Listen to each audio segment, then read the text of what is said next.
Hello.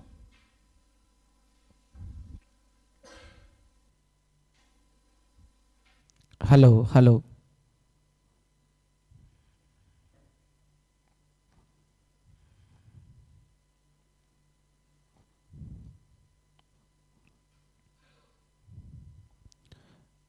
Hello all, could you confirm me whether audio video is clear?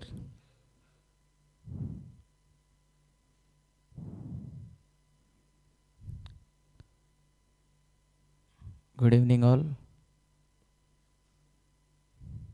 Okay then.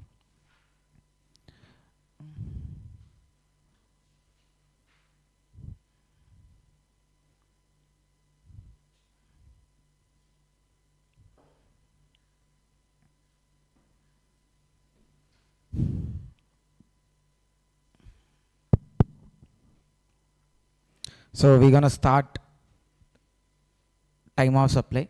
So today our target is simple: time of supply, value of supply, place of supply. Okay. So quickly we'll start with time of supply. So understand, like these three along with ITC. Time of supply, value of supply along with ITC, these 4 chapters can fetch you 45 marks. Only time of supply, value of supply and place of supply, these 3 also can get 25 marks. These 3 can get 25 marks. So but these 4 chapters, this set is very much important, sir. TOS, value of supply, TOS, VOS, POS and then ITC. Okay. So then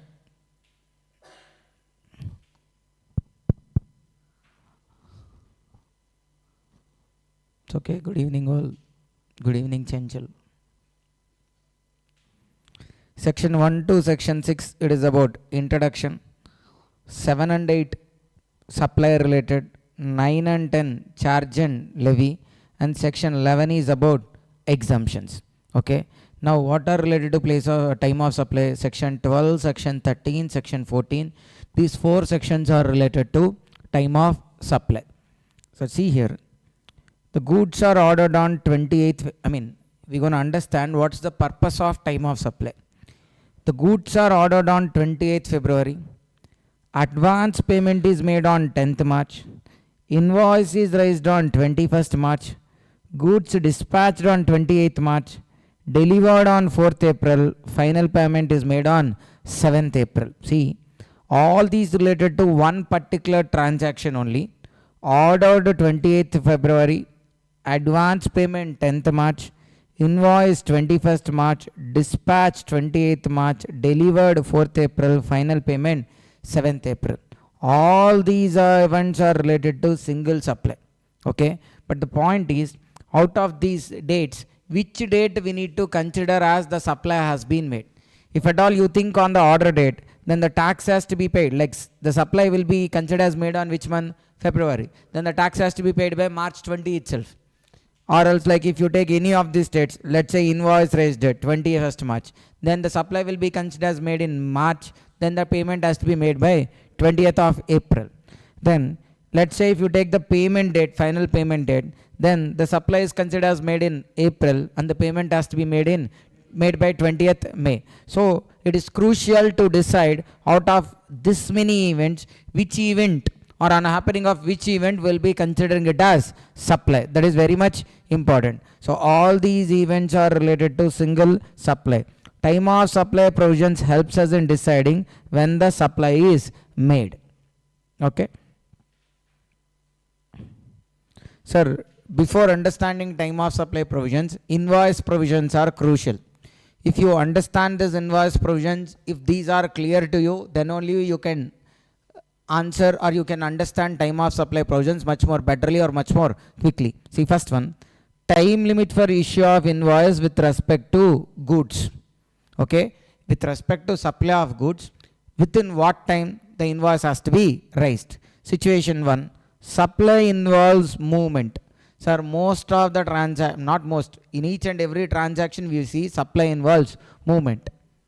Sir, you went to a grocery store, purchased goods, you will consume there itself. You will bring to your house, right? So supply involves movement. Okay, so from supplier place they have to be moved to some other place, then that's called what? Supply involves movement. It's not about who causes movement. The movement may be caused by supplier or by recipient or by any other person, but the goods cannot be consumed as it is, like wherever they are. They have to be moved from that place to some other place. So that's called what? Supply involves movement. If that's the case, then invoice has to be raised on or before the removal of goods from supplier premises. If supply involves movement, then invoice has to be raised on or before the removal of goods from supplier premises. Invoice has to be raised on or before the removal of goods from supplier premises. Then supply involves no movement. Sir, how can a supply happens without movement of goods? See, understand this example, sir. There is a guy named Prasad. He is from Bangalore. He already leased a plant and machinery to Tarun, who is in Chennai. Okay, Prasad from Bangalore leased plant and machinery to whom? Tarun of Chennai. That means the plant and machinery is now with whom? Tarun, who is in Chennai. Okay, now afterwards, after maybe 6 months or 1 year, Prasad agreed to sell this plant and machinery to Tarun itself. So now the sale is happened also. Okay, now the sale happened between Prasad and Tarun, but already the plant and machinery is with where? It is already with Tarun only, because for lease he took already. Okay, and the same method he has purchased now. So already it is with recipient only, so it need not to be moved. So supply involves no movement. Where supply involves no movement, the invoice has to be raised on or before delivery. On or before, invoice has to be raised on or before delivery. So delivery na, it need not to be moved anywhere. Before it hands over, delivery na here handing over. Before that invoice has to be raised. Supply involves movement. When invoice has to be raised, sir? On or before the removal of goods from supplier premises. Supply involves no movement. On or before delivery. Whereas supply involves extra additional things like installation, trial run, etc. Supply involves installation, trial run, etc. If that is the case, invoice has to be raised on or before making them available for use. Invoice has to be raised on or before making them available for use. Let's say you purchased any good. Let's say you purchased an air conditioner. Then air conditioner they sold, they will be delivering, and then they will only be installing also. Then by when invoice has to be raised? On or before it becomes available for use, invoice has to be raised. So 3 situations, sir. No involves movement. By when invoice has to be raised? On or before the removal of goods. Okay, by the time removal of goods. No movement. On or before delivery. Involves installation, trial run, etc. On or before making them available for use. This is for goods. Then service. Service. Sir, invoice shall be with respect to service. Invoice can be raised before completion, before or even after completion. But in general, with respect to service, invoice has to be raised within 30 days from completion of service. Invoice has to be raised within 30 days from completion of service. If they are like FBI na financial institutions, banking institutions, insurance companies, then invoice has to be raised within 45 days from completion of service. So for service, in general, invoice has to be raised within, sir, before completion also they can raise, no problem. But within 30 days from completion, maximum invoice has to be raised. In case of FBI, what are called FBI, sir? Financial institutions, banking institutions, insurance companies. Then invoice has to be raised within 45 days from completion of service. Then if they are like FBI and telecom operators providing services to their distinct persons. FBI and telecom operators providing services to whom? To their distinct persons. For example, SBI Hyderabad providing services to SBI Bangalore. Okay.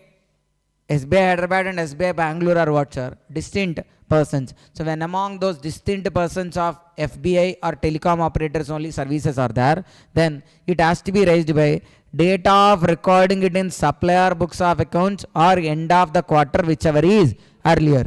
Date of recording it in the books of accounts of supplier or end of the quarter, whichever is earlier. So once again, sir, for service in general, invoice has to be raised by 30 days from completion of service. FBI 45 days from completion of service. FBI telecom operators among their distinct persons, end of the quarter or a date of recording it in the supplier books of accounts, whichever is earlier. Then due date for invoice with respect to sale on approval basis. Sir, what is meant by sale on approval basis? Sale on approval basis, na? First the supplier gives the goods to recipient. Okay, but once the goods are given to recipient, it is not sale. Recipient will use them for a certain period of time. Once he likes the goods, then he gives acceptance. Only when the acceptance is given, it is considered as the supply has been made. If acceptance is given, then it is considered as like what? Supply has been made. Okay, so today supplier given the goods to recipient, but today it is not sale. When it will be counted as supply, sir? Only when the day recipient gives acceptance to the supplier, it will be counted as what? Supply. Okay, but sir, this fellow recipient almost used for 1 year, not giving acceptance. Okay, 2 years, not giving acceptance. So problem is like, maybe supplier is okay even though he didn't get money, but government is not okay, sir, because government is losing here tax money. Only if it is treated as supply, government will get tax revenue. So if they take for acceptance and all like 1 year, 2 years and all, government is not ready to accept such period and all. So what does it says? You need to check within 6 months acceptance given or not. If within 6 months the approval has been given, the date of approval itself invoice has to be raised. If within 6 months approval not given, then the day immediately succeeding to 6 months invoice has to be raised. See, on the time of approval or day succeeding to 6 months from date of removal, whichever is earlier. So you could remember much more betterly this way. 6 months from date of removal, already goods has been approved. Then on the date of approval itself, by the date of approval itself, invoice has to be raised. By 6 months also no approval is given, then the day immediately succeeding to 6 months, invoice has to be raised. Then cessation of supply. What does it mean by cessation here? Sir, here cessation means cancellation. Cessation means cancellation. Where there is a cancellation of supply, then the due date for invoice is like date of cessation itself. Nothing but date of cancellation itself. Sir, you have been appointed to provide a service. You provided some 10%, 15% of the service, but then your contract has been cancelled. Sir, when your contract cancels, you will take money for that part of the work you done right already. You did some 10%, 15% work. That related payment you need. That's why for that extent, you will raise invoice when on the date of cessation itself. So on sale on approval basis, when invoice has to be raised, sir? By the date of approval or day succeeding to 6 months from date of removal, whichever is earlier. Then the next one, sir, when there is a cessation of supply, on the date of cessation itself, invoice has to be raised. Then continuous supply of goods. Continuous supply of goods. So what does it mean by continuous supply of goods? Sir, even after 6 months, it is returned by buyer, then what? First, sir, the question is like, let's say immediately next to 6 months, what we'll do? As if the supply has been made by supplier to recipient. Let's say in 8th month or 9th month, recipient said like, I didn't like the goods and giving back to supplier. Again, treat it as a supply from whom to whom? Recipient to supplier. Okay, na? Continuous supply of goods. Continuous supply of goods. What does it mean by continuous supply of goods? Supply of goods either continuously or recurrently. Sir, what is continuous? The best example for continuous is like electricity. So electricity, it's always like continuously the supply is going on made. Whenever you want, you will turn on the switches. Otherwise, whenever you want, you will turn on the switches. The supply is like what? Continuous. Like when there is a gas supply through pipeline. Whenever you want gas, what you will do? You will just turn on the regulator, you will get the gas supply. Sir, I am not talking about the cylinders. I am talking about when a pipeline through connection has been given for gas and all. So that way, what happens? That is also continuous. Then water supply and all can be there, which also continuous. So like through a pipeline or through a cable, The supply will be keep on coming only. That's called what? Continuous supply. Recurrent na, like today 2 loads came, tomorrow another 2 loads, day after tomorrow, like that every day 1 or 2 loads are keep on coming only. Then that's called as what? Recurring. That's called what? Recurring. Sir, I'll take, let's say you join classes here. I'll be taking classes like today I'll take class, tomorrow I'll take class, day after tomorrow. So I'm not taking continuously, but I'm taking recurrently, I'm taking the classes. So continuously or recurrently. And the supply could be by way of wire, cable, pipeline or any other mode but it should not involve periodical payments or periodical statement. It should involve periodical payments or periodical statement. Sir, first you remember the meaning of periodical. Periodical means that will happen for a time frame, fixed time frame, maybe week, 15 days, 30 days or 1 month or quarterly, like that for a fixed frame. It is time frame. If it is happening now, then we call it as what? Periodicals. Like these periodicals and magazines, like weekly magazines will be there, monthly magazines will be there. Those are called as what? Periodicals, because they'll come for a fixed time frame. Here periodical means what? They'll happen for a fixed time frame. So now periodical payments or statements would be there. So once again, sir, what is continuous supply of goods? Supply of goods either continuously or recurrently, either by way of wire, cable, pipeline or any other mode. It should involve periodical payments or periodical statements. See, let me give you an example. Coal India. It is recurrently supplying coal to NTPC. Okay. Now they agreed like what? On end of the quarter, they prepare a reconciliation statement. What is reconciliation statement? Sir, every day Coal India will be supplying trucks. Like every day 2 trucks, 3 trucks, 4 trucks, like that coal will be keep on supplying only. But on quarter end, what they will do? How much coal has been received? How much payment has been received? That reconciliation they do. That's called what? Periodical statement. Every quarter end. Sir, in our example, I am taking quarter. It could be done monthly or it could be done 2 months once. It depends on the case to case. But in the example I take, what they are doing? Quarterly once they do reconciliation. What's reconciliation here? How much goods has been supplied? How much payment has been made? So, okay, that cross-checking is only called as what? Reconciliation. That's called what? Since it is happening for a fixed time frame, 3 months once, we call it as what? Periodical statement. And they agreed also the payment has to be made by when? Every month. By 10th the payment has to be made. Every month by when? 10th. So there is what? There is a periodical payment also. So here what? Periodical payments are there. Periodical statements also there. And the supply is happening what? Recurrently. So it is called as what? Continuous supply. Sir, why we are discussing continuous supply? The point is, we need to decide the due date for issue of invoice in case of continuous supply. Sir, when every day, like recurrently the trucks are coming, na? Sir, simple thing, sir. Does BCCA asking you like for every class fees they are asking? No, right? Everything. It is happening like recurrently, but not class-wise, right, fees. The same way, when Coal India is supplying coal, not for every truck they will issue an invoice and ask for payment and all. Okay. So now the question is, how do they raise invoice? By what time the invoice has to be raised? So what the provision says, like, the invoice has to be raised. See, time limit for issue of invoice with respect to continuous supply of goods is like either periodical payment or periodical statement, not whichever is earlier, sir. They said like what? Periodical payment or periodical statement. Anytime you can raise invoice. See here, this particular example, sir. April, May, June. The payment is made when? For April month, the payment is made on 6th April. For May month, the payment is made on 8th May. Then for June month, the payment is made on 10th June. So 6th April, 8th May, 10th June, the payments has been made. How much? 5 crores, 5 crores, 5 crores. So payment is there periodically. Look at the statement. When they do statements, sir, quarterly reconciliation statement will be made. Which quarter? April, May, June. For April, May, June, what is the last date, sir?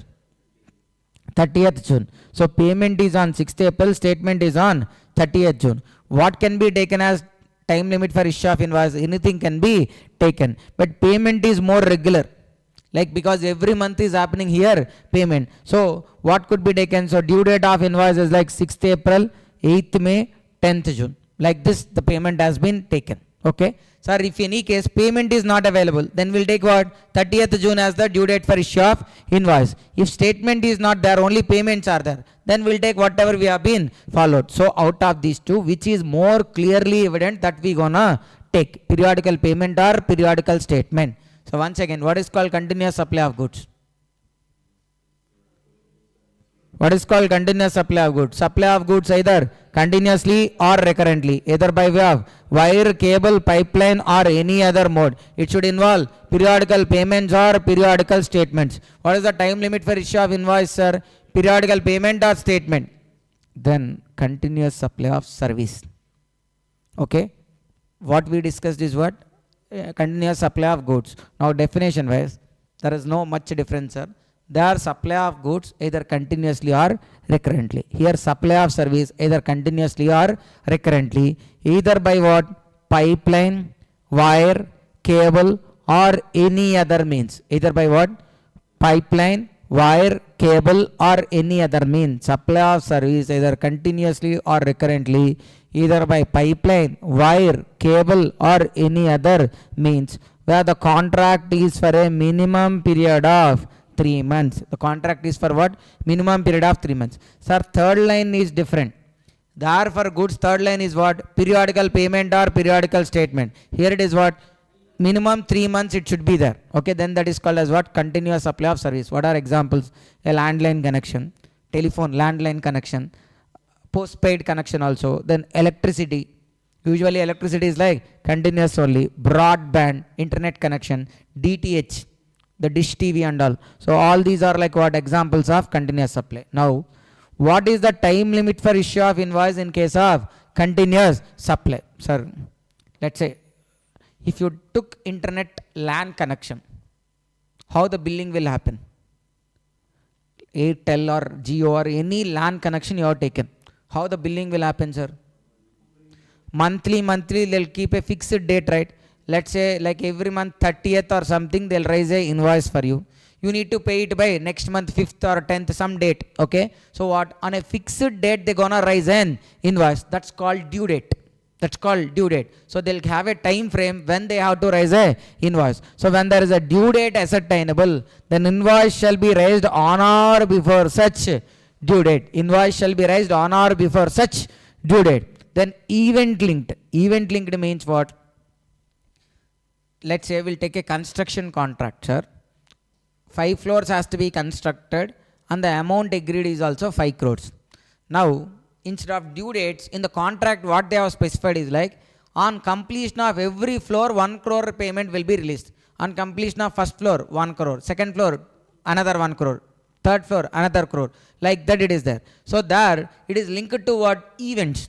What is the event there? Completion of a floor is the event. If it is like event linked, then the invoice has to be raised on or before completion of such event. On or before completion of such event. Then in any other case, now like, so there is a contract. It is continuous supply only. But there is no due date nor event linked. Then invoice has to be raised by when? On or before the date of payment. On or before the date of payment, invoice shall be raised. Okay, sir, once again understand. I'll give one more example, sir. You joined CMA final coaching at BCCA. Let's say the coaching until exams, it takes some 9 months period. Okay, the classes are taken what? Recurrently. Every day the classes are gonna happen recurrently. And it's what? Either by way of wire, cable, pipeline or any other means. Since ours is like direct face-to-face interaction, it is what? Any other means. Third one, it should be for a minimum period of how many months, sir? 3 months. It is more than 3 months only. So what? BCCA providing you final classes like a regular batch will comes under what? Continuous supply. Now the fees. Let's say the fees agreed is like somewhere like some 1 lakh rupees for our convenience. So 1 lakh rupee, how it was fixed? Like they kept like some dates and all. Let's say you joined in March 1st. The terms are like by March 1st you need to pay some 30,000. Then May 1st you need to pay another 30,000. Then July 1st you need to pay another 40,000. March 1st, May 1st, July 1st. So these are like what? Due dates. Since due dates are there, then invoice has to be raised when? On or before the due date. That's called what? Due date ascertainable. Then event linked. What is event linked? Like you said, like we will pay fees on based on the completion of syllabus. Like initially you will pay some 30,000. On completion of group 4 you will pay another 30,000. On completion of group 3 you will pay another 40,000. If that's the case, it is what? Event linked. It's what? Event linked. Then invoice has to be raised when? On or before completion of such event. Then the third category, sir, fees were alone agreed 1 lakh. Okay, there was no proper clarity about like when you gonna pay that 1 lakh. Then what? The office staff will be continuously following up with you, and you will be paying whenever the money is available with you. But then when the invoice has to be raised, whenever the payment is received, then the invoice has to be raised. So okay, continuous supply of service, 3 are there: due date linked, event linked, any other case. Due date linked na on or before due date, event linked na on or before completion of such event. Others na invoice shall be raised on or before date of payment. Okay, so this summary, whichever we have discussed till now, is important, sir. See, look at the summary. Supply involves movement of goods. By when invoice has to be raised, sir? On or before removal of goods. Supply involves no movement. On or before the date of delivery. Supply involves installation trial run. On or before making them available for use. Sale on approval basis. Date of approval is nothing but date of supply, or day succeeding to 6 months from date of removal, whichever is earlier. Okay, then continuous supply of goods. With respect to continuous supply of goods, when invoice has to be raised, sir? Periodical payment or periodical statement. Continuous supply of service. Within that again there are 3 categories, sir. Due date, event linked, others. Due date na on or before completion, na on or before the due date. Event linked na on or before completion of such event. Any other case, on or before date of payment. Then in general service, invoice has to be raised within 30 days from completion of service. Within 30 days from completion of service. FBI, 45 days from completion of service. Then any other case, sir, I mean not any other. FBI and telecom operators providing services among their distinct persons. Then date of entering it in the books of accounts of supplier, or end of the quarter, whichever is earlier. Sir, everybody, sir, if you couldn't remember this particular set of points, then wait here and then try to memorize these points. Only when you memorize these points, then time of supply will be understandable, or you can catch with the time of supply provisions. Otherwise, you'll just listen to what I say, but you'll not get it if you have to solve questions and all. Okay. So see, time of supply of goods. So we are into section 12. Section 12 is about what? Time of supply of goods. What 12 subsection 1 says, like the provisions of 12 is what? By determining time of supply, we gonna find out when the tax liability arises, when the need to pay tax will arises. Okay. Now 12 subsection 2. What does it talks about? Time of supply of goods under FCM. FCM means what, sir? Forward charge mechanism. What is time of supply? Earlier of 3 points it says. First one, actual invoice date. If you give an invoice, whatever is the date mentioned in invoice, that actual invoice date. Second one, first one is like what? Actual invoice date. And second one is like the due date for issue of invoice. Sir, this is only we need to, like in a question, as a student, your main job is to find out this second point only. By reading the question, you should understand what kind of supply it is like. Supply involves movement, no movement, installation, okay, sale on approval basis, that you need to decide, and you need to identify what the last date or the due date for issue of invoice. So the second step is only key. Understanding na, sir? First point is what, sir? Actual date of invoice. That is easy. In question itself, he'll give straight away invoice date. That you will take. Second one is what? You need to understand the question and identify what kind of situation it is, and based on that you need to identify the due date for issue of invoice. And the third one is like date of payment. Date of payment. So date of payment, not the day when supplier receives amount. Date of payment means what? The day when supplier receives the money. Out of these 3, whichever is earlier is called as what? Time of supply. What are the 3, sir? Actual date of invoice, due date for issue of invoice, date of payment. Out of these three, whichever is earlier. But however, notification 66 bar 2017. What? 66 bar 2017. It says like all the taxpayers except composition scheme persons and registered persons applying specified actionable claims are exempted from paying tax on date of payment. That means except for composition scheme persons and persons applying specified actionable claims, we need not to check date of payment. Then what else we need to check? Date of invoice or due date of invoice, whichever is earlier. For whom we need to check all the three? Composition scheme persons and the ones who are supplying specified actionable claims. Sir, date of payment, if it is, sir, FCM means who has to pay tax? Forward charge mechanism, supplier. RCM means recipient has to pay tax. So, date of payment under FCM, we will be thinking from supplier perspective. The same date of payment under RCM will check from whose perspective? Recipient perspective. Sir, supplier perspective, what is the payment date? The day when he receives money is the payment day. From buyer side, what is the payment date? The day when he pays is the payment date. See, FCM. Date of entry, date of credit in his, money gets credited in his bank account, or date of entry in books of accounts, whichever is earlier, supplier perspective. Recipient perspective, now date of debit in bank account or date of entry in books of accounts, whichever is earlier. Okay, sir, once again, sir, you are able to understand what is the time of supply, sir, in case of goods. 12 subsection 2. 3 points are there. What are those three? Actual date of invoice. Second one, due date of issue of invoice. Third one, date of payment. Actual date of invoice, due date of invoice, date of invoice. Out of these three, whichever is earlier. But however, notification 66 bar 2017 says like for composition scheme persons and persons applying specified actionable claims, for them we need not to check date of payment.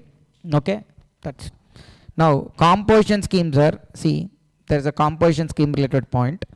For manufacturers composition scheme, what are the tax rates? As 0.5%, 0.5% on state turnover for quarter. For restaurants and all, it is 2.5%, 2.5% on state turnover for quarter. Sir, why quarter? Because composition scheme persons will pay tax quarterly, and then any other supplier of goods. See, composition only 3 categories are there: manufacturers, restaurants, any other suppliers, not traders and all. For manufacturers and traders, what? 0.5, 0.5. For restaurants, it is what? 2.5% and 2.5%. See clearly. Manufacturers, we need to apply 0.5, 0.5% on state turnover for quarter. For restaurants, 2.5 plus 2.5% on state turnover for quarter. For any other supplier, we need to apply 0.5 and 0.5 on. So this is important. Taxable turnover of the state. Manufacturer, he'll pay on total turnover. Restaurants also he'll pay on total turnover. But any other supplier of goods, that means traders and all, they'll not pay on total turnover, they'll pay only on the taxable turnover of state. Okay, now what is the point? See here. For composition scheme person, what is the time of supply, sir? We already discussed. For composition scheme person, payment has to be ignored or not to be ignored? Payment not to be ignored. For normal people, payment ignore. But for composition scheme persons, payment date need not to be ignored. That means what? Actual date of invoice, due date of invoice, or date of payment, whichever is earlier. But this one, sir, this exception only, for this exception only I came. However, for composition scheme person, if there is any advance payment, ignore. Don't decide time of supply separately for such advance. For composition scheme persons,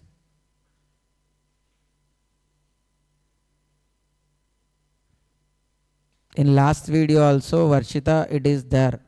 Sir, in last video we discussed about reversal of ITC with respect to capital goods also, right? Like when shifting from tax paying status to non-tax paying status. Okay, tax paying status to non-tax paying, non-tax paying to tax paying to non-tax paying.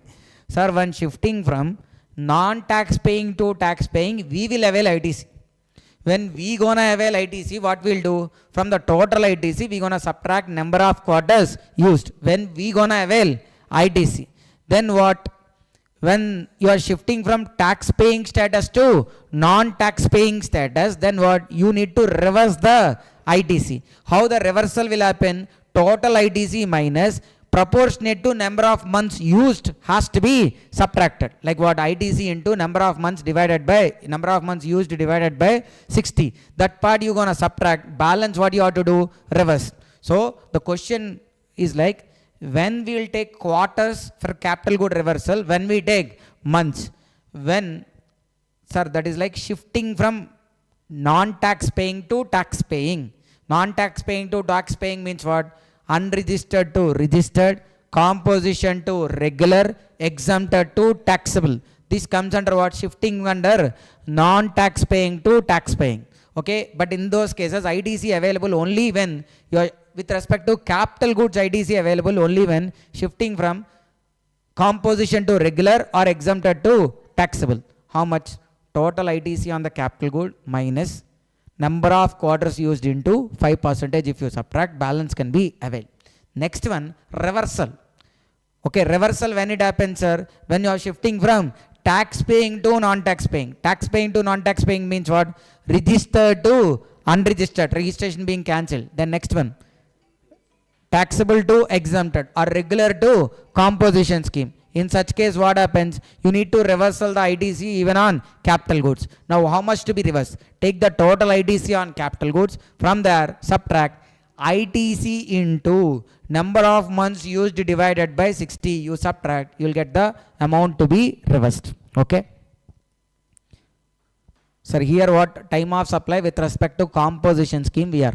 For composition scheme, what? Actual date of invoice, due date for issue of invoice under section 31 or date of payment. However, with respect to composition supply, if any advance payment is received, for such advance payments, ignore time of supply. Okay, you will decide time of supply only when the invoice has been raised. On advance, you will not decide time of supply.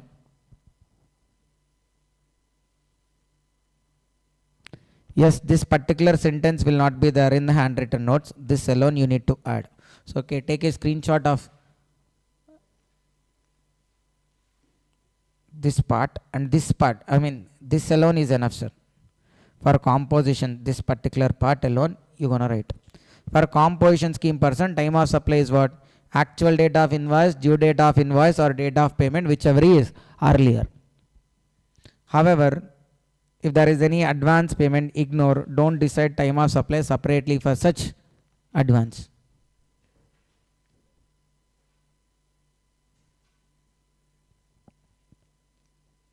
Then time of supply of goods under RCM. Time of supply of goods under RCM.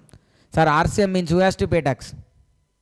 Recipient has to pay tax. What is the time of supply? See, earlier of date of receipt of goods, date when the recipient receives the goods, or 31st day from date of invoice.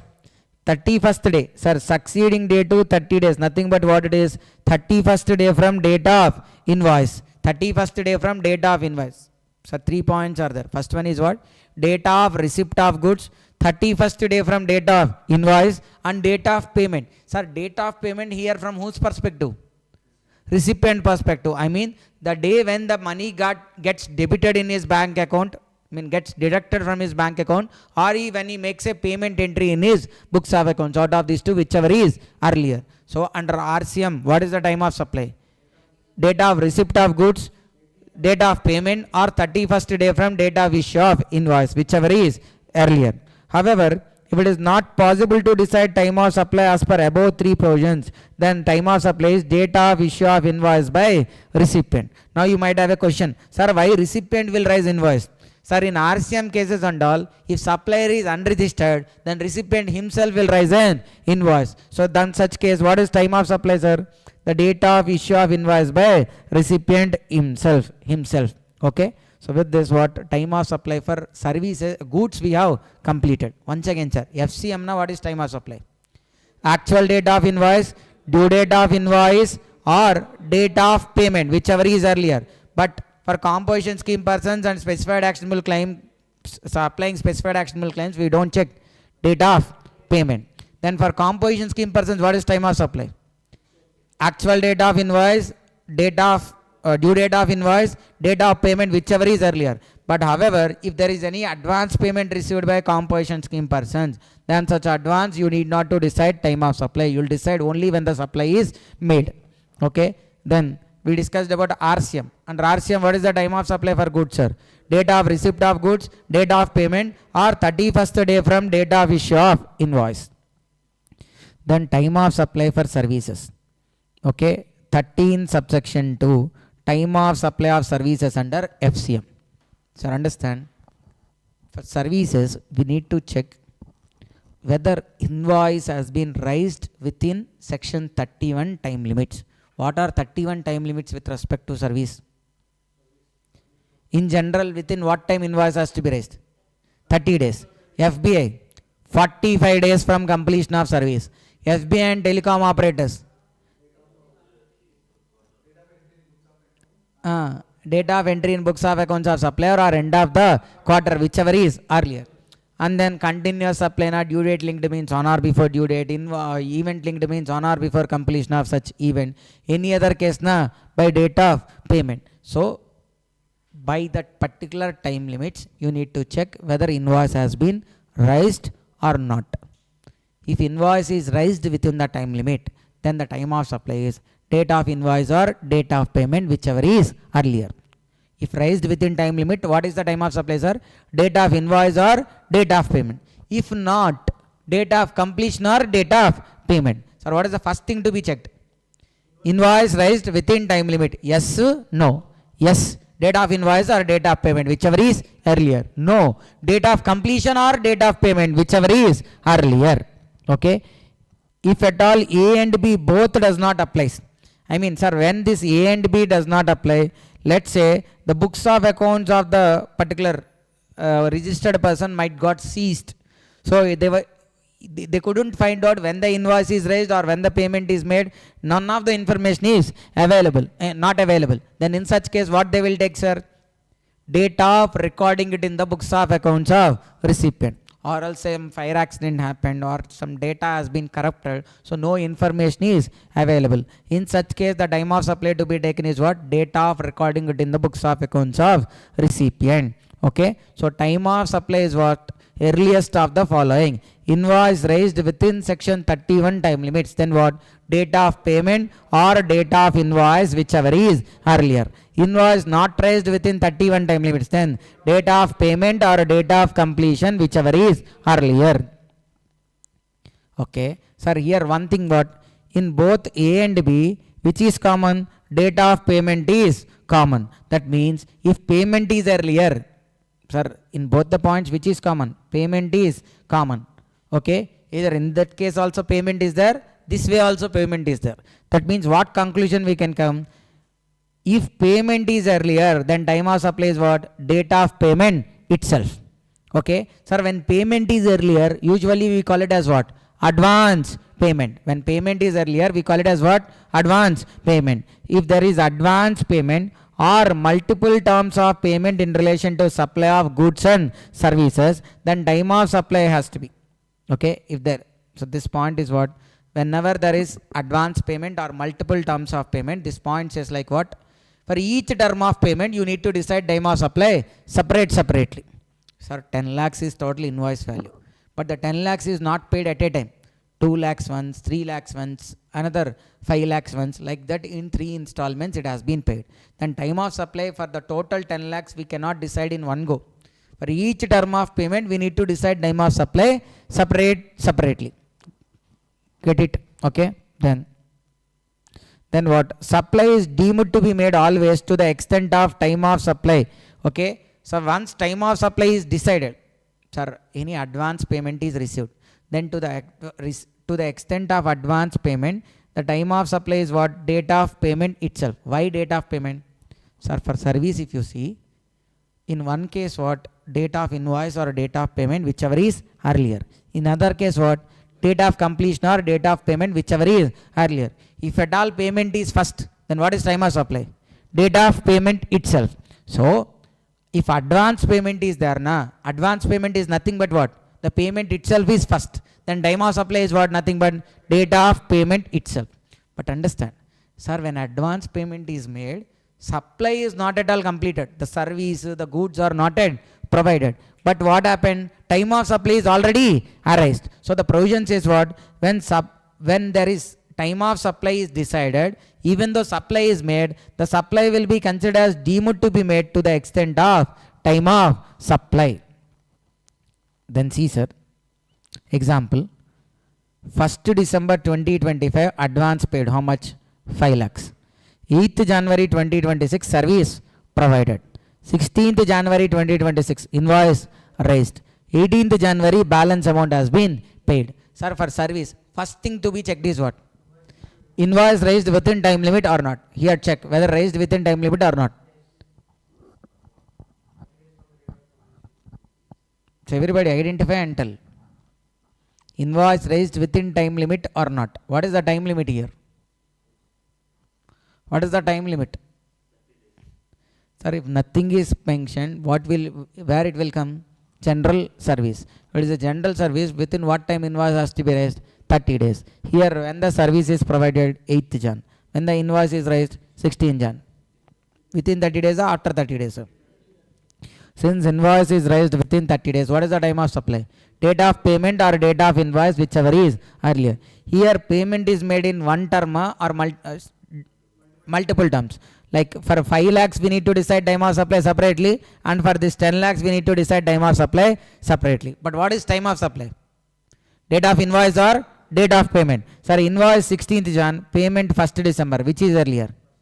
1st December. So for the 5 lakhs, the time of supply is what? 1st December. But by 1st December, service not at all provided. But what does this provision says? To the extent of 5 lakhs, supply will be considered as deemed to be provided. Okay. Then for the balance 10 lakhs, again, date of invoice is when? 16th Jan. Date of payment is when? 18th Jan. Which is earlier, sir? 16th Jan. So time of supply is what? 16th Jan. Then next one, sir. Time of supply with respect to small advances up to rupees 1000.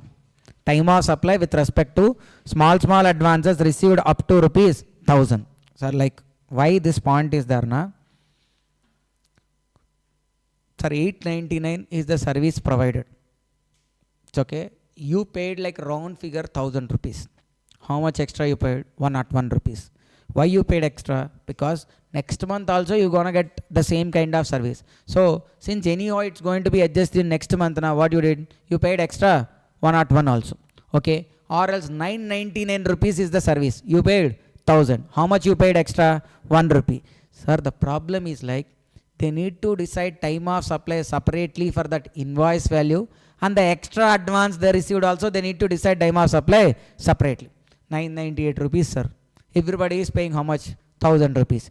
Okay. For 998 invoice value, they'll decide time of supply separately. And advance they received how much extra?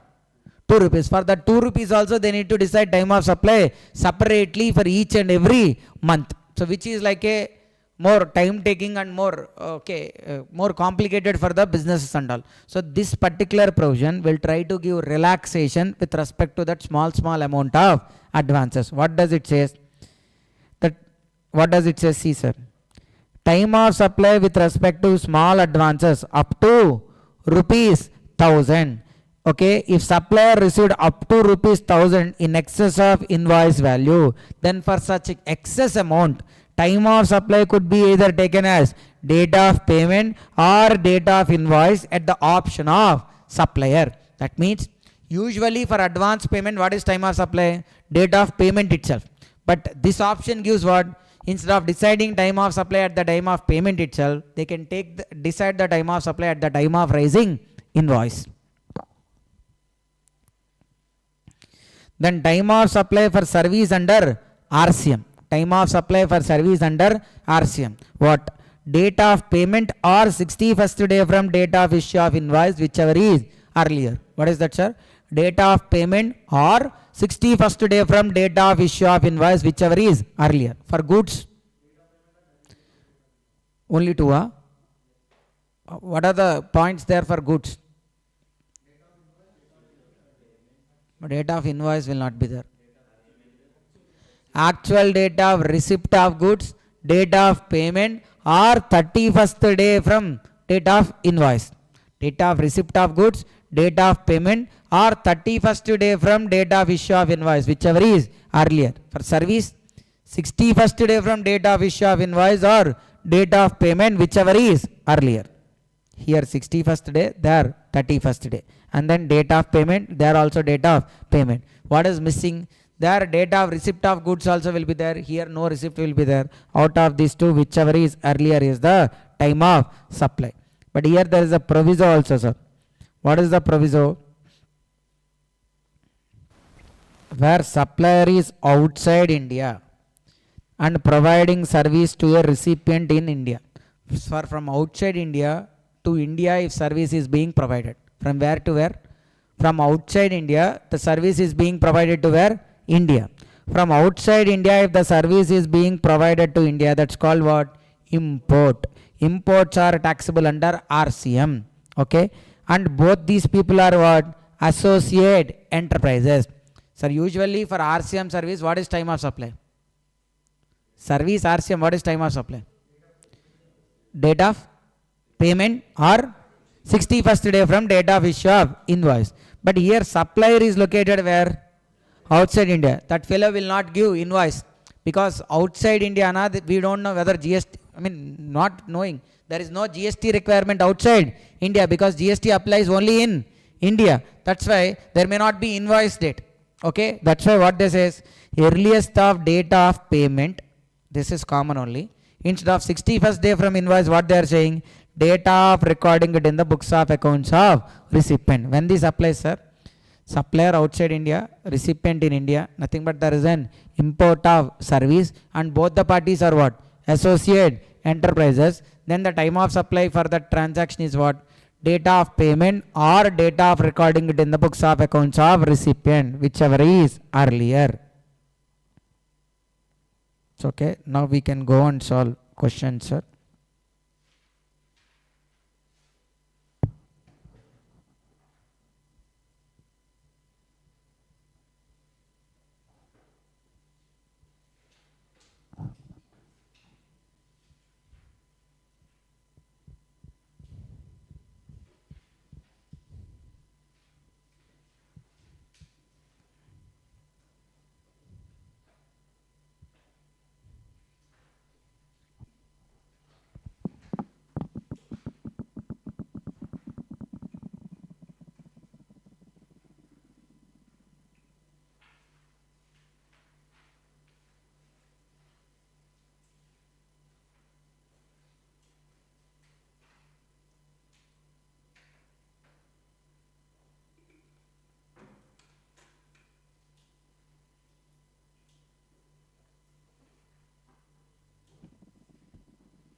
Sir, what is the question here?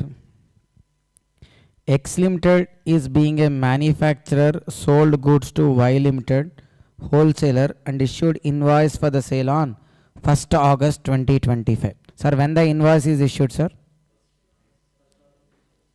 1st August 2025. So I am writing here separately, date of invoice equals to 1st August 2025. Then find the time of supply of goods in each of the following independent cases. Sir, all these are like independent cases, not related to one single transaction. First case, what happened? X Limited removed the goods on when? 16th August. I mean, there is date of removal. This is what 16th August is what, sir, then? Due date for issue of invoice, because the goods are removed. Now that's what? Due date of issue of invoice. Whereas actual date of invoice is when? 1st August. Which is earlier? 1st August. So for first case, what is the time of supply, sir? 1st August. Then second case, Y Limited collects the goods from premises of X Limited on 10th August. Again, here also when the removal happens, sir? 10th August. Whereas the invoice raised on 1st August. What is the time of supply? 1st August. Then third case, Y Limited made full payment on 26th July. Sir, even though they made payment, payment is not relevant for goods. And here in the question they didn't mention like they are like composition scheme persons or supplying specified actionable claims. So since it is a general case, payment is irrelevant. So what will be the time of supply? Date of invoice only 1st August. Then fourth one, Y Limited credited the payment in bank account on 28th July for 3/4 of goods. X Limited recorded the same on 3rd August. Sir, whenever they record the payments and all, that is irrelevant since it is for what? Goods. For us, what is relevant? 1st August is the date of invoice and when they were dispatched, 5th August. So removal is 5th August, nothing but the due date, whereas the actual date is what? 1st August. Which is earlier, sir? 1st August. So time of supply is what? 1st August. In all the four cases, it is what? 1st August.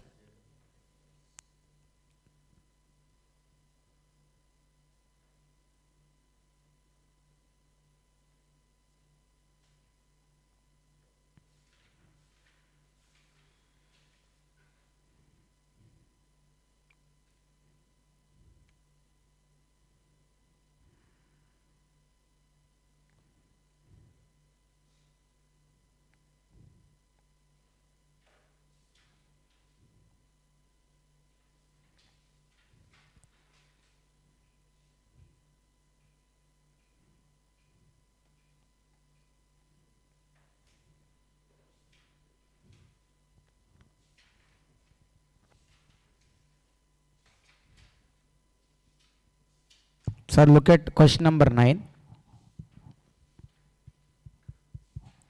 Sachin is a cost and management accountant being a partner in GST registered firm, orders a gaming software for his son Mr. Raju from a company located in USA. Sir, Sachin is CMA only, okay, and he is a partner in a GST registered firm also. But he ordered what? A gaming software for himself, for his son. For his son. Sir, business purpose or personal purpose? Personal purpose. He makes the payment also through personal account only. So, usually gaming software for his son, personal purpose. Payment also made by for personal purpose. So, Sachin is registered person or unregistered person? No. Unregistered, because Sachin is not registered. Sachin's firm is registered. So, Sachin is unregistered. Okay, from where? Outside India. The supplier is outside India. From outside India, Sachin unregistered person received what? OIDR service, because gaming na. Examine whether the transaction will be liable to GST if yes, in whose hands.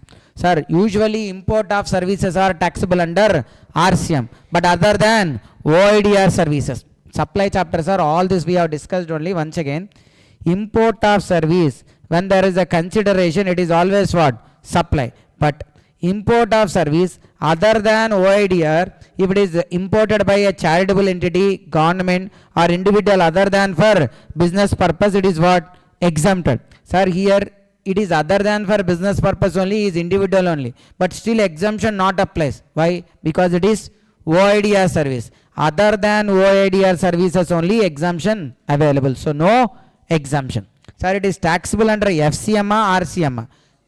FCM only, sir. RCM applies for import of services, RCM only, except OIDR. So, import of service including OIDR to NTO or not, so it is taxable under what?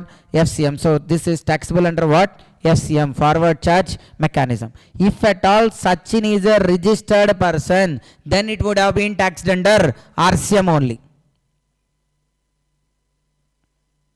Then question number 10 also, sir.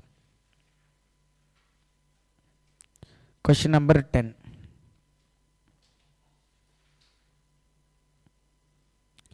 B&M Limited supplied goods to whom? LKM Limited. The terms of the contract stipulated that goods are delivered to the factory of LKM Limited. Sir, the terms contract says like what? Goods has to be delivered. Goods were removed from factory when? April 9th. Sir, that means what? This is what? Date of removal of goods. April 9th is called as what? Date of removal of goods. Okay. Then, and were delivered to factory on April 15. Now the invoice was issued on April 18. So invoice date is what, sir? April 18 is what? Date of invoice. And the payment was credited on May 20. Payment relevant or irrelevant for us? Irrelevant, sir. Why? Because it is related to goods. Okay. So determine the time of supply. Sir, here by reading the question we understood like supply involves movement or no movement? Movement. So when there is movement, what is the due date of invoice? Date of removal of goods, which is April 9th. This is the due date. What is the invoice date? April 18. Which is earlier, sir? April 9th. So time of supply is what? April 9th. But they wrote it everything provision clearly, sir. You also have to write the provision and all. See, they wrote elaborately what is the time of supply, and they wrote what is called as the due date of issue of invoice. All that provision you need to write. See, like this. Provision you need to write. Provision what? As per 12 subsection 2, time of supply is what? Date of invoice, due date for issue of invoice, or date of payment, whichever is earlier. However, as per notification 66/2017, date of payment need not to be considered except for composition scheme persons and persons supplying specified actionable claims. Then again, as per section 31, due date for issue of invoice, where supply involves movement. What is the due date, sir? Date of removal of goods. All this is provision. Then you have to write what? Analysis. In the given case, supply involves movement. Hence the due date for issue of invoice is what? On or before the removal of goods, like what? 9th April. Whereas the actual date of invoice is like 18th April. So conclusion. Hence the time of supply is whichever is earlier, 9th April. So like that you need to write like provision, analysis, conclusion also.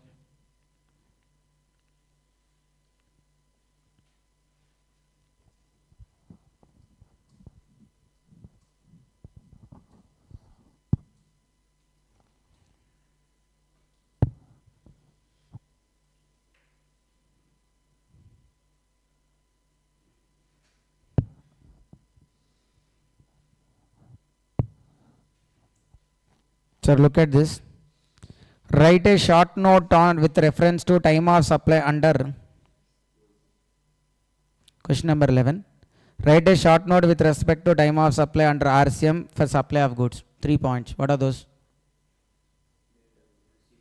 Date of receipt of goods, date of payment, 31st day from invoice, whichever is earlier. If none of the three are available, then date of raising the invoice by recipient himself will be the time of supply.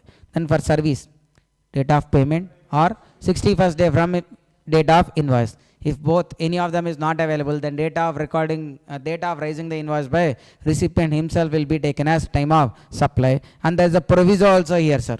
What is proviso? If supplier is outside India and recipient is in like India, and if it is an import of service kind of and both are associate enterprises, then time of supply is what? Date of payment or date of recording it in the books of accounts of recipient, whichever is earlier. Then the next one is related to a continuous supply.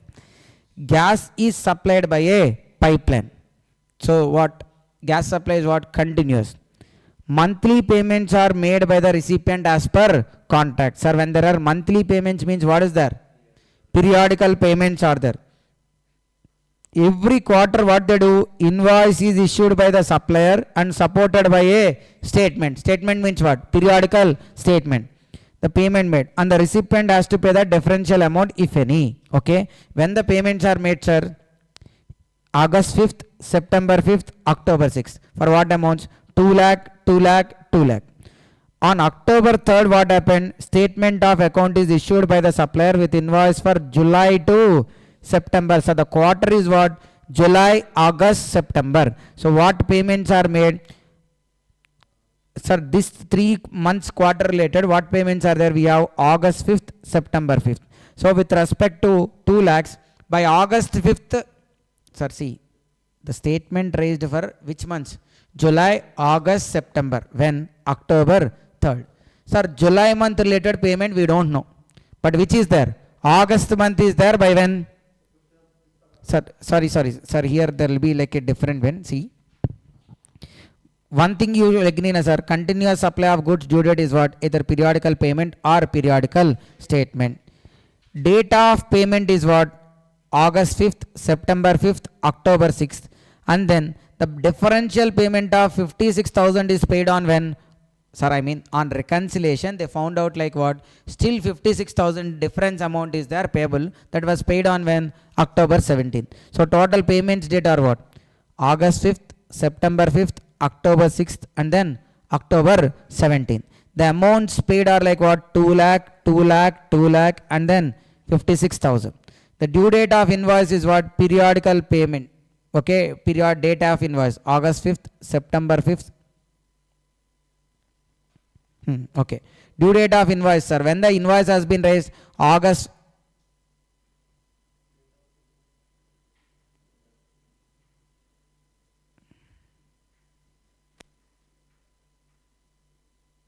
So this is what not. This is what date of payment. August 5th, September 5th, October 6th, October 17th. Okay. Then this is what? Date of statement. Date of statement. What is the date of statement, sir? August 5th. Here the statement for all the 3 months it was consistently the statement raised on which day? October 3rd. The payment date may change. Like every month payment is there, but the statement is what? Fixed.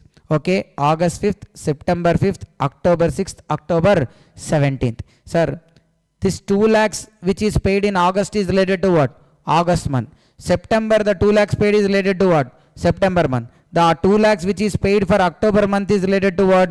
October. Okay. And 17th 56,000. Okay. The actual date of statement is what? October 3rd, October 3rd, and then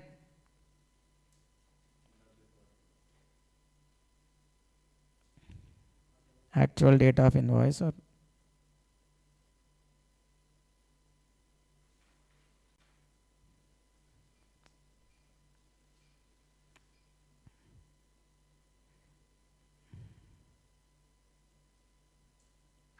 sir, here like okay, this itself is making the confusion. Let me remove this first. Okay. Sir, symbols are here. Here the thing to be observed is like you can take time of supply as periodical payment or periodical statement. But which is more consistent here? Payment. Every month is there. So whenever there is a payment, to the extent of payment, you take it as what? Time of supply. So what are the payments? Like August 5th, there is a payment. So on August 5th for 2 lakhs, what you will take? Time of supply. On September 5th, how much payment is there? 2 lakhs. For 2 lakhs, take time of supply on what? September 5th. Sorry. Sir, actually correct only. The point is, see, first we will not decide time of supply directly. What we have to do first? Due date for issue of invoice. Then we will go for what? Time of supply. Sir, continuous supply. First where we discussed that time of supply at invoice. Sir. At invoice place we have discussed. What is that? Section 31. For continuous supply, what is that? See. Periodical payment or periodical statement. Periodical payment or periodical statement can be taken as what? Due date for invoice. Can be taken as what? Due date for invoice. So now due date for invoice we need first step 1. First that only we will calculate. What is the due date for invoice, sir? Like payments are more consistent, so we'll take what? On each and every payment date, we'll take it as what? Due date for issue of invoice. So for 2 lakhs, what is the due date of invoice? August 5th. Then what? September 5th.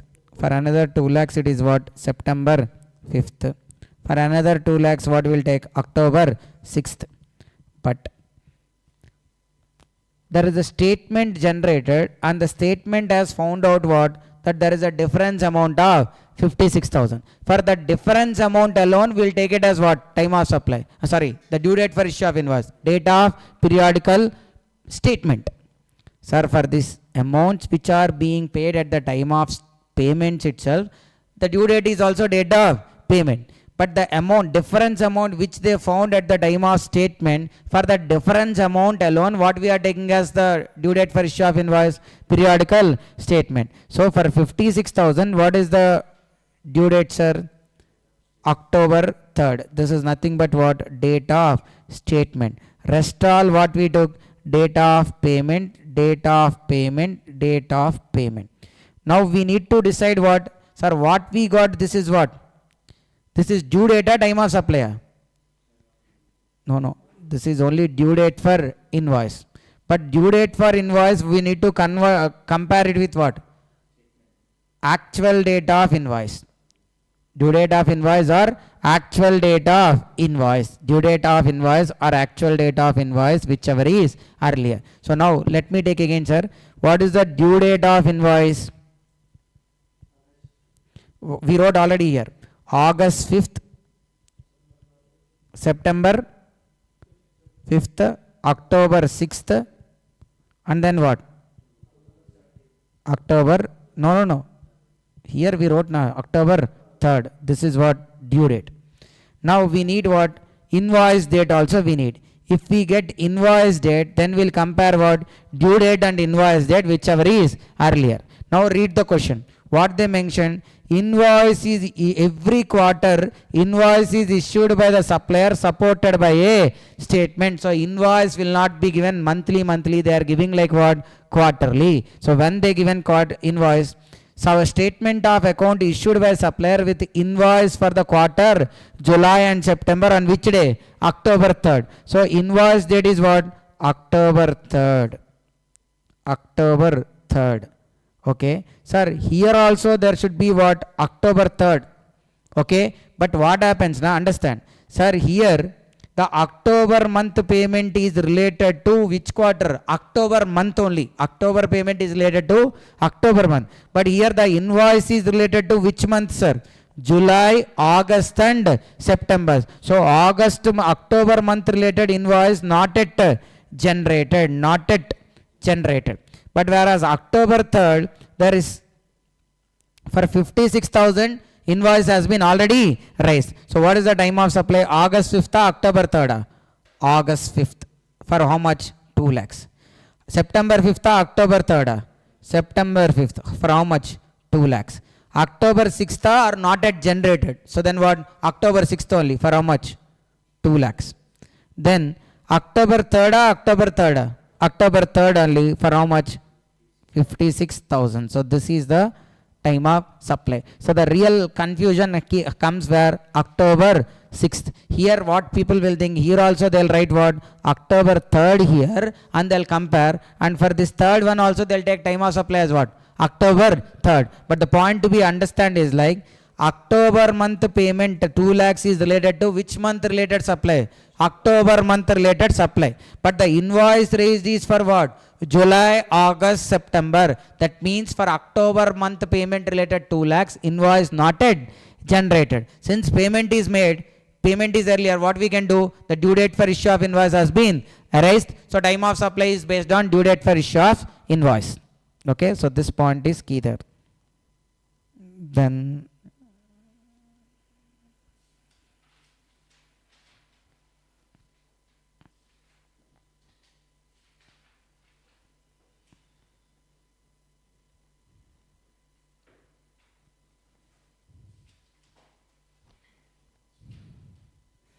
sir, look at question number 13. ABC & Co. is a chartered accountant firm. It issued invoice for services rendered to Mr. Ram on 5th August. Sir, when the invoice is raised, sir? 5th August 2022 is the date of invoice. Then what we need to do? Find the time of supply in each of the following independent cases. Sir, here goods or service? Question number 13. Goods or service?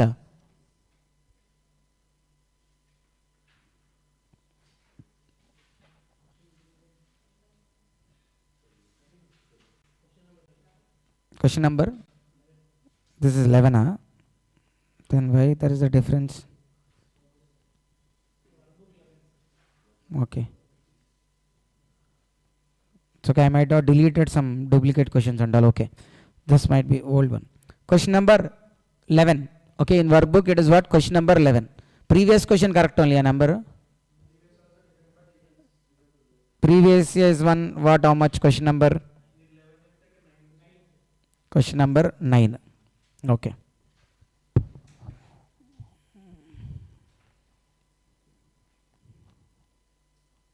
Okay. See. So what is the date of invoice, sir? 5th August 2022. Determine the place of supply in following independent cases. First one. The provisions of services were completed on 1st July 2025. Whereas invoice raised when? 5th August. Within the time limit, after the time limit?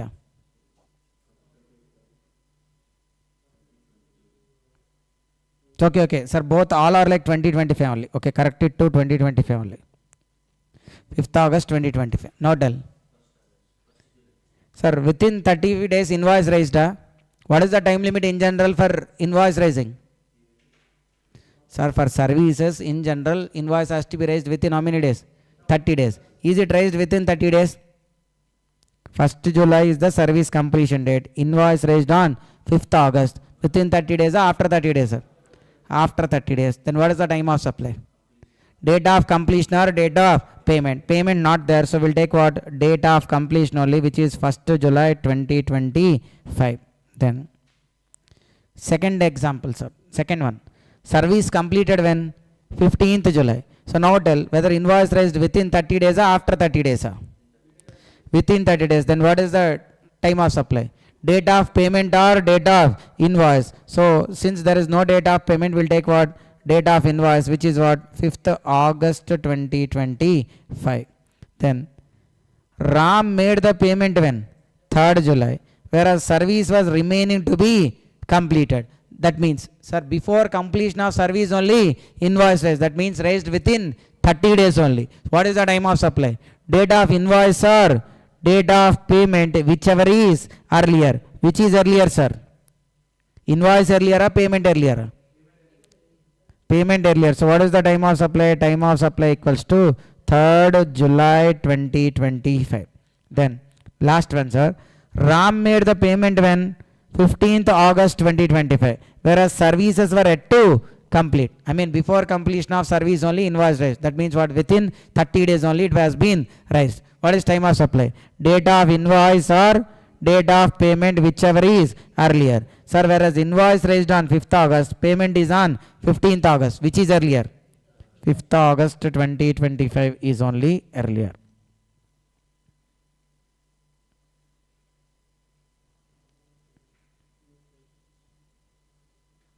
Then come to question number 16, sir.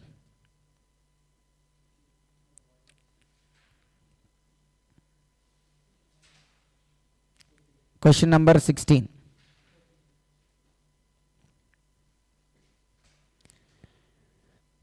Royal Sweet Company, Delhi, a registered supplier, has furnished the details of following few transactions which takes place in November 2025. Sir, when these transactions are happened? November 2025. See, in November what happened? Payment made to an advocate in Delhi. Sir, payment made to an advocate in Delhi. RCM or FCM? RCM. Okay. When the invoice is raised? 7th July 2025. So quickly, sir, what is the time of supply under RCM for service? Date of payment. Date of payment is when? 11th November 2025. Or next 61st day from invoice. So found out what is the 61st day from invoice. Sir, while counting 61st day from invoice, ignore the invoice date and count 61. So 7th you have to ignore and count. In July 23 plus August 31, total nominees are 54. Then you need 61 means September. No, 7th September. See, in July 23 days, August 31 days. How many? 54. We want 61st day. 61st na another 7 days. So 7th September. So 7th September 2025 or 11th November 2025, whichever is earlier. Now what is the time of supply, sir? 11th November or 7th September? Which is earlier? 7th September. So 7th September 2025 is the time of supply here. Okay, then. Oh, yes. Yes, correct only. 24 plus 31 plus 6th September. Okay, then plus 6 na, it is what? 6th September. Then what it is like? 6th September 2025. Sir, when 6th September is like time of supply, by when tax has to be paid? If time of supply is 6th September, by when they have to pay tax? 20th of next month. Next month means what?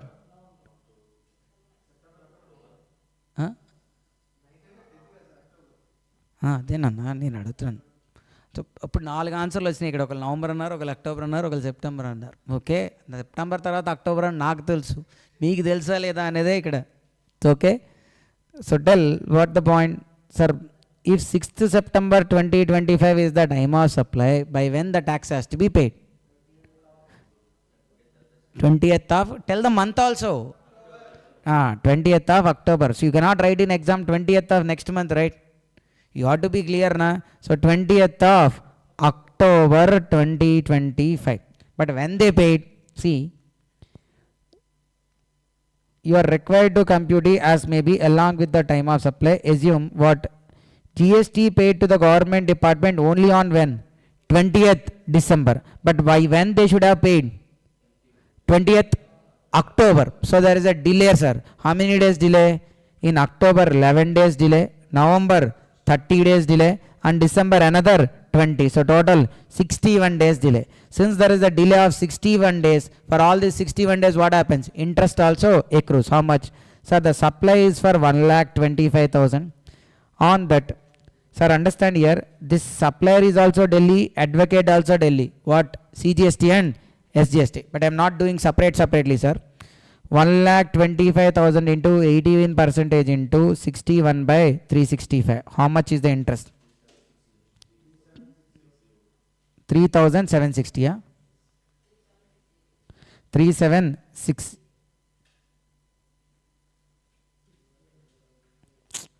1 lakh, not 1,25,000 into 18% you did. How much you will get? 20,500. Okay, and again into 18% also we have to do. Why? Sir, this is the supply value. On that 18% we got what? Tax amount. On tax amount we need to calculate what? Interest at a rate of 18%. So again do 18%. How much?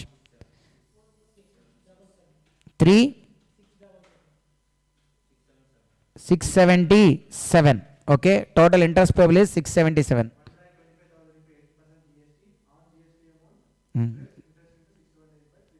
Yes, that's only. Okay, then sir, here first this is what? Supply amount. On this first you need to calculate what? GST how much, sir? 1,25,000 into 18% na? 22,500. On that 22,500 has to be paid by when? 20th October. But paid when? 20th December. For that delay we need to calculate what? Interest. And interest rate also what? 18% only. Okay, that's why. Okay, 677. Then 20th November another payment is made, sir. What? Sitting fee to director. Sir, sitting fee to director na? RCM only. When invoice is raised?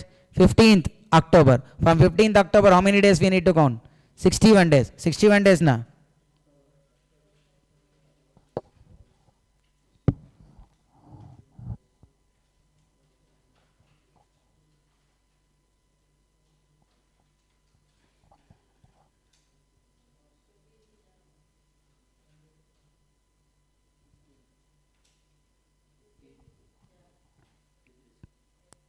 Fifteenth January 2026, whereas the payment is made when?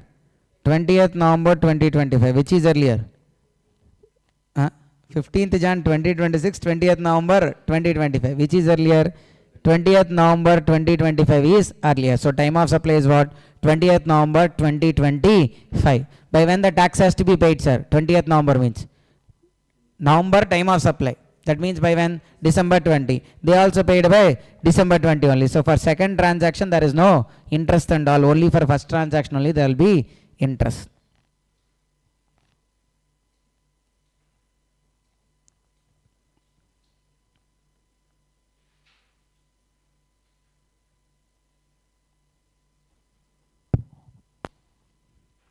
So then question number 19, sir.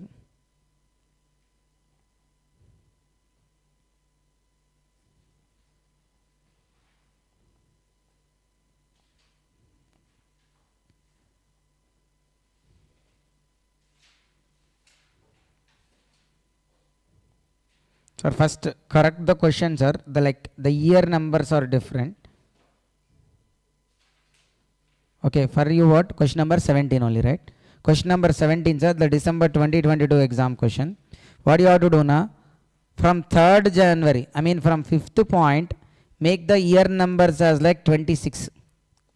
From 5th point, from 3rd January 2025 it will be there, right? So from there make it as like 2026. All the year numbers and all make it as like 26, not 25. Make them as like 26.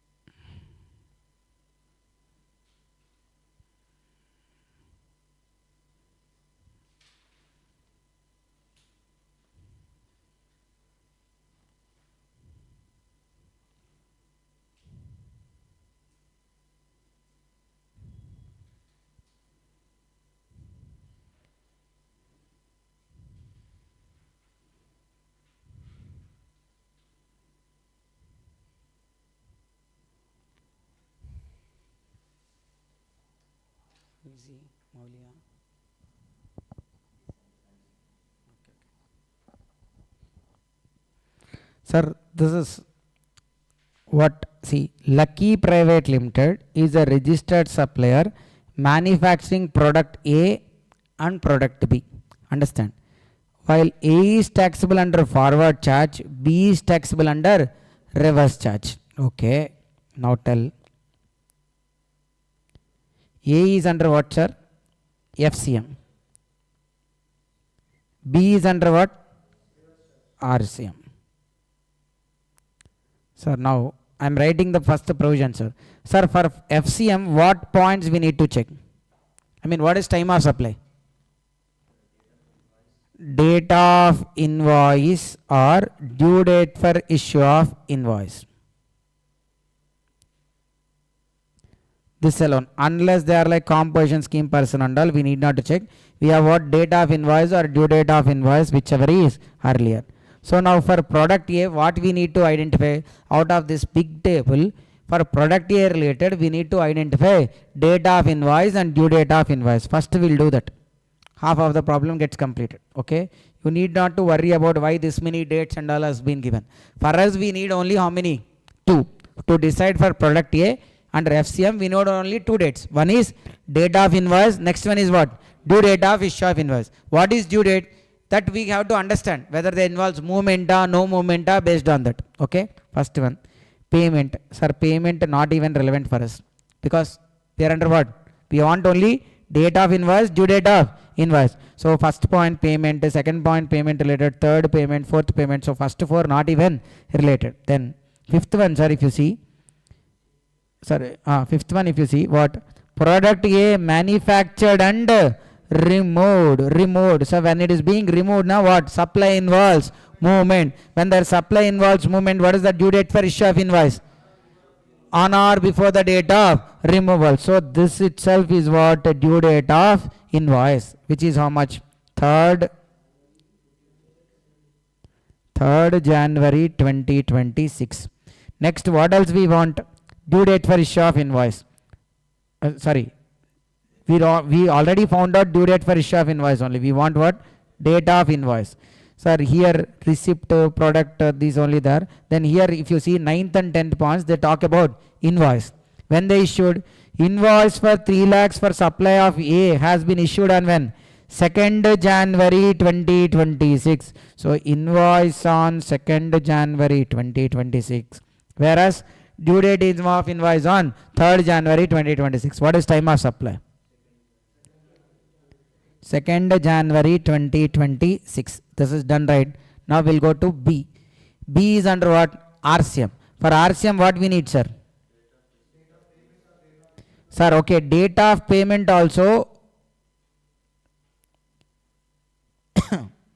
Sir, RCM will think from supplier perspective or recipient perspective? Recipient perspective. Date of payment means recipient when he made. Recipient made payment. That day we need. Not supplier received date. We need recipient made payment date. We need. Date of payment means. Then what else we need? Date of receipt of goods. Date of receipt of goods. Then what else? 31st day from invoice. Sir, here we have invoice date now, sir. We can easily count first 31st day from invoice. What is invoice date here? Here itself it is there. 9th January. So from 9th January we want what? 31st day. Count. 22 plus 9. February 9th. No, wrong. 9th February. Why? In January there are like 22 days. And then another February, if you add 9 days, it will become what? 31 days. Sorry, if you leave 9 days in January, there are still how many days in January? 22. We want how many days? 31. So add 9 days in February. So which means what? February 9th. So 9th February 2026. Okay, this is also done. Then next one is what? Date of receipt of goods. Date of receipt of goods. Sir, first 4 are related to payment only. So now see, 5th and 6th are related to what? Product A. Whereas 7th and 8th points if you see. Product B manufactured and removed, not required. We want what? Receipt of product B by buyer. When it is received? 20th January. So the date to be taken is what here? 20th January 2026. Then date of payment. Sir, here if you look at the third point, they mentioned what? The payment 15th December 2025. Payment of 3 lakhs has been made by buyer. But invoice is for what value, sir? 6 lakhs. But here the payment is made for how much? 3 lakhs only. That means the payment is not made in one term. It was made in multiple terms. Once it is made in multiple terms, we need to decide time of supply also separately. So for one 3 lakhs separately and another 3 lakhs separately. For first 3 lakhs. For first 3 lakhs, when the buyer has made the payment, sir? 15th December. So 15th December 2025. Which is earlier, sir? 15th December 2025 is only earlier. This is called what? Time of supply. Then for the balance 3 lakhs. Sir, the second and third points remain same only. Receipt of goods 20th Jan 2026.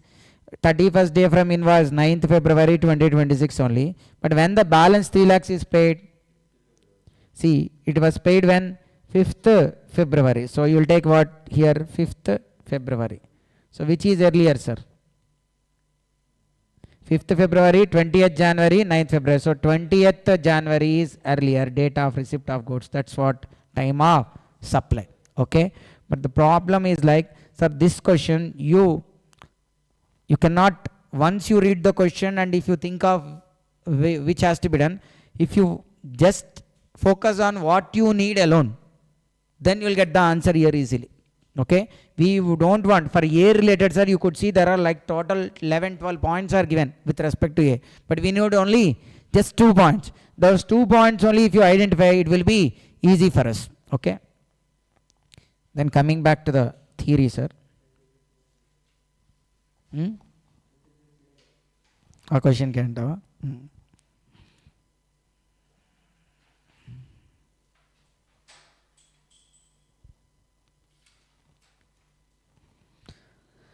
Time of supply in case of vouchers. Sir, actually the vouchers concept has been, this 12.4 and 13 subsection 4 has been omitted in the Finance Act 2025. Why? Sir, actually vouchers are like Sir, our institute, they didn't even did proper study in study material. They said like, since time of supply in case of vouchers, 12.4, 13.4 omitted. So what they said, now you need to decide time of supply as per 12 subsection 2 only they have written in study material. Okay, but actually why this omission has been made? There were a lot of arguments happened whether vouchers will be called as either good or service. First we'll go for supply when either it should be a good or service. But vouchers, the argument is like they are neither goods nor neither services. Why? First argument, sir. Vouchers are like prepaid instruments.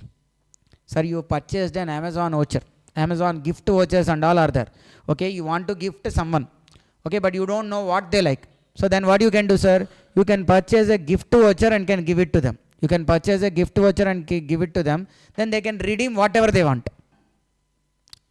Swiggy vouchers are there, Zomato gift vouchers are there, Amazon gift vouchers are there. But those gift vouchers are like what? Equivalent of money only. So instead of you giving money, you give that voucher, the supplier is what? Accepting that as money. So nothing but it is like what? A prepaid instrument. Since it is a prepaid instrument, RBI calls prepaid instruments as money equivalents. When they are money equivalents, they'll fit into what? Definition of money. When they are money, neither they are goods nor service. See, on combined reading of definitions of money, voucher, prepaid instruments, voucher fits into definition of what? Prepaid instrument, which fits into definition of money, hence they are neither good nor service. There is another argument also. Okay. Voucher is like an actionable claim. What is actionable claim? It is a claim to any debt. If you have a voucher, by providing that voucher, you can ask the supplier to give you some goods and services. So it is having a nature of what? Actionable claim. So since it is an actionable claim, then what? Sir, actionable claims also not supplies, because actionable claims are covered under Schedule 3. Okay, so they are not again supplies. So either it fits into money definition or it fits into actionable claim definition. In any case, they are not what? Supplies. Okay, that's why they felt like vouchers are not even supply. Since they are not even supply, why to decide time of supply and all? That's why they have omitted 12.4 and 13 subsection 4. But in our institute material, sir, they didn't given this background. They simply said like, since 12.4 and 13.4 is omitted, you decide time of supply under general section 12 subsection 2 or 13 subsection 2. But that's not the real background. Okay. Then, but sir, if for selling vouchers, if anybody is earning commission amount, if anybody is earning commission amount, to that extent of commission amount, it is what? Chargeable to tax under GST, and for that we'll decide time of supply under default section only, like what? 12 subsection 2, 13 subsection 2. Okay. Then this one, sir. Time of supply in relation to interest, late fees and penalty. See, supplier supplied goods to recipient. Supplier supplied goods to recipient. How much? 10 lakhs is the value of supply. IGST amount is 1,80,000. So total how much? 11,80,000. Okay. And see, how much is the credit offered by supplier, sir? 1 month. The credit offered is how much? 1 month. Sir, everybody are able to understand, sir, here? The total value of supply is how much? Including tax, 11,80,000. Payment has to be made within 1 month. Invoice raised on 10th June 2026. From there, within 1 month, it has to be paid. But what happened? Recipient didn't make payment within 1 month. He made payment after 6 months. Sir, you thought you will get 11,80,000 within 1 month, but you are getting after 6 months. So for all these 5 months, you are losing your interest rate. So you are asking him to pay either interest or late fee or penalty. So you got extra what? 50,000 rupees. Not just this 11,80,000. You got extra 50,000 as what? Late fee, interest and penalty. Now what? This late fee, interest, penalty also became an incidental activity to that of your main supply of good or service. Now this 50,000 also includable in your value of supply. Okay. Now this 50,000, if it is includable, what is the time of supply for this 50,000? Sir, first you know whether this 50,000 you will receive or not. Sir, when you are selling, you will think what? You will receive money within 1 month only. So you don't even expect that you will realize this 50,000. Okay, so that's why initially you didn't decide a time of supply for this 50,000. You decided only for this 10 lakhs time of supply initially. For this 50,000 you didn't decided. Now for this 50,000, what is the time of supply? So time of supply for such interest, late fee, penalty which is made for delayed payment is date when the payment is received by supplier. Whenever the supplier receives payment, that day itself will be treated as what? Time of supply. Then time of supply in case of residual cases. What are residual cases, sir?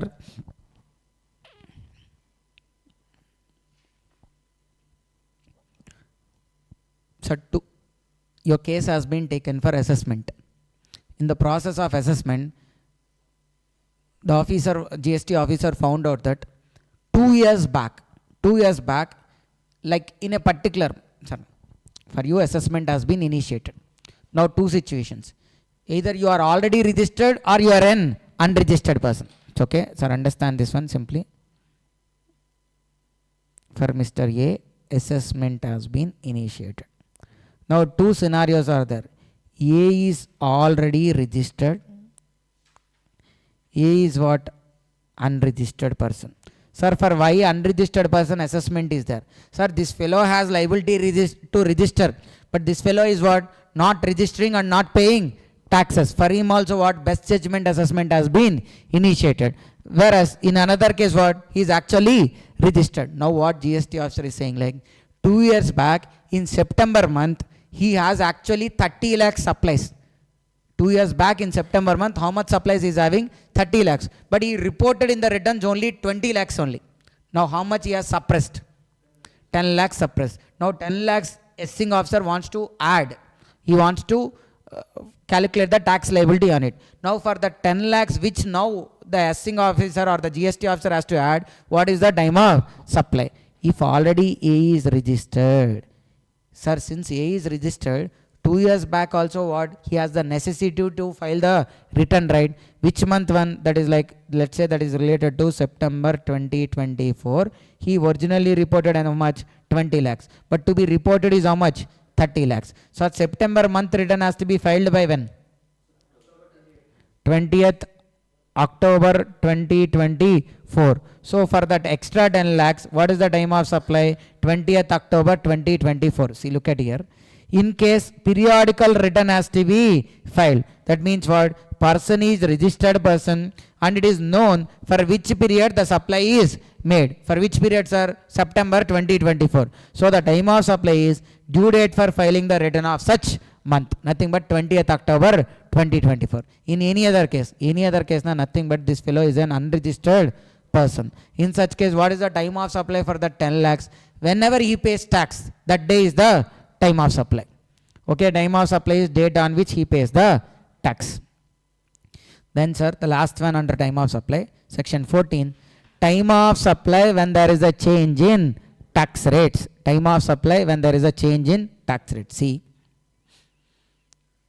from 1st October, look at the example, sir. From 1st October 2025, the tax rate has been changed from 5% to 12%. How much to how much, sir? 5% to 12%. Okay. Now, the problem is, which rate we have to take? Sir, here 3 deciding factors are there. Date of invoice, date of payment, date of completion. What are those 3, sir? Date of invoice, date of payment, date of completion. Date of invoice, date of payment, date of completion. Out of these 3, majority which side that rate will be applicable?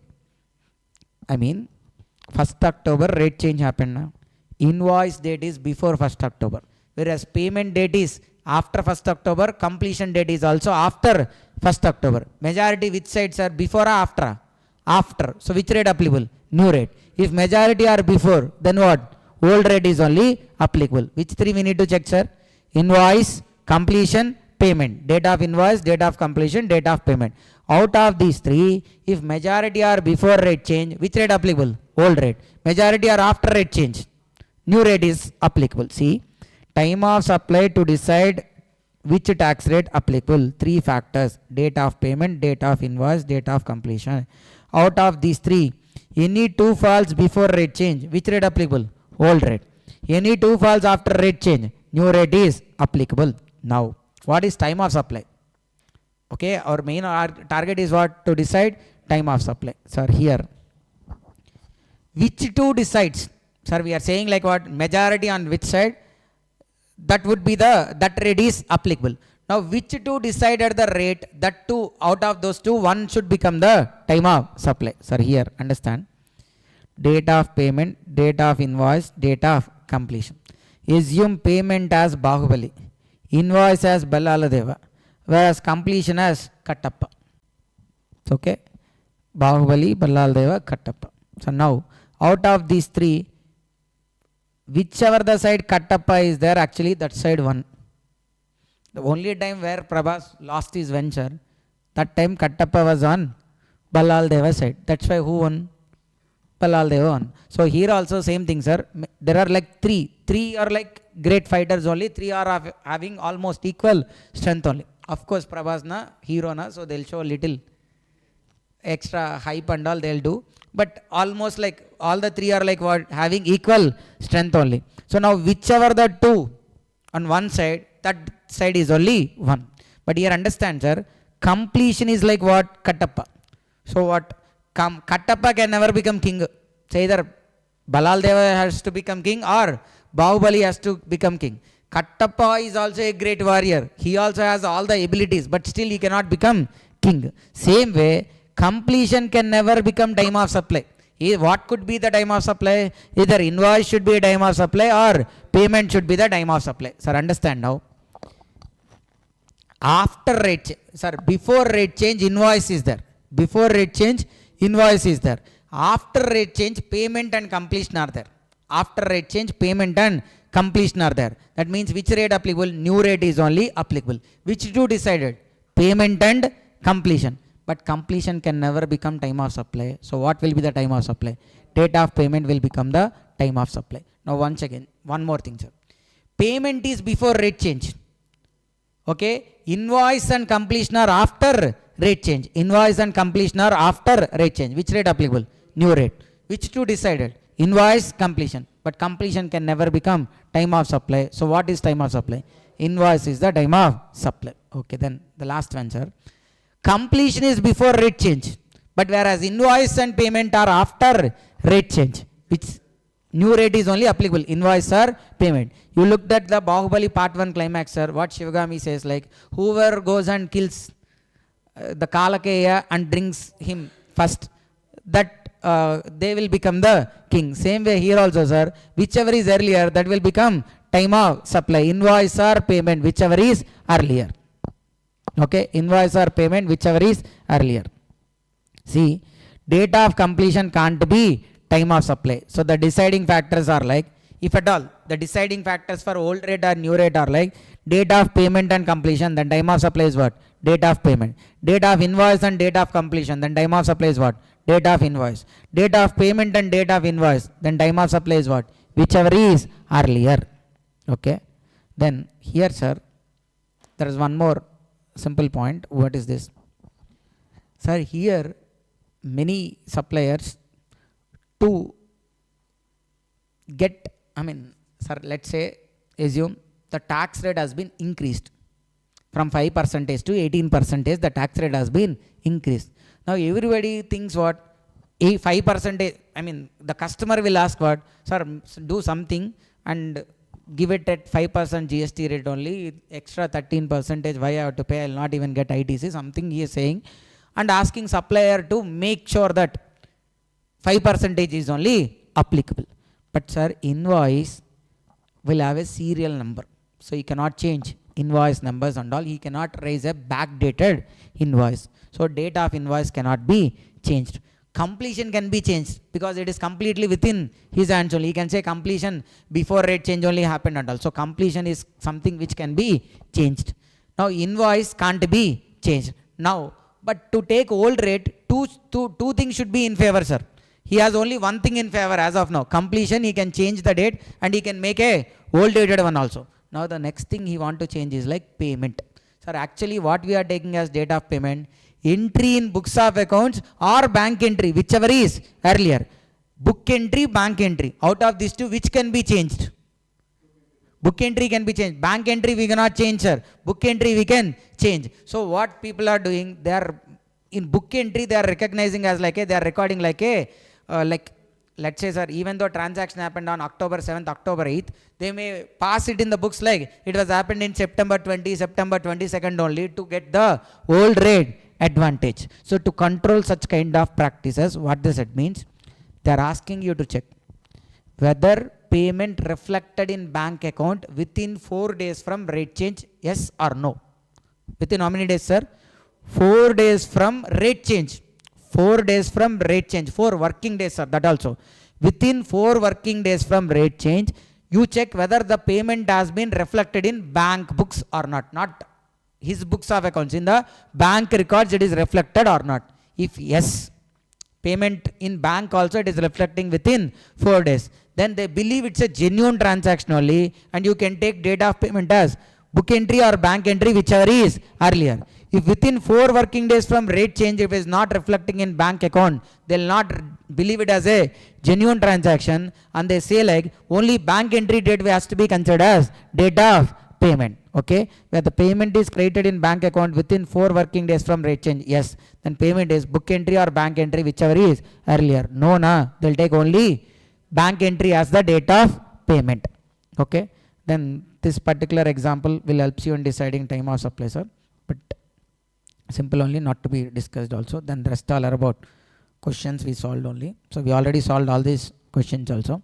So with this what we have completed time of supply.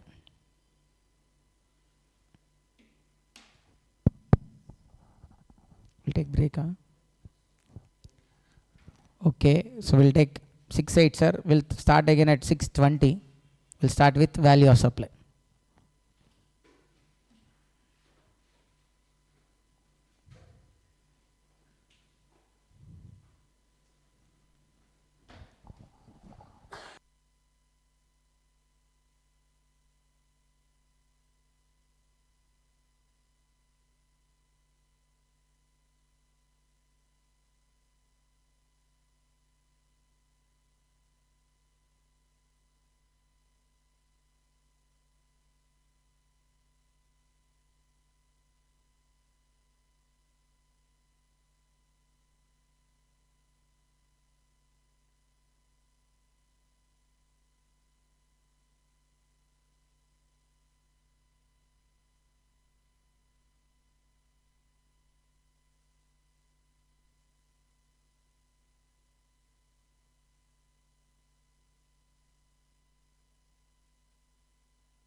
So we're going to start with value of supply.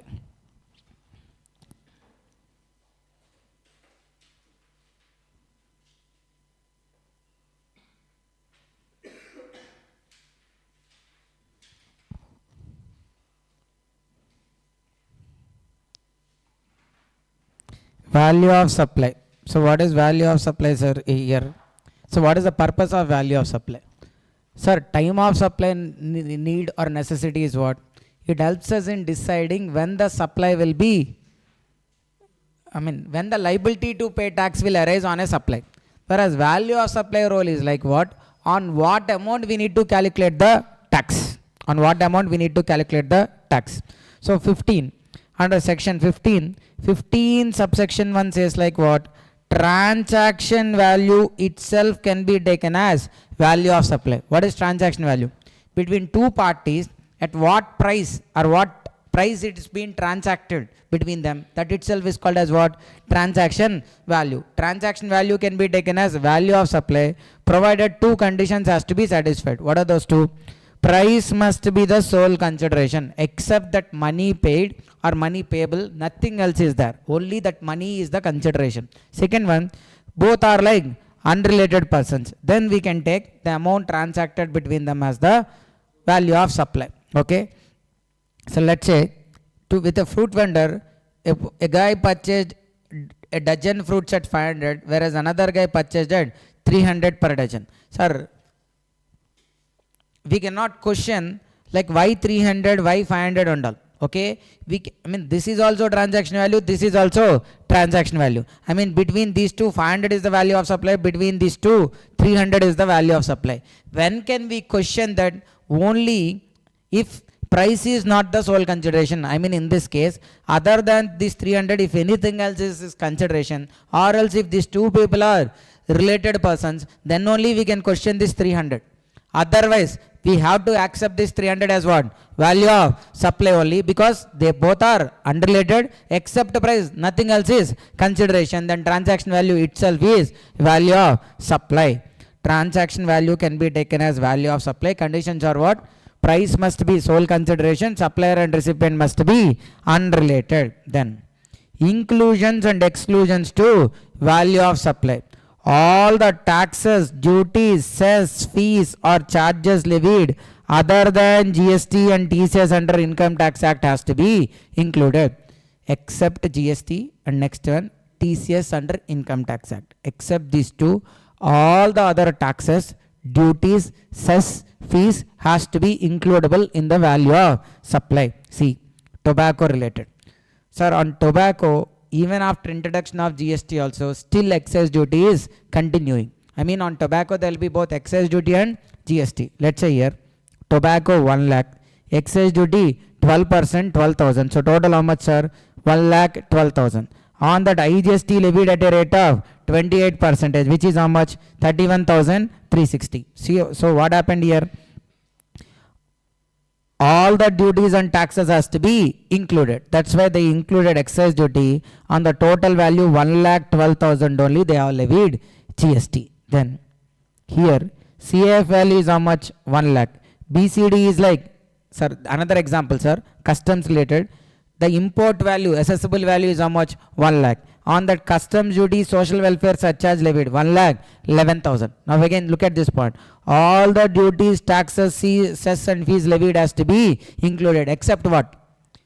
GST and TCS under Income Tax Act. But these two are not. GST are not TCS. So this has to be included. The total is only value of supply. On that only we have to levy IGST. Then in TCS related, sir.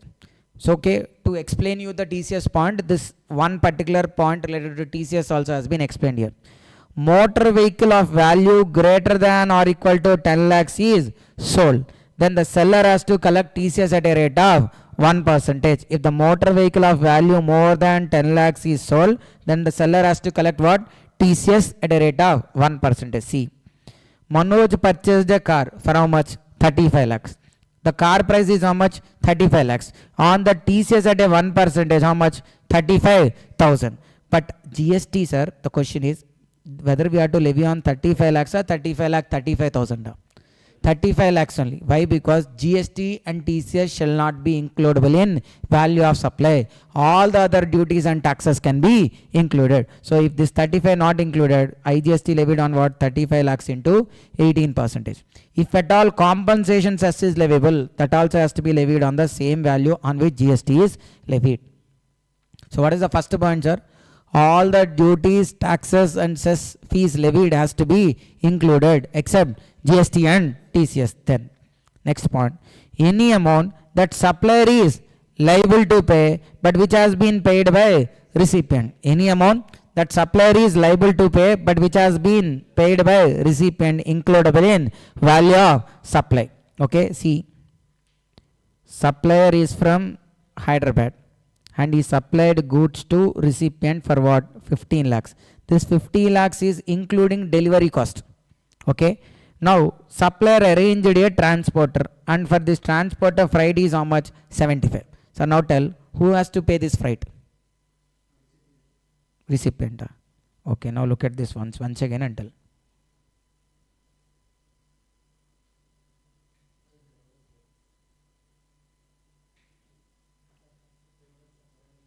This 15 lakhs is what? Including price on delivering goods at Chennai. I mean supplier only agreed to deliver at Chennai. That means who has to pay the freight?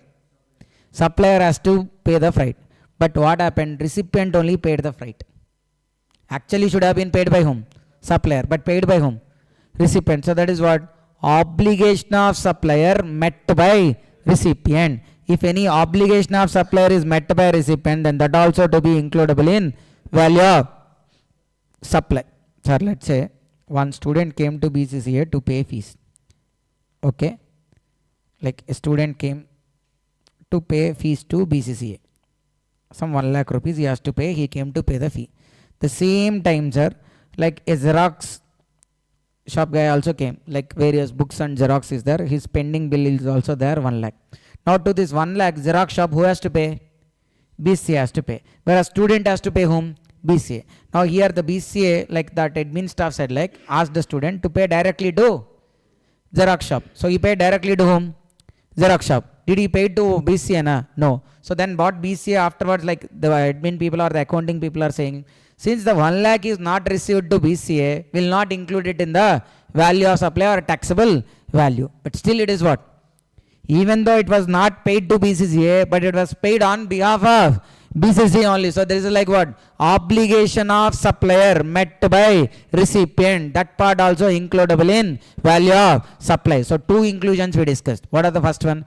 All the duties, taxes, cess, fees levied has to be included except GST and TCS. Next one what? Any amount that supplier is liable to pay but which has been paid by recipient includable in value of supply. Then incidental expenses are also includable in value of supply. What are called incidental expenses? Commission and brokerage, designing charges, packing charges, weighment charges, loading charges, inspection and certification charges, freight, transit insurance, installation and testing charges, warranty. All these are like incidental expenses only. So you can remember them in a sequence. First, a seller to get a customer, he might have some brokers and all. So first to the broker he need to pay brokerage or commission. So okay, first one. Then design. Customer ask for a specific design. So designing charges. Then packing. Then weighment. Then once weighment is done, then they will be loaded. Once they are loaded, okay, or before loaded itself, they will be inspected. Then loading. Then there will be freight and all. Then there will be transit insurance. And then installation and testing charges. Post that there could be even warranty replacements also. All these are like what?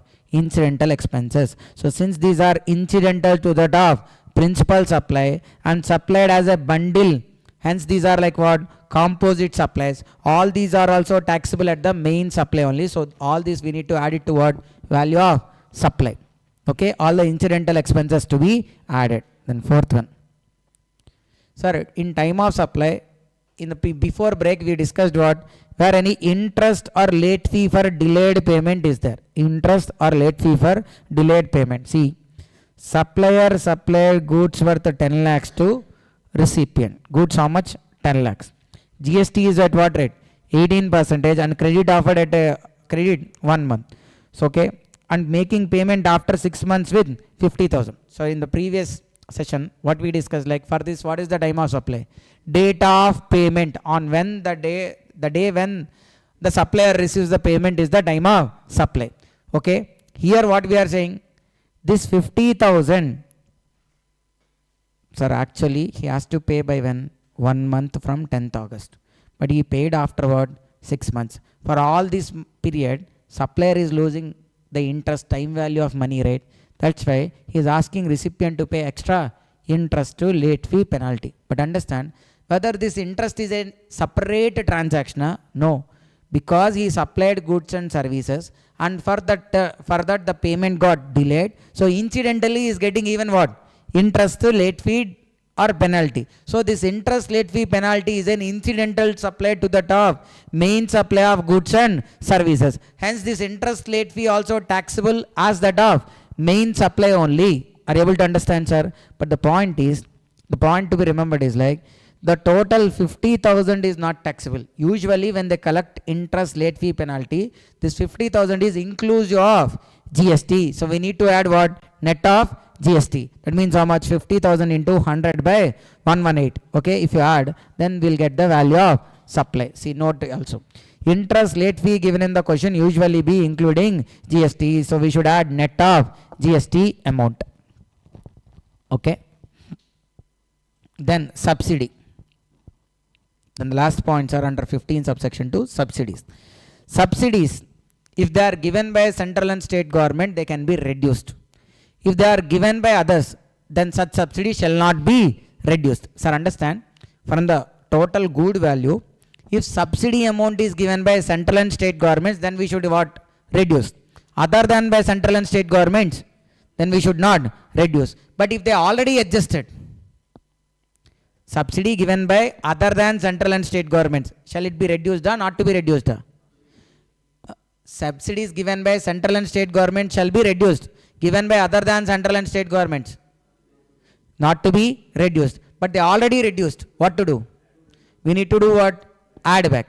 Okay. Subsidy given by central and state governments, not adjusted to the price. Not adjusted. What we have to do? We need to adjust. That means we need to reduce. Okay. Then subsidy given by central and state governments already adjusted. Nothing to be done because already they have adjusted. Subsidy given by other than central and state governments, not even adjusted. Not to be adjusted only. So they also not adjusted. So simply what? Ignore. No action. Okay. That's about subsidy C. Given by central and state government. Price already adjusted to subsidy. Then no action. Price not adjusted to subsidy. Then what? Reduce. Okay. Then subsidy given by others. Already adjusted. Then what? Add back. If not adjusted, then no action. Then about discount. Then about discount. So discount we need to check when the discount is given. If the discount is given before or at the time of supply itself and it is mentioned in the invoice. So usually when you went to buy goods and all, when you will get discount or when you will ask for a discount. Most of the times they will only keep 20% discount, 30% discount. So that is known before supply itself. Or else when you will ask, at the time of billing and all, you will ask for discount. So that discount will be mentioned in invoice. So if discount is given by or before or at the time of supply and mentioned in invoice, such discount can be reduced. No problem. Discount given after supply, post supply. I mean supply happened today, but discount given after 20 days, 30 days. Okay. Then there are certain conditions to be satisfied. First one, to give discount even after that 20 days, 30 days, 1 month, 2 months, there should be a clear agreement or clear terms in the contract. It should be established as per contract or agreement that discount has to be given even after supply. That should be clearly mentioned. Then, sir, understand, here we should know the concept of debit note and credit note. Sir, invoice amount. Sir, when you sell goods, what? You'll get a debtor. You'll have a debtor. So to the customer you are raising what? Invoice. So invoice, assume it as like an asset. Invoice, assume it like an asset. If invoice value has to be increased, asset value to be increased, what you will do? Asset value to increase, what you will do? You will debit or credit? Asset to be increased, what you will do? Debit. So invoice to be increased, you need to debit, so debit note. Asset to be reduced, what you will do? Credit. Okay, so invoice is also like an asset. If invoice value has to be reduced, you will raise what? Credit note. So understand now. Invoice value to be increased, what you have to do? Debit note. Invoice to be reduced, credit note. Okay, but invoice already raised na, that you cannot alter it and all. So if you want to make any changes na, and that also, that impact, it's gonna increase the invoice value, what you have to raise? Debit note. If the impact it's gonna reduce, you have to raise what? Credit note. Okay, fine. Then, sir, now what is the concept? Discount which is going to be given before supply or after supply? After supply. To give after supply, what is the first condition? It should be clearly mentioned in the contract or agreement. It should be established as per contract or agreement. Then supplier has to raise a credit note. Why credit note? By giving discount, invoice value reduce or increase? Reduce. That's why supplier has to raise a credit note. Third one, sir, originally 10 lakhs, sir. After discount, it is becoming 8 lakhs. First recipient availed ITC on 10 lakhs, 8 lakhs, 10 lakhs. But now with the discount, the value coming to how much? 8 lakhs. That means he claimed excess ITC. So he has to reverse what? That excess ITC. He has to reverse that excess ITC. These three conditions are there. What are those? To give post-supply discount, it should be clearly mentioned in the agreement or contract. Then supplier has to raise a credit note. Recipient has to reverse the excess ITC. Look at this example, sir. Tata Motors sold 50 cars to Vaishnavi. Each car at how much? 20 lakhs. But the condition is what? If Vaishnavi can sell all these 50 cars in 1 month, then Tata Motors is gonna give her how much discount, sir? 20% discount. So it's a condition which is there in the contract. What is the condition? If Vaishnavi Motors can sell all the cars within 1 month period, then Tata Motors is gonna provide 20% discount. After supply discount, sir. This is post supply discount. So there is a agreement in the contract. Now to give discount, what are the other conditions? Once the condition is satisfied, Tata Motors has to raise a credit note and Vaishnavi Cars has to reverse the excess ITC. If all the conditions are satisfied, then discount can be reduced. In any other case, post supply discount you have to ignore. So that should not be reduced. Then this mechanism, sir. Okay, then there is a mechanism here and all, like to check whether recipient has actually reversed ITC or not. But that and all has been again removed, sir. To reduce compliance burden, above mechanism has been omitted. It's okay, so you need not to worry about that. Then 15 subsection 4. Where value of supply cannot be determined under section 15 subsection 1, then value of supply shall be determined using rule 27 to rule 31. Okay, first one, rule 27. Sir, first, starting of the chapter, what we can take it as value of supply?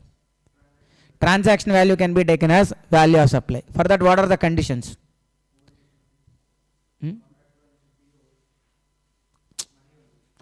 Price must be the sole consideration. Then supplier and recipient must be unrelated. Sir, what happens if they are related?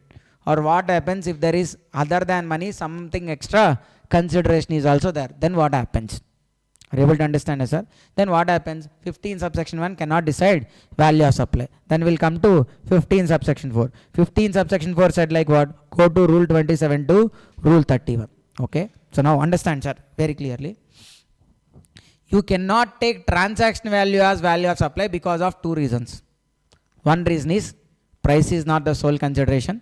The other reason is like supplier and recipient are related. If price is not the sole consideration, you go to rule 27. When you will go to rule 27, price is not the sole consideration. When supplier and recipient are related, go to 28 and 29. Price is not the sole consideration, you will go to which rule? Rule 27. When both are related, you will go to rule 28 or 29. Okay, you came to rule 27. What? Where consideration is not wholly in money. Okay, what are examples like barter transaction, exchange, permanent transfer or disposal of business assets on which ITC availed? There is no consideration at all in such cases. First, they are asking you to take open market value because the actual transaction value you cannot take. That's why what they are asking, go and take the open market value as the value of supply. Sir, what is open market value? See, sir, this is a mobile shop. He sold to customer A like an exchange transaction. Like this customer paid 20,000 plus old mobile, then mobile shop given a new mobile. So here what? Price is not the sole consideration. So for this what we can take? Open market value. What is open market value? This mobile shop will buy to some other customer also, right? So when it was sold to some other customer, what is the amount collected? 25,000. Then open market value is how much? 25,000. Okay. In definition, open market value means full value in money payable for a transaction where supplier and recipient are unrelated and price is the sole consideration. That amount you gonna take it as value of supply. But open market value not available, sir. Sir, why can't open market value will not be available? See, look at the example. Sir, MS Dhoni providing services to whom? CSK. For that, CSK agreed to pay him 10 crore rupees and a building in Chennai also. Now what? Price is sole consideration, not sole consideration. Price is not the sole consideration. Sir, to find out open market value, MS Dhoni will not provide service to any other person. He will provide only to CSK. So there is no open market value available. Then in such case, how to determine value of supply? Simple thing, sir. What is the money paid? 10 crores, take it. Plus money equivalent value of non-monetary consideration. What is the non-monetary consideration here? Building. Find out the money value of building. Building worth 3 crores. Then add 10 plus 3. Total value of supply is how much? 13 crores. First option is what? Open market value. If that is not available, then what you will take? Money plus money equivalent value of non-monetary consideration. Both you add, you will get. Okay. Consideration paid in money plus value of non-monetary consideration in monetary terms. Okay. Then third one. Let's say, sir, that, sir, instead of building what they given, they have given 2% stake in CSK. Instead of money, what they given is like they given 2% stake in CSK franchise or ownership. Okay. Instead of this building. Then what happens? That couldn't be found out. For that particular share also they cannot found out exact open market value and all. Then second one also fail. Then what? Value of supply of goods of like kind and quality. If any like kind and quality goods and services are there, then you can take. So what are like kind and quality? For thumbs up, what are like kind and quality goods? Pepsi, Coca-Cola, Coke, then Campa-Cola, newly. So all these are like what? Identical goods. So those values can be taken as the value of supply. If not identical good available, then we'll go to similar good. What are similar goods? Sir, thumbs up na, Pepsi, Coke, Campa-Cola, all these will look like same color at least. Almost similar taste. So they are like identical. Similar goods na, they may look distinguishable. Like Sprite, 7-Up, Limca. Okay, they are also ultimately beverages only, but the problem is like what? They doesn't look like, they are not like exactly same. Then they'll come under what? Similar goods. So if your good related open market value not available, or money value plus money equivalent value of non-monetary consideration, second point also not available, then you will take what? Identical good or similar good related value as value of supply. Sir, but for understand, for Dhoni related, what to Dhoni they given? CSK 10 crores money plus 2% share in the franchise. For the 2% we cannot find out monetary value. So second point done. Second point also gone. Now come to third point. What it said? Identical or similar service. For MS Dhoni service there is no identical service. You cannot compare it with Virat Kohli or with Rohit Sharma, because when it comes to service, each service is like individual and specific. Sir, okay, each of these three has unique characteristics. Okay, so that's why we cannot compare. So this is also done. Then what else? Okay, then we have two more options. You can go to rule 30 or rule 31. What is rule 30? Find out the total cost. How do we calculate cost? Cost as per CAS4, you calculate cost and multiply it with 110%. Rule 30 says like cost into 110%. Cost calculated as per CAS4 into 110%. Sir, that also not available. Then go to rule 31. What does rule 31 says? Like you do whatever the method you want. Any method which is best suitable, you decide as per that particular method. Rule 31. So once again, sir, when we came to rule 27, when price is not the sole consideration. Then what to take as value of supply? Open market value. If open market value not available, monetary consideration plus money equivalent value of non-monetary consideration, that also not available. Identical goods or similar goods value, that also not available. Go to rule 30. What is rule 30? Cost into 110%, that also not available. Rule 31, any other method which is appropriate or suitable. Then we came to rule 28 and rule 29. Sir, when rule 28 and rule 29, where supplier and recipient are related persons, okay, but when 28, when 29, when both are like related persons or distinct persons, then 28. When they are like principal and agent, then we'll go to 29. When both are like related persons or distinct persons, rule 28. If they are like principal and agent, then it will go to rule 29. So, okay, sir, here what does it says? Like just like as previous way, here also transaction value we cannot take. Sir, why can't we take transaction value? Because related parties, na, the price might got compromised, so we cannot take. So what they are saying, like go for open market value. But there are two provisos are here. Provisos are very important, be clear. The proviso 2 I am discussing first, not proviso 1, I am discussing proviso 2. What does proviso 2 says? Means if at all recipient is registered, not the supplier. Supplier anyhow registered only, that's why we are digging all this. If supplier is unregistered, now why we will decide value of supply? So supplier anyhow registered. Even the recipient is related person, distinct person. That fellow is also registered. That related person, distinct person is registered and eligible to avail ITC. If that is the case, even though price compromised, no problem. Whatever is the value mentioned in invoice, that itself will be deemed open market value. Understand, sir? Proviso 2, what does it says? If recipient is registered, eligible to ITC, then whatever the value mentioned in invoice, it may be compromised, but still that is the deemed open market value. You can take it as open market value. See. So here proviso, sir. Where the recipient is eligible to claim ITC, then value mentioned in invoice can be deemed open market value, then that itself can be taken as what? Value of supply. Okay. Proviso 1 will discuss afterwards, sir. So what is the first option, sir? Both are related. What is the first option? Open market value. But what is the proviso says? If recipient is registered and eligible to avail ITC, then whatever the value mentioned in invoice, that itself can be taken as value of supply. Okay, then value of goods and services of like kind and quality. The next one is like what? Value of goods. Which is missing?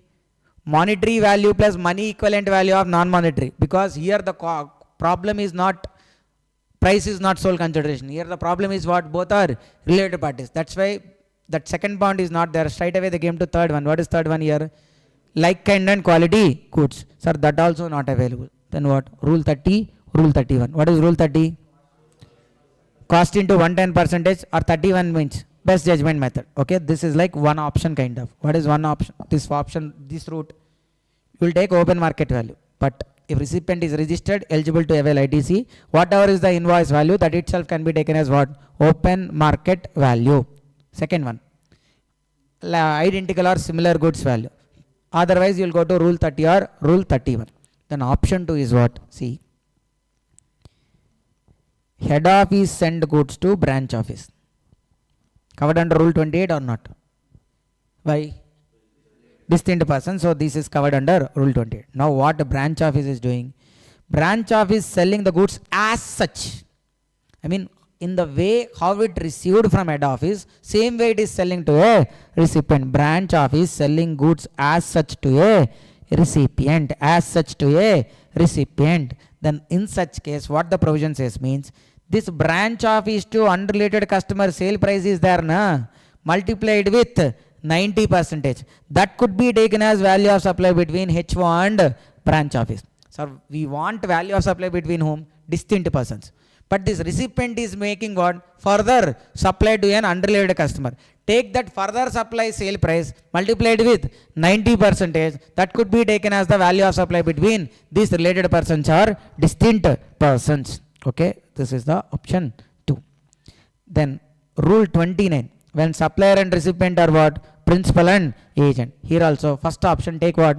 Open market value. If open market value is not available, you'll go to what? Rule 30. If rule 30 also not possible, then you'll go to rule 31. Here also option 2, sir. What is option 2? Same as like rule 28 only. Like principal sent to agent. But between principal and agent, we cannot find out value of supply. Now agent sold to an unrelated customer. Take that price, multiply it with 90%. That can be taken as value of supply between principal and agent. Hello, everybody. Then rule 28 sub rule 2, sir. Valuation of guarantee services. Valuation of what? Guarantee services. What is this? The guarantee is being provided by director to company. The guarantee is being provided by whom to whom, sir? Director to company.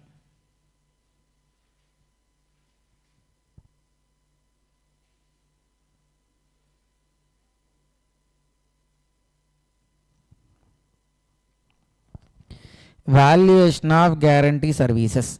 Sir, guarantee provided by whom? Director to. Sir, for guarantee service, what is the consideration?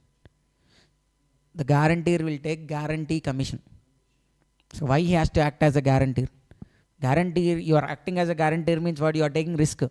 If the original person defaults, then you only responsible to pay. So see, you are having risk. When there is a risk, then you should have what? Return should be there. So that's why when they provide guarantee service, they'll take guarantee commission. But here the point, see, valuation of guarantee service, director to company. But sir, understand, as per RBI guidelines, the rule is like directors cannot take guarantee commission from the company for acting as guarantees. So okay, that itself cannot be taken. So there is no question of open market value. Take the open market value as 0. So no value of supply at all when director provides guarantee to company. But when holding company providing guarantee to subsidiary. So subsidiary small company, sir, chota company, now recently started. Nobody is giving loan to it. Then holding company goes on behalf of it and tells like what? Our person only, no problem, give loan and all. So for that, holding company will take what? Guarantee commission. So now where any guarantee amounts received, or if no consideration also, what we have to take as value of supply, sir? Actual guarantee amount or 1% of the guarantee offered, whichever is higher is the value of supply. How much, sir? Actual commission or 1% of the guarantee amount, whichever is higher has to be taken as value of supply. Then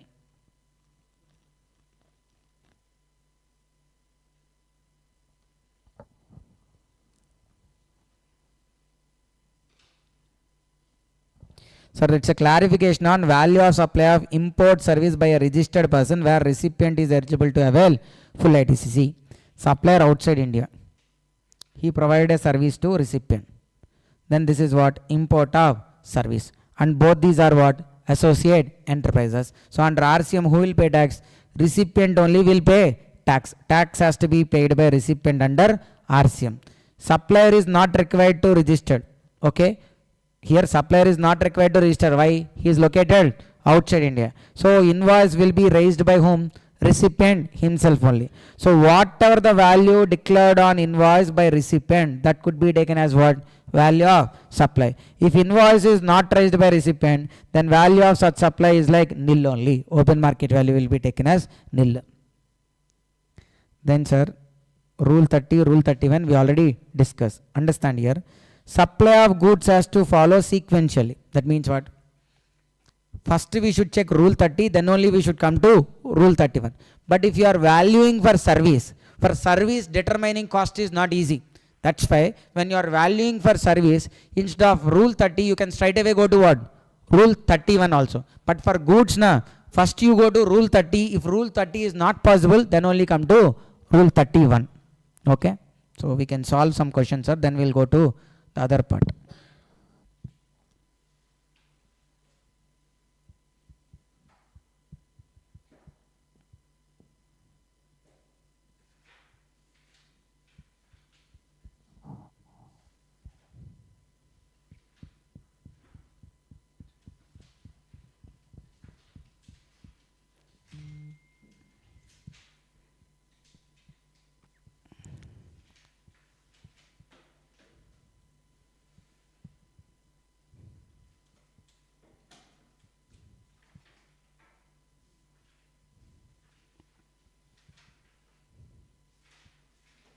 Sir, come to question number 5, sir.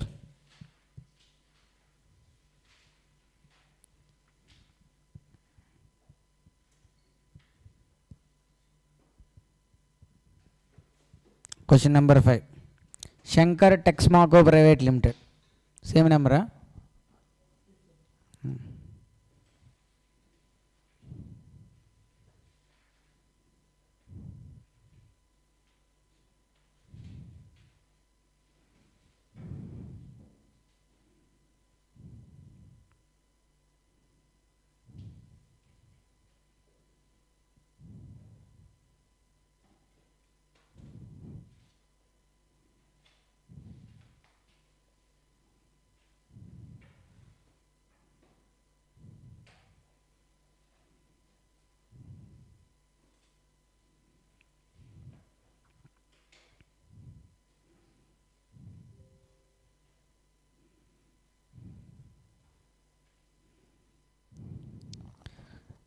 Sir, see, Shankar Texmaco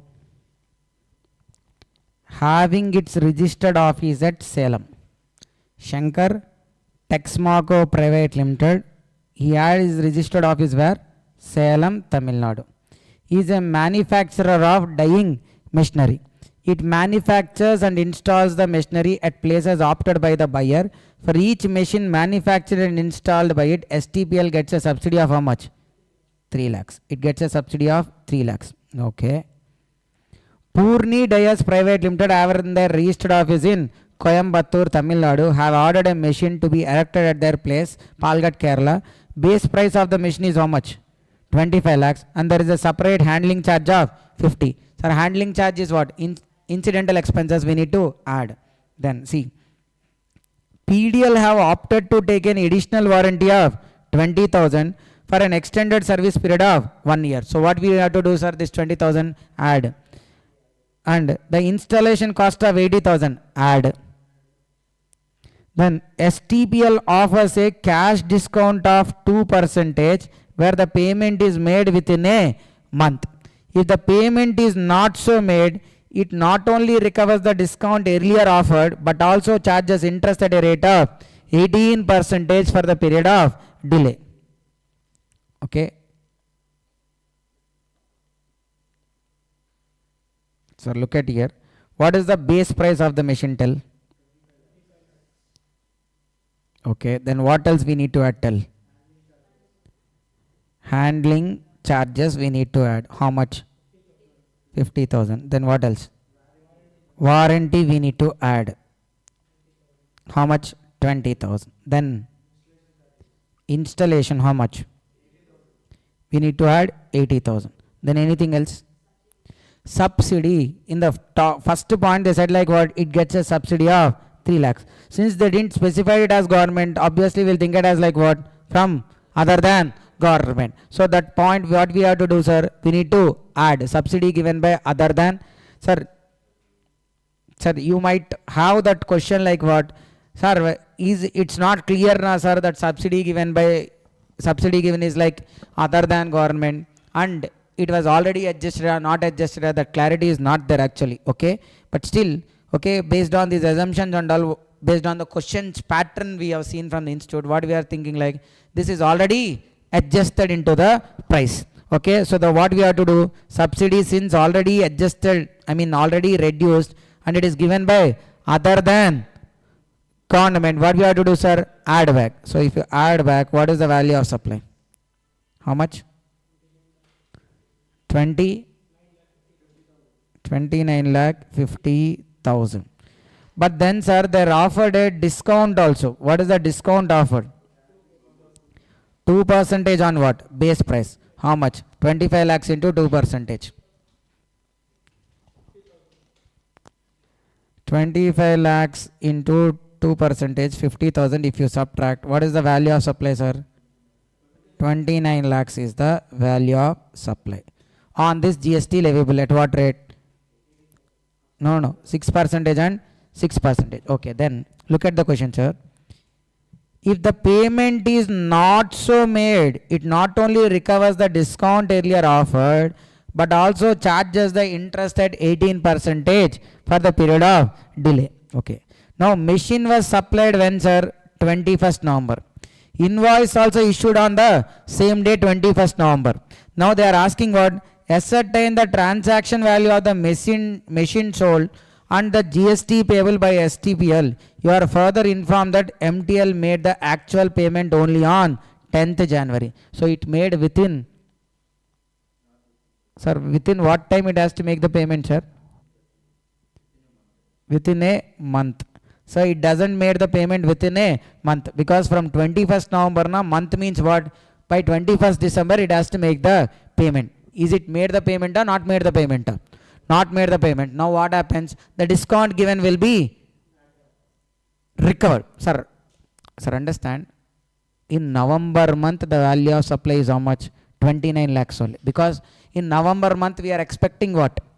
They'll make the payment within 1 month only. So in November month value of supply is 29 lakhs only. On 29 lakhs only we'll calculate GST. But in December month what happening? This discount amount has to be reversed. I mean, what happening, sir? 29 lakhs again we need to increase the invoice value. To increase invoice value, what we have to do? Debit note has to be raised. To increase invoice value we need to do what? Debit note. So in December month we gonna raise a debit note. Okay, for what amount we gonna raise debit note? That's the question. Sir, November month value of supply 29 lakhs, on that you will calculate GST. This is done. But here what the provision said, like, I mean the question said, like, if they didn't make the payment within 1 month, then the discount given will be taken back. How much is the discount? 50,000 they gonna take back. Plus they said something else also. So supplier is now gonna get back how much? 50,000 is gonna get back, and even interest also at what rate? 18%. Now you need to calculate for what value debit note has to be raised. For what value debit note has to be raised? How much extra the supplier has to get, sir? Discount, that only. Calculate and tell. How much is the discount and plus?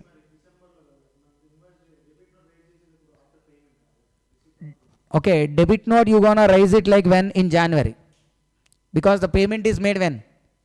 January. So you gonna raise it in when? January. So okay, till 10th January you gonna calculate interest.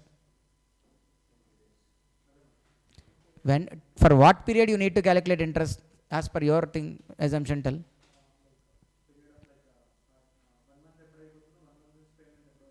Read the sentence. If the payment is not so made, it not only recovers the discount earlier offered but also charges interest at 18% for the period of delay. Period of delay, that means from when? 21st December only to 10th January. 21 days it has to calculate interest. On what amount it has to calculate? 26 lakh. So you need to calculate interest on amount without subsidy. Sir, why without subsidy? Sir, from customer how much you will recall? Sir, value of supply is 29 lakhs only. Okay, now discount reversed also, it becomes how much? 29 lakh 50. But customer has to pay you 29 lakh 50,000. 26 lakh 50,000 only you gonna recover from customer, because the other 3 lakh subsidy you received from some other person. So okay, for that 3 lakhs customer is not responsible. So he is responsible only for how much? 26 lakh 50,000 only. So the interest has to be calculated only on 26 lakh 50,000 into 18% into 21 days. So okay, they did that right here. Yes, if it is in some other questions, sir, it will be there. That question also will come. There what we'll do? Okay, we'll even raise a debit note. For what value we need to raise debit note, sir? 50,000 interest plus how much is the interest, sir? 26 lakh 50,000 into 18% into 21 by 365. 27 444, total 77 444, and this is including GST.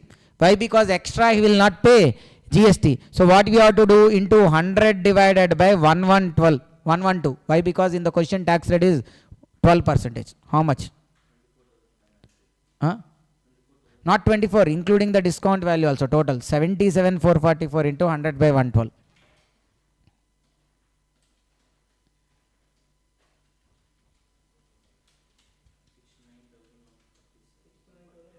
So this is the value of supply for which a debit note has to be raised. On that again, if you apply GST 12%, you will get total how much invoice values, debit note value 77,444. Okay, I'll show the similar question also.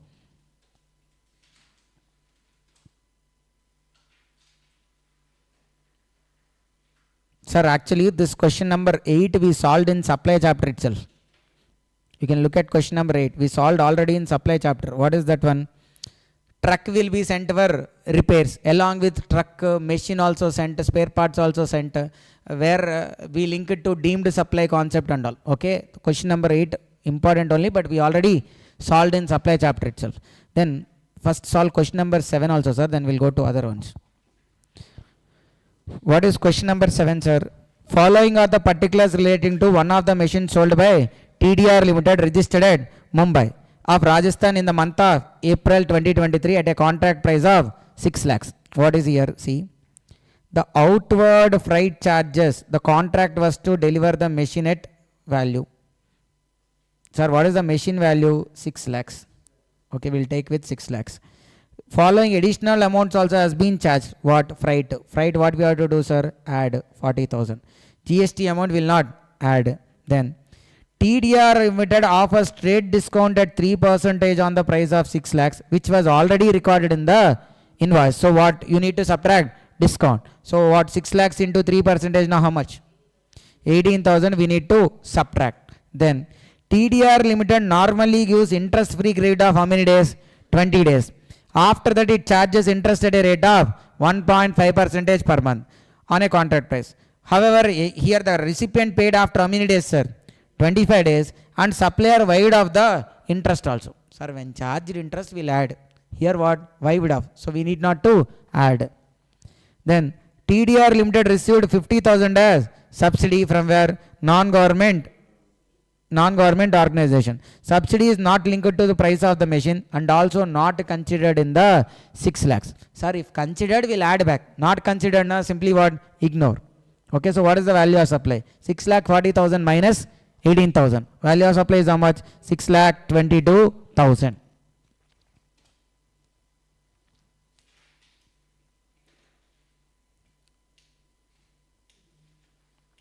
This one, sir. So I said, right, where there is some other question where they will include all those. Question number 9.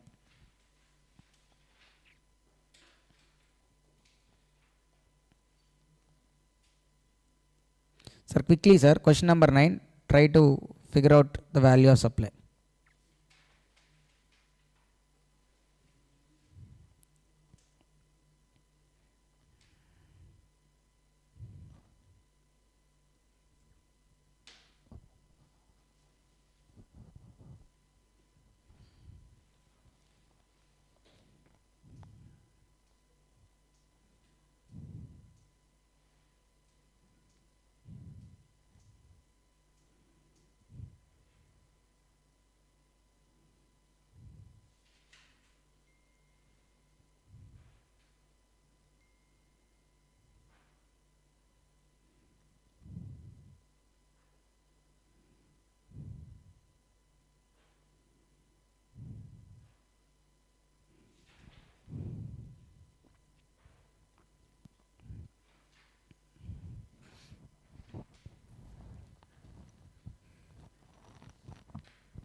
PDFs are not being shared.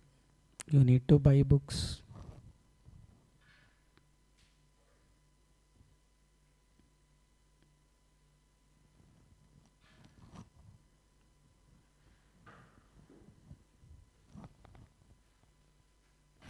Sir, what is the question here? XYZ Limited is a supplier of machinery used for making what? Bottle caps. The supply of machine is affected as under. The whole price of the machinery at which it was supplied in the ordinary course of business to various customers is how much? 42 lakhs. However, actual price depending on customer, it may go up and down, plus or minus 10%. Okay. And along with every machine, they'll incur what? Handling charges 10,000, commission and installation 1 lakh. That is on every machine they sell, that will be mandatorily they're gonna incur. The machine can be dismantled and erected at any place. Transportation of machinery to the customer premises is also arranged by XYZ to a third party service provider, and customer only will pay the freight. So sir, it's not supplier obligation to pay the freight and all. So that is out of the value of supplier. We need not to bother about it. The company provides 1 year free warranty. However, the company also provides an extended warranty at what price? 3 lakhs. A cash discount on 2% of the price of the machinery is offered if the customer agrees to make the payment within 15 days. If the receipt of the machine at his premises. If there is a failure to make the payment, the company recovers the discount and charges interest at a rate of 1% per month or part of the month. 1% per month, or even for the part of the month, they're going to collect how much interest? 1%. Okay. Then for every machinery supplied, they gets a subsidy of how much? 2 lakhs from its holding company. Now XYZ has supplied a machine at what price, sir? 40 lakhs. Now we'll take what? 40 lakhs. What is the list value, sir? 40 lakhs. For that, what we need to add? Handling charges, how much? 10,000. Installation and commissioning charges, 1 lakh. Then they took additional warranty also, na? However, has paid freight directly and opted for 2-year warranty. So 2-year warranty, now how much, sir, extra? 3 lakhs. Plus subsidy also we need to add, because subsidy given by whom? Holding company. Okay, it was already adjusted. So what we have to do? Add back. How much is the subsidy? 2 lakhs you add back. Okay, then what is the value, sir? 46 lakh 10,000. From there we need to provide what? Discount. Discount 2% on 40 lakhs. How much? 80,000 you subtract. Then what is the value of supply? 45 lakh 30,000. This is the value of supply in which month, sir? In the month of, in the month of August. In the month of August, the value of supply equals to how much? 45 lakh 30,000. On that you will calculate tax. That is done. Then the payment has to be made within how many days, sir? 15 days. That means it has to be paid by when? August 15th it has to be paid. But they paid when? They paid on 31st October. So how much delay is made? August, September, October, November.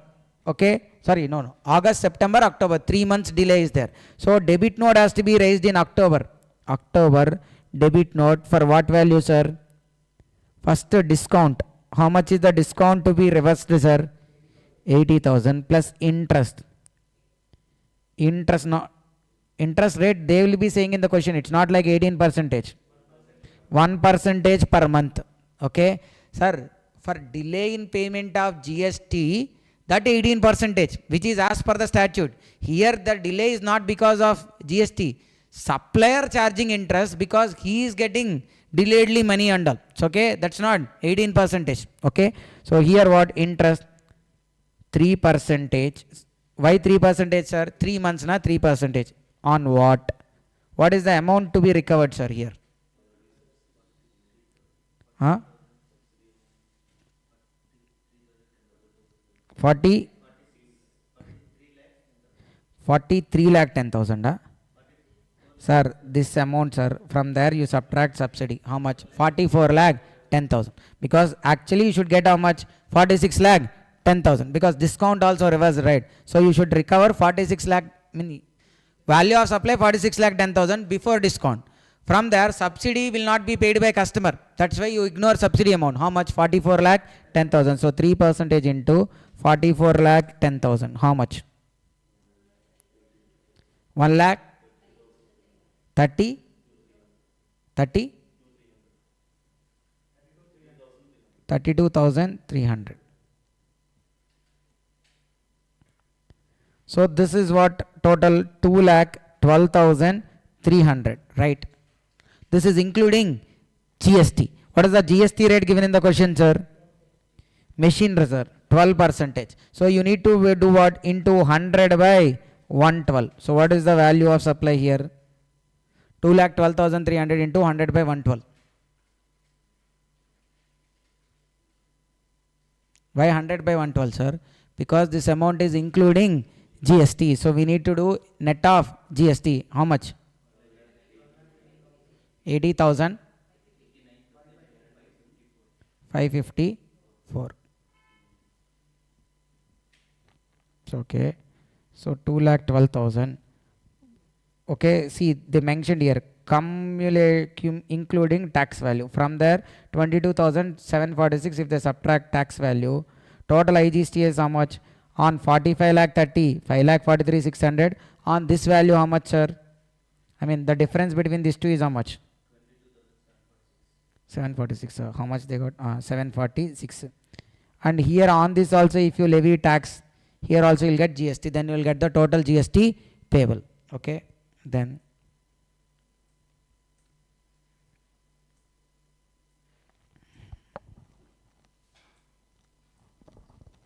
sir, what is question number 11, sir? See, ABC Consultancy registered in Mumbai supplies technical consultancy services to its client.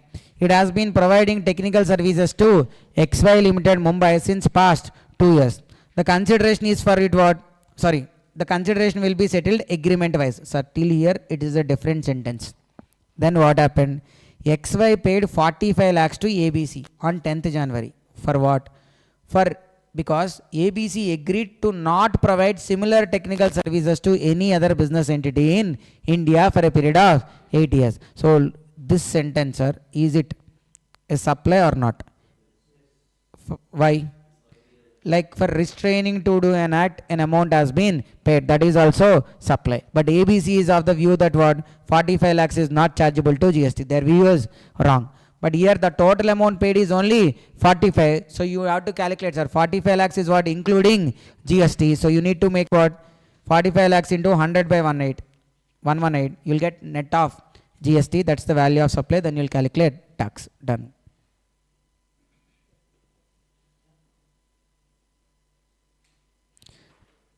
Sir, come to question number 13, sir.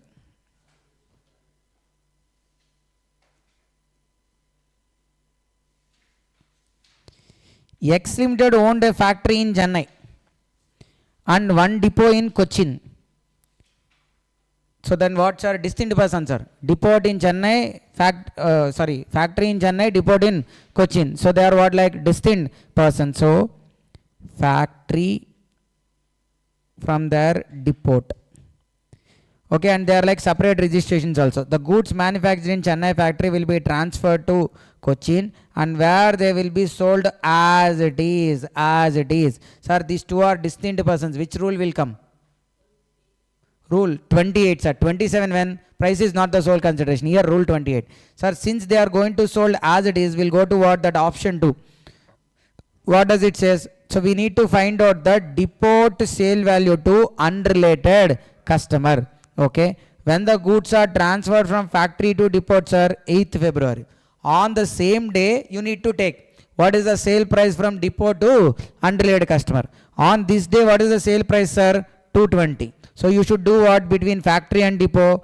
220 into 90%. How much?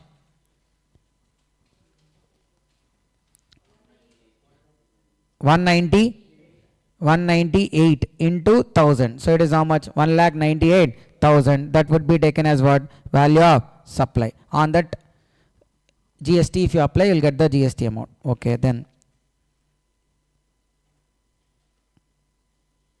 Sir, this one is like between principal and agent, sir. Next one, question number 14 is like between Principal and agent. Principal and agent also like what? Same thing. You can take either open market value or a 90%. See, P Limited being principal supplies laptop. Okay. P Limited incorporated in Chennai, agent is located in Tamil Nadu. Goods supplied on 15th November by the principal to his agent. What is the selling price on 15th November, sir? Price at which principal supplies to agent, not available.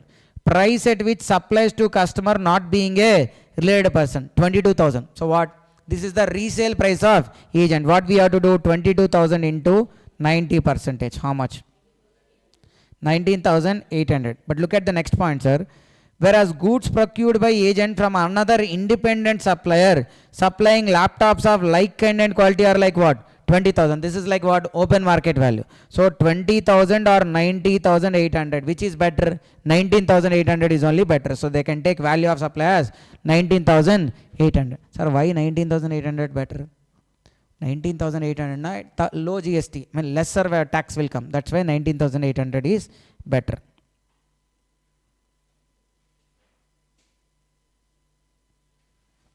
Then what? Question number 16, sir. So if you do question number 16, then again we can 17, and then we'll go back to the rule 32.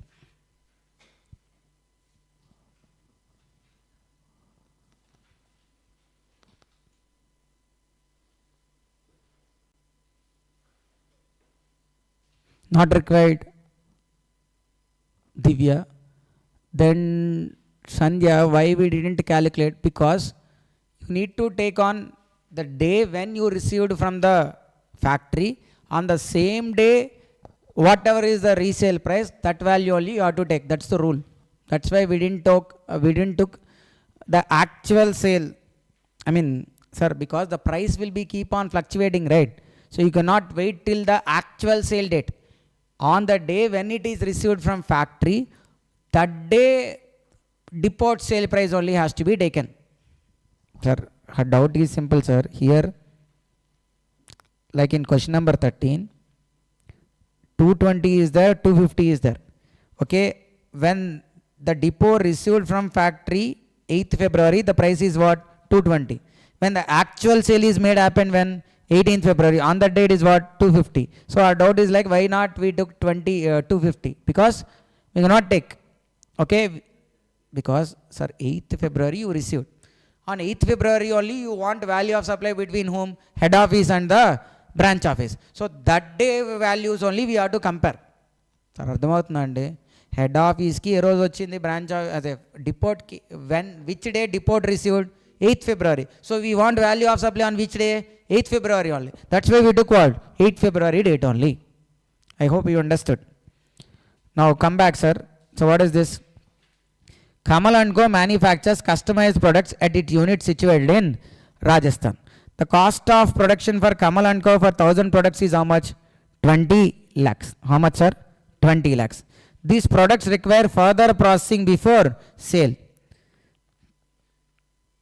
So their cost of production is how much? 20 lakhs. But Kamal & Co, what does it say? They require further processing. They require further processing. For that, what they are doing, they are sending to Rajasthan branch. So, no. From Rajasthan branch, they are sending to Punjab unit. So they have two units. One is Rajasthan unit, and the other one is what?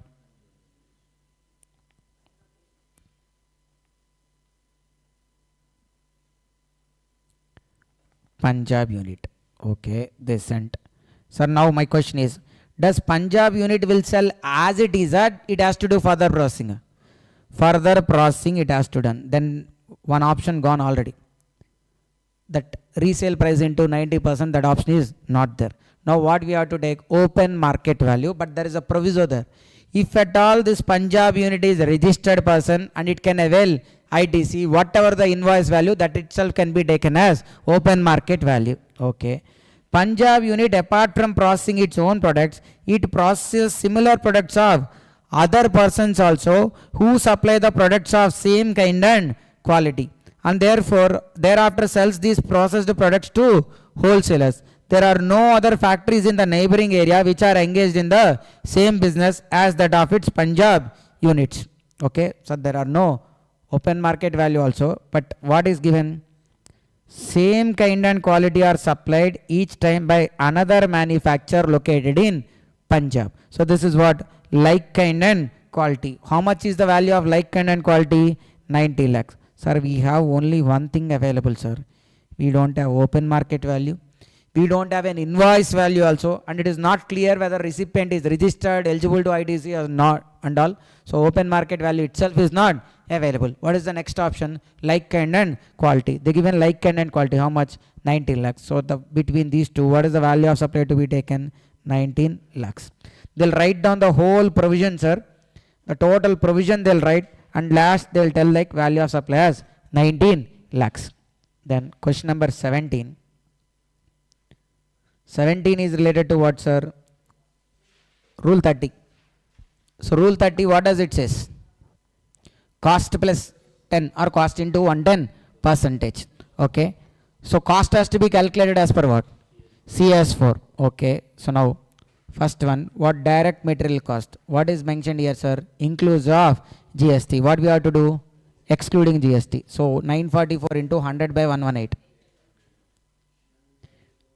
Direct wages how much? 250. Direct expenses 100. Indirect materials 75. Factory overheads, yes, take 200. But administrative overheads are 25% only related to production. So we'll take only how much? 25%. So how much? 25. Selling and distribution expenses. Ignore, sir. Why? Because only till the production will take. So this will ignore. Quality control will take. And scrap value we gonna subtract. If you do all this, sir, you will get how much? 1455. And 1455, for that what you need to do? Add 10%. You will get how much as the value of supply, sir? 1600.5 as the value of supply. So cost plus 10% is what mentioned under CAS 4. They given in 15%, but that is not relevant. What rule said to us, rule 30, cost plus 10% or cost into 110%. That is only relevant for us. The actual margin is irrelevant. But in customs also there will be the similar model, sir. But in customs then didn't specify it as like 10%. So what you will do in customs, whatever is there, usual margin, that only you have to add. In customs also, customs valuation also, similar kind will be there. It's okay. So then question number 18 also, sir. Look at this one. And then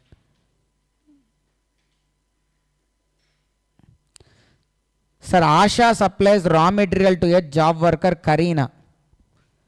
Okay, Asha supplies what? Raw material to a job worker Karina.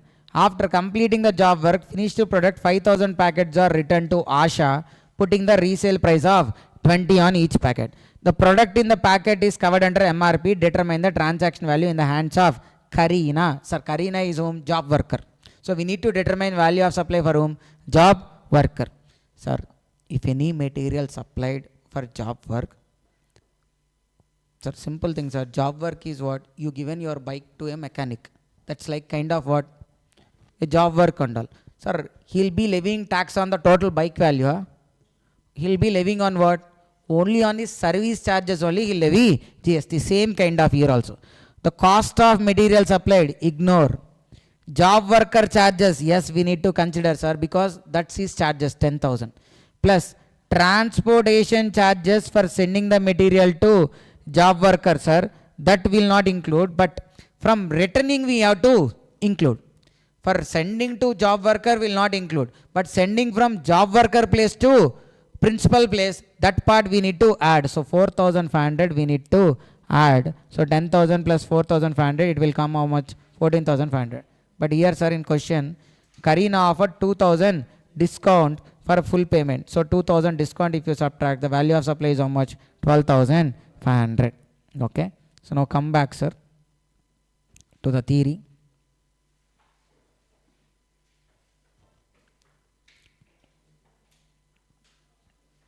Sir, from here, whatever the part we discuss in value of supply, very much important. There is must and should, there is a 7 marks question from this part under 5B. So question number 5B, always they are asking from what? Rule 32 only. There are like hardly 4 questions, 4 model questions. From there only every time they are asking a 7 marks question. Okay, 5B. So you cannot do this question wrong in exam. So okay, and the combination question for 5B will be mostly place of supply, if not time of supply. 5A, 90% of the chances they're going to ask it from where? Place of supply only. Otherwise, it's going to be what? Time of supply. Okay. So like the high scoring question in the total, in all the questions is like question number 5. Sir, if you could properly write 3 questions, you'll get easily exemption. It's okay. 3 questions if you could write properly, so you can easily get exemptions. So 3 12s out of the total 7 questions are there. Okay, they are giving us like what? 7 questions. You should properly write how many questions? 3. 3 12s, 36 marks. The other 2 questions, let's say you wrote averagely also. 4 marks, 5 marks. So if you get also each question, you'll get some another 8 to 10 marks. So 36 plus 8, 10, 45. MCQs you can easily get 10 MCQs correct in IDT, sir. So how much? Another 20. So you'll be ending up with 65 marks. So okay, what are those 3 questions you can pick? Question number 2. What? I mean, sir, why I am saying, sir, there may be other questions also, but for us, now I am telling in a way where there may not be much deviations than we expected. 2, mostly it happens like we expected only. 2B is always from returns. 2A is from the theory only. Okay, so 2. Then question number 5. 5B is from value of supply. 5A either place of supply or time of supply. This 2. Okay. The next question, sir. TDS part also you can think. But last attempt what they did na? TDS 7 marks fine, okay. But 4B they have asked some chapter which we ignore actually. C category chapter they have brought and all.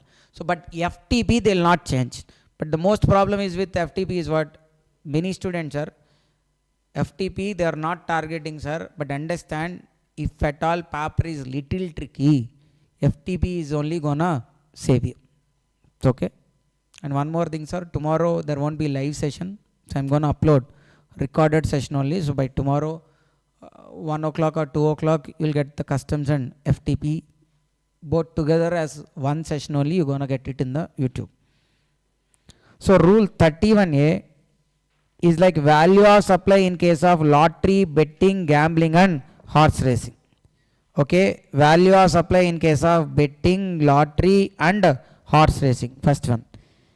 Sir, this is an amendment, sir, actually. Here there is an amendment also. What? Supply of lottery tickets. Lottery run by state government or authorized by state government. Both same only, sir. What is the value of supply? Price notified in official gazette or face value into 100 by 140. So lottery ticket value 200. Each ticket is like 200. Then what is the lottery price? I mean, what is the value of supply? Such 200 into 100 by 140. Sir, what is the amendment? Here previously it used to be 128. Now made to 140. I mean, on lottery tickets, the GST rate has been increased from 28% to 40%. That's why, what is the new formula? The price they notify in official gazette. I mean, whatever the price notified by government or face value into 100 by 140. Whichever is higher will be treated as value of supply. Whichever is higher will be treated as value of supply. Clear, sir, everybody? Okay.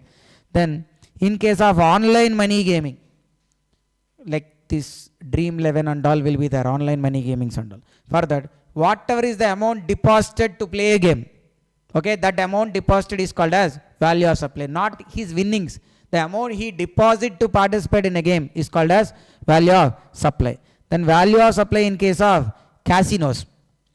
The total amount paid or payable for purchase of tokens, chips, coins. So to play in casinos, you will convert your money. You will deposit money there and they'll give coins or chips and all. So whatever is the money you deposited and you got coins, that amount will be treated as value of supply. Sir, when you are coming back, Even if you return the chips and you take back money also, that wouldn't be adjusted. First, how much ever is the money deposited and the chips got exchanged, that would be taken as value of supply. Then, determination of value of supply in certain specific cases. Sir, 32 is like purely optional. Rule 32. You can determine value of supply normally also. Normally means what? Take transaction value and take it as value of supply. That option is always there. And for certain specific cases where it's not easy to take transaction value, there they given an alternative method also. So okay, you can take transaction value or this one, that is purely optional to that of supplier. Okay, the first one is what?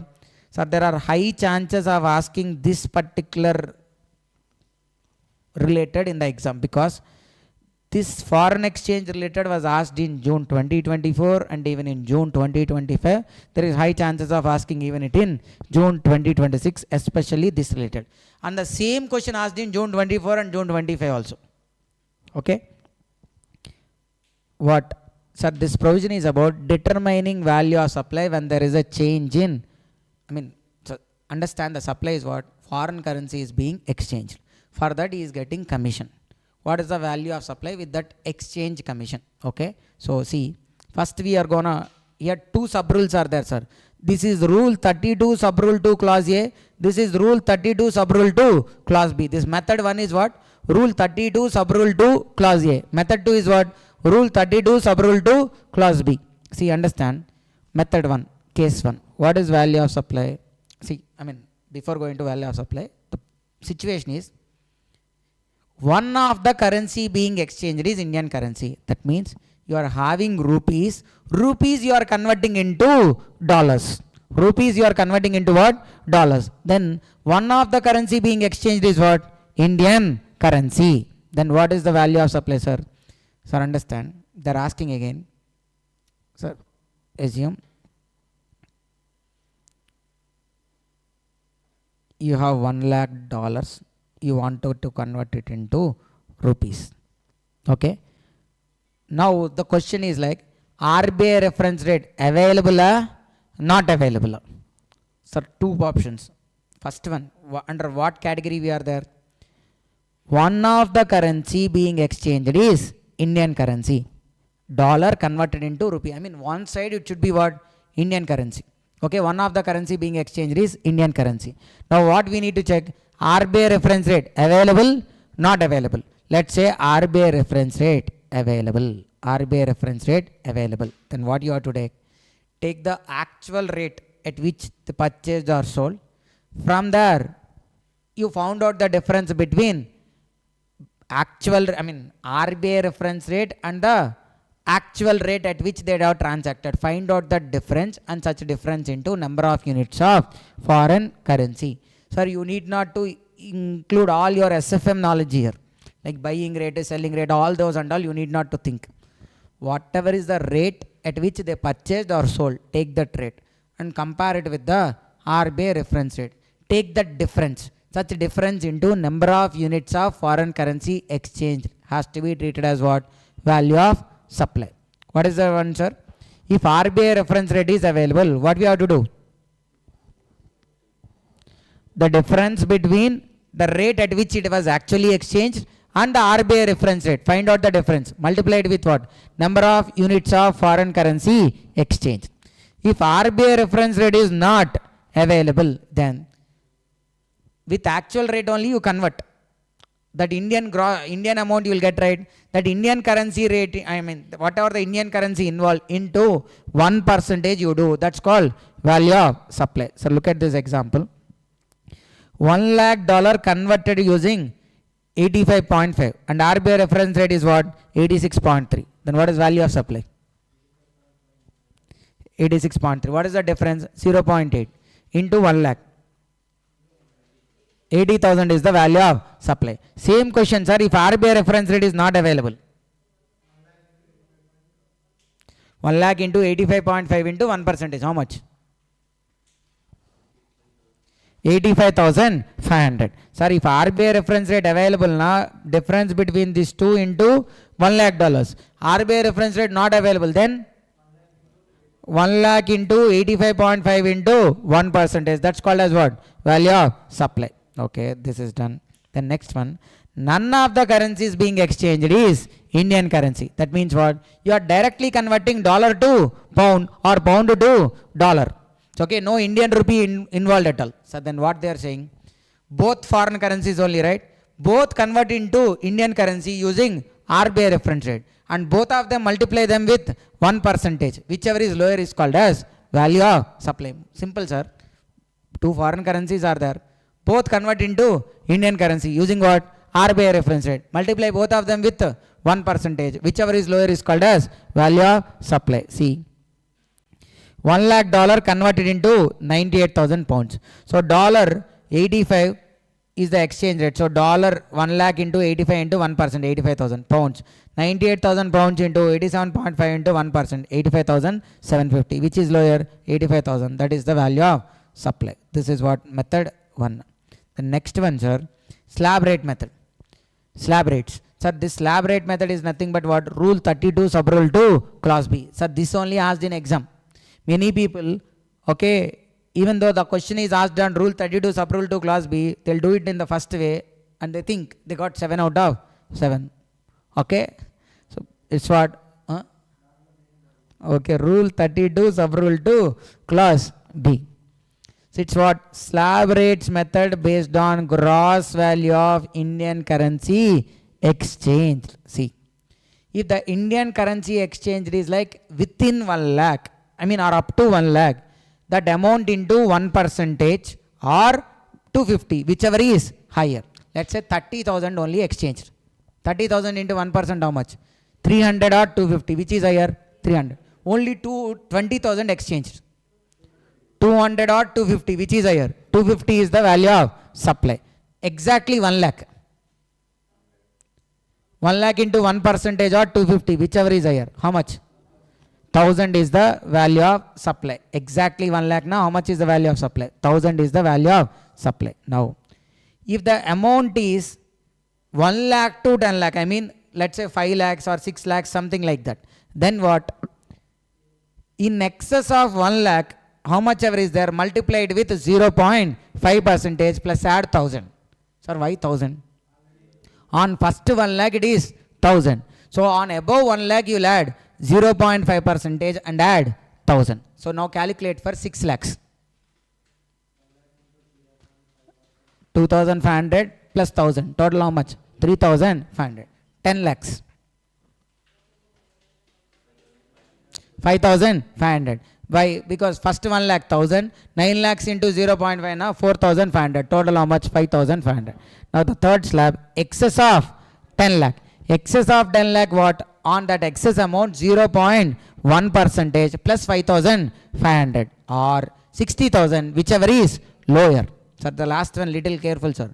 Above 10 lakhs means, some 20 lakhs, 30 lakhs and all. What we have to do? Above 10 lakhs amount into 0.1% plus 5,500 or 60,000, whichever is lower is the value of supply. You got it right? Okay, now we'll go to questions and we'll solve quickly. See, question number 19.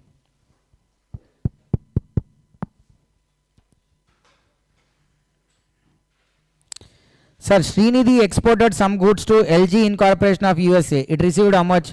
US dollar 9,000 as consideration for the same unsold foreign currency 61 per US dollar. Compute the value of supply. RBI reference rate is how much, sir? 62. Then what is the value of supply? 1 into 9,000. How much? 9,000. Second case, RBI reference rate not available. 9,000 into 61 into how much? 5490. Then what would be the value of supply if US dollar 9,000 converted into UK pound 4,500? RBI reference rate of dollar is 63, pound is 101. 9,000 into 63 into 1%, 4,500 into 101 into 1%. Sir, which is lower, sir? This pound into 101 into 1% only will be lower. 4545. Okay, that is the value of supply. Sir, what you have to do? both you convert into Indian currency by using RBI reference rate and multiply both into 1%, whichever is lower na, this one is only lower. Then come to question number 20.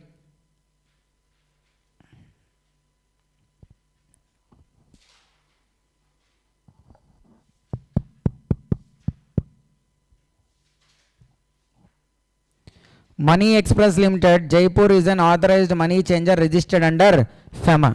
It enters into following transactions of money changing. What happened? 10,000 US dollars sold at what, sir? 71. What is the RBI reference rate of $70? So 1 into 10,000. How much is the value of supply? Second case, sir. 1,000 euros, 1 euro at how much? 70. What is the RBI reference rate of each euro? 71. What is the difference? 1 into 1,000 na? 1,000. Then next one, purchased Great Britain pounds at 1 pound at how much, sir? 99. What is the reference rate? 100. What is the difference? 1 into 1,000? 1,000. Then sold 50,000 units of ABC currency. ABC currency each how much, sir? 15. Is there RBI reference rate for ABC currency? No. So what? 50,000 into 15 into 1%, how much? 7,500. Then fifth one, sir. What they did? $9,680 they sold and purchased, not 6, sir, it's only 6,800, sir. Strike off 10. Okay, then what we have to do? 9,680 into 70 into 1%, 6,800 into 100 into 1%.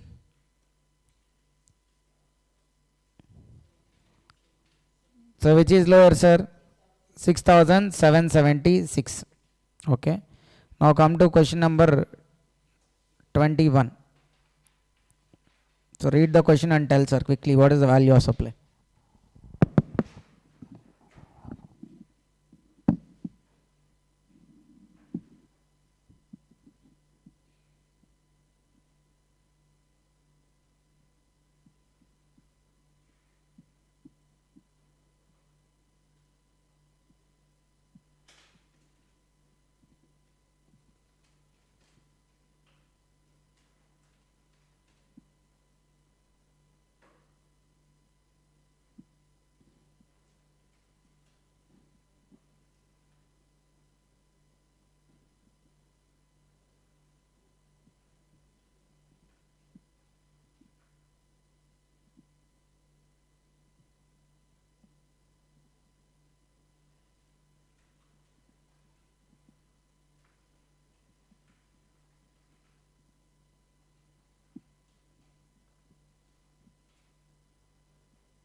Sir, calculated. So which method we need to do? Second method. Why? It's okay, but usually, sir, we will not have the patience to read till last line, right? So by looking at the first two lines, we think like what? Okay, RBI reference rate is there, normal rate is there, na? So difference into will do. Okay, but you should read what? Till the last line of the question. 32, sub rule 2.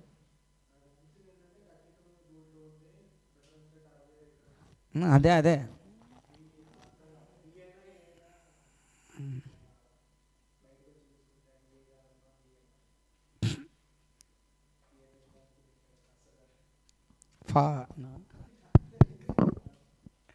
So okay, see, sir, what is your method 2? So what is the Indian currency involved, sir? 250 into 77. How much?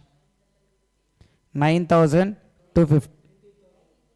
19,250 into 1% na 192.5 or 250, whichever is higher, not 250 is the value of supply. Then second one, $2,300 into 76.5. How much? 1,75,950. So what? 75,950 into 0.5 percentage plus 1000. 1379. Okay, 1380. Okay, 1380. So okay, that will be the value of supply. Okay, then we're going into the next one, sir. Value of supply with respect to booking of 8 tickets by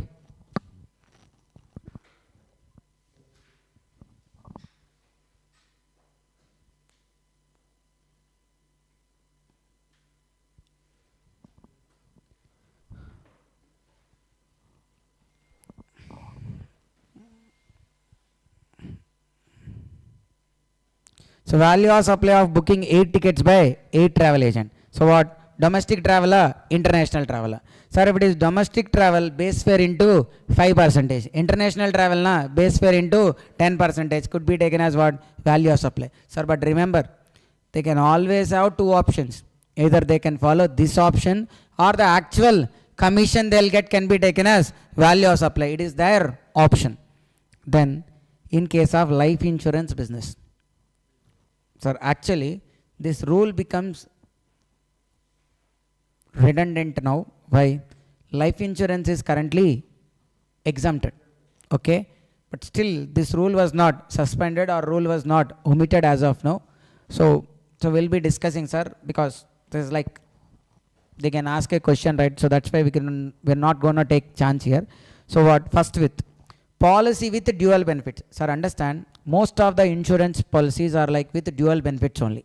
That if something happens to the policy holder, like he expires, then also some insured will get, or he is alive, but if a fixed term is completed, like 20 years, 30 years, whatever they agreed, then also he'll get the sum insured. Okay? So two ways the sum insured will get, either he expires or on expiry of a fixed term.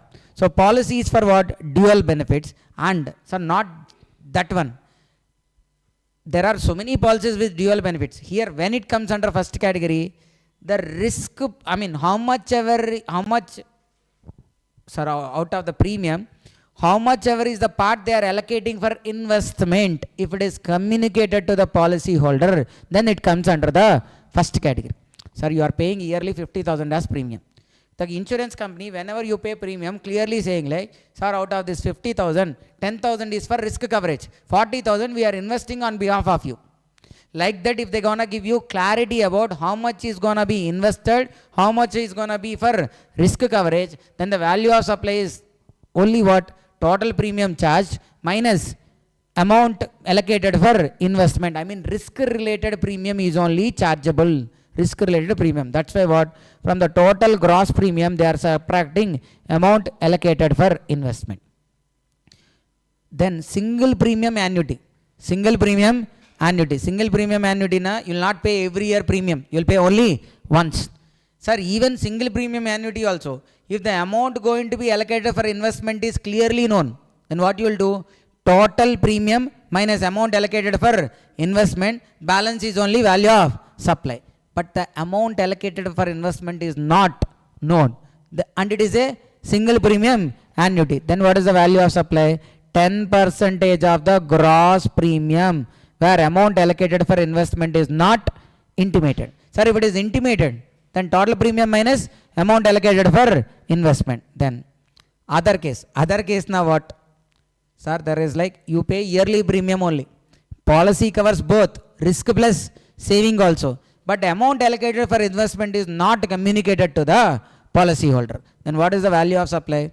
First year premium, take 25% of the premium as value of supply. Second year premium, subsequent year premiums and all, 12.5% of the premium will be taken as value of supply. And the fourth category, policy covers only risk, no investment and all. Sir, then whatever is the premium charge, that is fully what? Value of supply only. So, okay, now once again, sir, policy with dual benefits and investment part communicated to the policy holder. What is value of supply?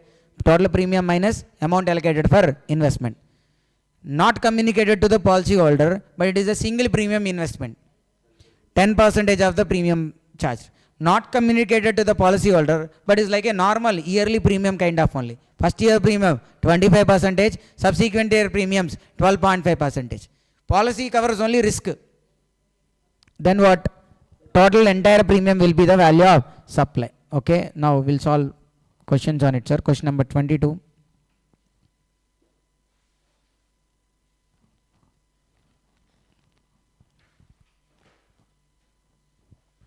Question number 22. What is this? Compute GST liability of Mr. A, an air travel agent, for the quarter ended December 31st, 2022 using the following particulars. Sir, domestic booking is there, international booking is there. So domestic booking, what we have to do? So 50 lakhs into 5%, how much? Huh? Then international travel, 80 lakhs into 10%. So total how much?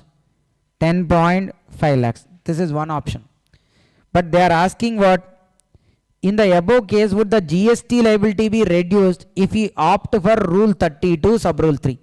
Sir, if Rule 32 sub Rule 3, what is his value of supply? 10.5 lakhs. If he didn't opt it normal way, how much will be his value of supply? How much he received? Consider commission he received 4 lakh 50, bonus 50, total 5 lakhs. Which is better, sir? 5 lakhs only better, right? So normal only better. Rule 32 sub Rule 3 is not better. So then come to question number 24, sir. Question number 24.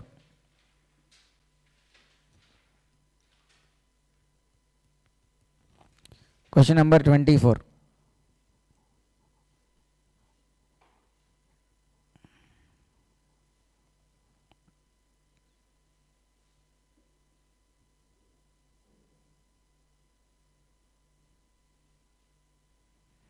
What is question number 24? Arihant Life Insurance Company Limited has started its operations in the year 22-23. During the year 22-23, Arihant has charged gross premium of 180 lakhs from policyholders with respect to life insurance policies, out of which 100 lakhs have been allocated for investment on behalf of policy holders. Sir, how much they have collected, sir? 180. Okay, 100 have been allocated. Okay, now they are asking what? If the amount allocated for investment has been intimated to policyholders at the time of providing service, then what is the value of supply? 180 minus 100, that equals to 80 lakhs into 18%, that is the GST. Need not to calculate, let it be. If the amount allocated for investment has not been intimated to policyholders, then what? Sir, this is first year premium or subsequent years premium? Sir, it is not single premium annuity. Nowhere it said like single premium annuity to take it as 10%.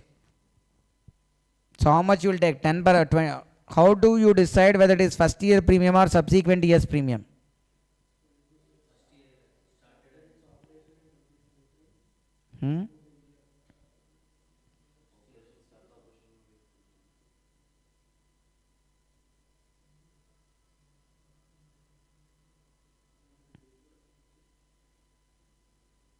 What? Sir, when they started, sir, operations? In the current year only they started. It's okay. The question is also okay. Here, sir, not 17-18. It is also correct. It is what? 22-23. This is also 22-23. Make it. When they started 22-23. And this year also what? 22-23 only. So since they started in the current year only, it's called what? First year premium only. Okay, sir, when they newly started insurance company, how they will get second year premium? It's what? First year premium only. So into what? 25%. 180 into 25% into 18% GST. Then if the gross premium is only towards risk cover, then total 180 lakhs is value of supply. Then come to 25 also, sir.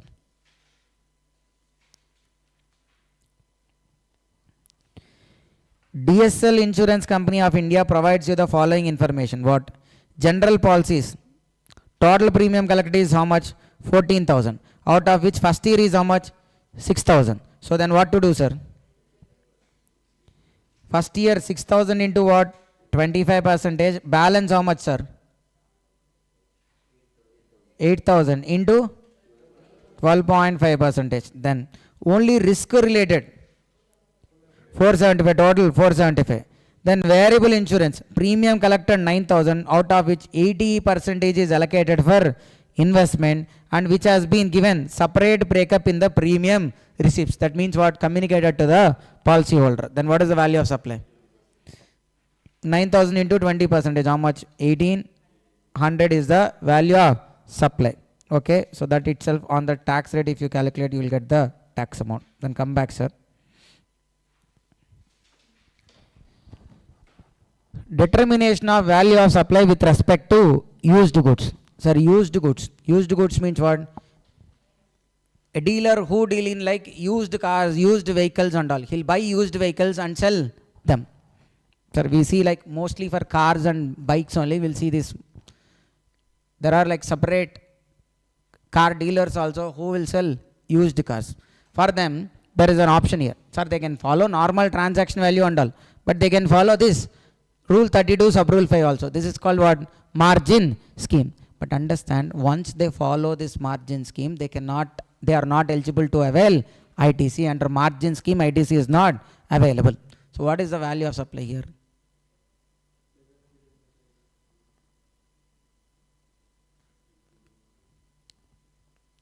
Simply take sale value minus purchase price.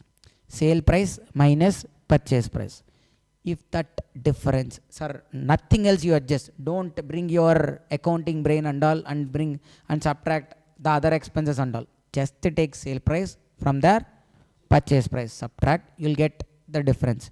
If that amount is positive, value of supply. Negative, no value of supply.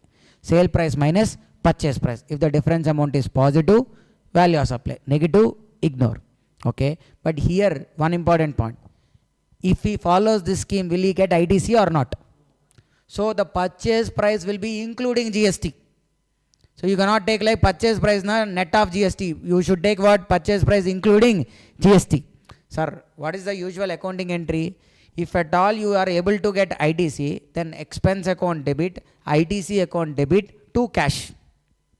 If you get ITC, let's say on an expense you are or any, sir, you are buying a car which is your purchase.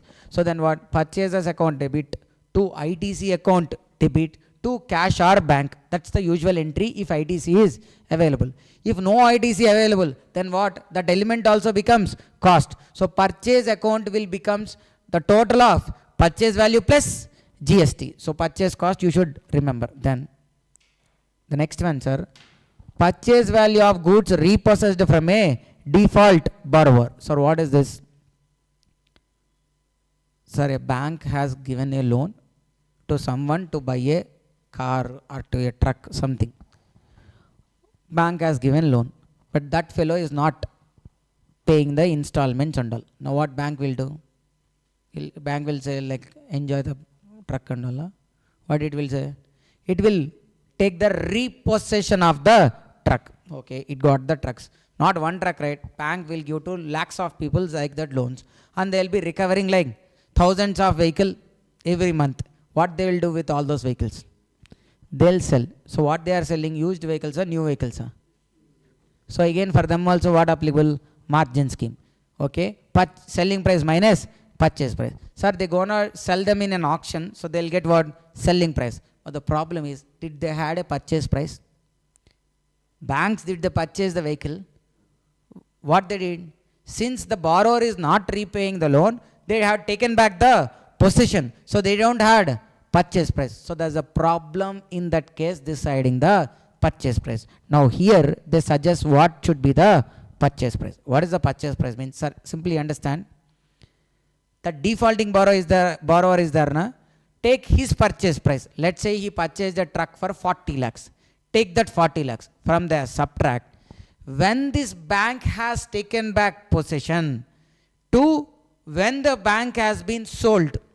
When the bank has taken back the possession to the day when the bank is sold. Find out how many quarters in between are there. Okay, for every quarter subtract 5%. Sir, understand again. Not from the day when the borrower purchased the vehicle. You need to find out from when the bank has taken back the asset or the vehicle. From there till when the bank has been sold. For that period you need to find out how many quarters are there. For every quarter you have to subtract 5%. For every quarter you have to subtract 5%. Okay, come back to the question, sir. Bhagirath has taken a loan from the bank worth how much, sir? 2 crores. And purchased a machine. Then subsequently what? He defaulted in paying the loan amount along with interest. Hence what bank did? Bank repossessed the machine from him on 1st January 2024.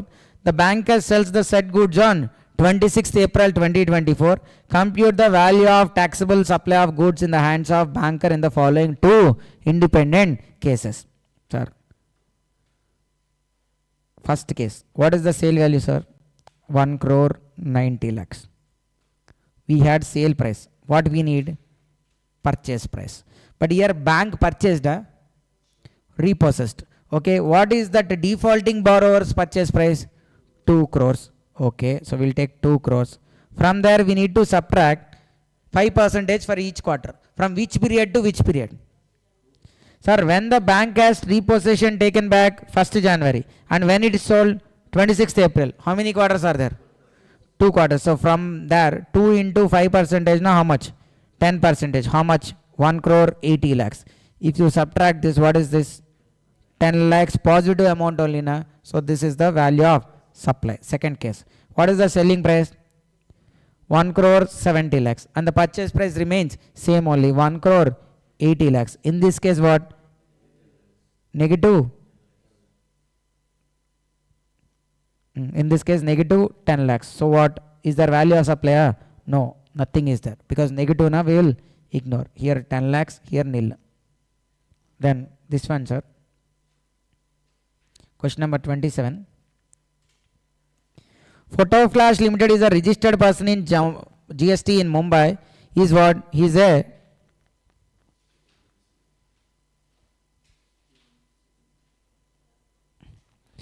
Photo Flash is a registered person under GST in Mumbai dealing with second-hand goods. Photo Flash supplied a used camera to a consumer in Chennai for selling price how much? 15,000. The used camera was purchased for how much? 10,000 from a registered dealer in Mumbai, on which CGST and SGST of 1400 each was charged. Okay, and applicable to camera at what? 28%. Photo Flash charged IGST 28% on interstate supply. Find the net GST liability in the following independent cases. Okay. What? ITC availed, ITC not available. Sir, if he wants to avail ITC, na, he cannot follow margin scheme. If he avails ITC, na, he can, if he is not availing ITC, na, he can follow margin scheme. Okay, first we'll do under margin scheme. What is the selling price, sir, in margin scheme? 15,000. What is the purchase price? Pakka?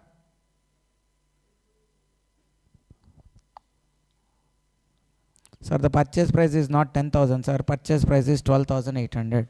Why? Because margin scheme is not eligible to avail ITC. Just now I said, okay, margin scheme is not eligible to ITC. Even the GST element also will be included in purchase cost only. So 12,800 if you subtract, how much, sir? 2,200 is the value of supply. On that, how much? 28%. How much is the tax? 616. Then second case, sir. Sir, what is the purchase value? 10,000. On that, how much ITC they'll get? 1,400, 2,800 ITC they'll get. Okay? If at all they are availing ITC. Then what is the sale value? 15,000. So 15,000 into 28%. 4,000. From there ITC 2,800 if you subtract, how much, sir? 1,400 is the tax payable. Which is better, sir? 616. Margin scheme is only better. Okay, then rule 33, sir. Pure agent. Pure agent means what? Who enters into a contractual agreement with recipient to act as his pure agent and incurs expenditure on behalf of, sir, first to be a pure agent, first he should be a supplier of something. Okay, let's say for example, we tax practitioners, what we'll do to the client? We'll do return filing, all those services, and we'll do. So that first one particular service should be there where both the, where this agent is like a supplier. Second thing, he also had an agreement to incur certain expenses on behalf of recipient. Sir, I am a tax consultant for one of my client, let's say. Now what? Actually my service is what? I need to file returns on behalf of him. Now there is an agreement stating like, the client said like, I can incur if any expense needed on behalf of him. Okay, so there is a contractual agreement. So what expense I can incur? I may pay tax on behalf of him also. I may pay tax on behalf of him. So then the tax paid is not in my personal capacity. I paid it as a pure agent. So the tax paid as a pure agent will not be includable in the value of supply. What are the conditions, sir?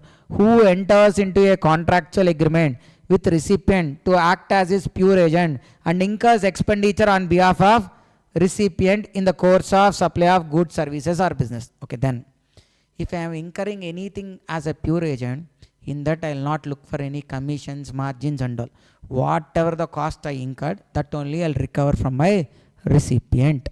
Okay, neither I will try to intents or holds the title on it, and I will not use them for my personal benefit. If I am using them for my personal benefit, then that is not a pure agent. I should not use for my personal benefit. I should recover whatever is the actual amount incurred and receives only the actual amount incurred. Then only it is called as what? Pure agent. To the extent of pure agency, we need not to include it in the value of supply. So there is one last question, sir. With this we complete value of supply. Public. This one. Question number 29. See, Papli manufactures registered in Mumbai is a manufacturer of footwear. It imports a footwear making machine from USA. Papli manufacturers avails the services of Dada Logistics, a licensed customs broker with its office at Ahmedabad. Sir, Papli manufacturers is what?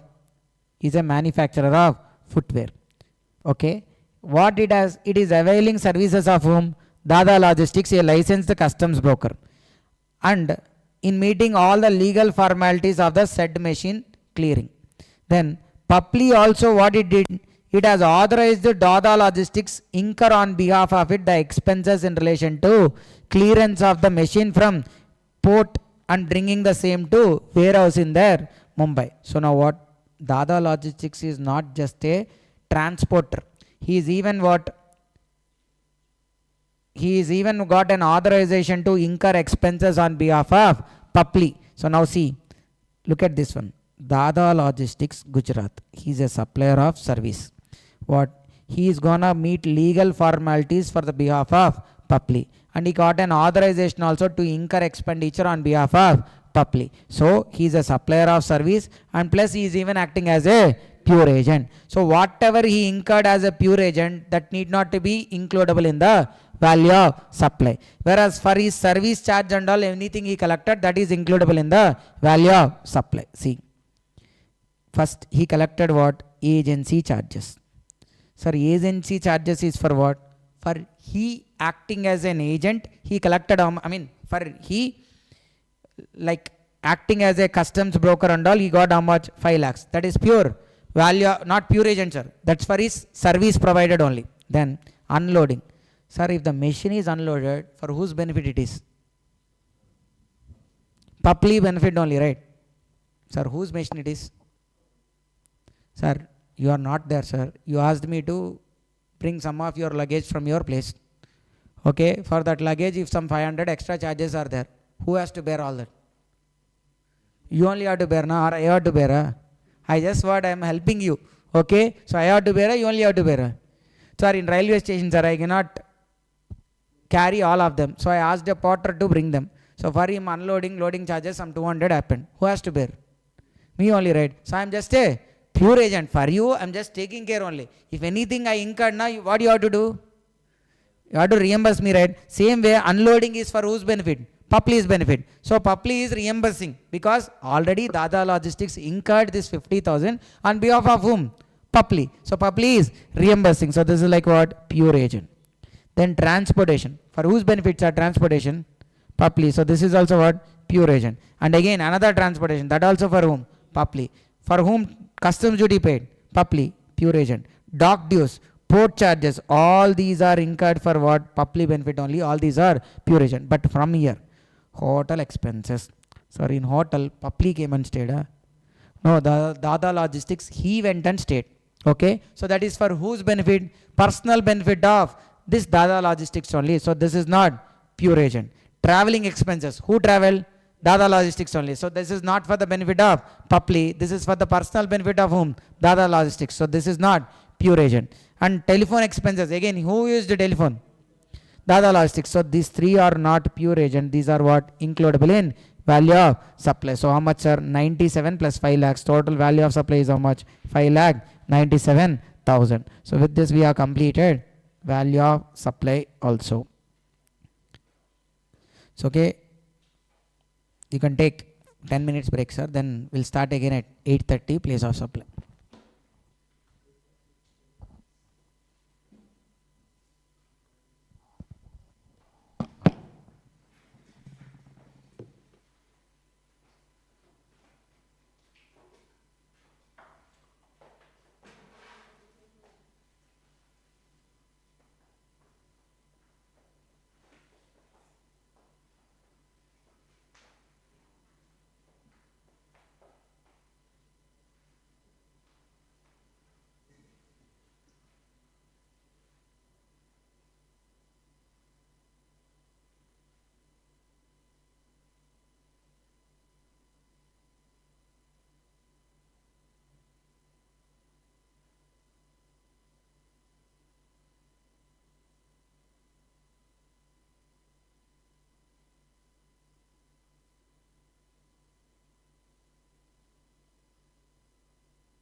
So we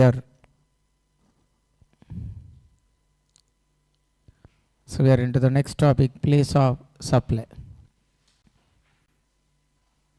Most of them gone now.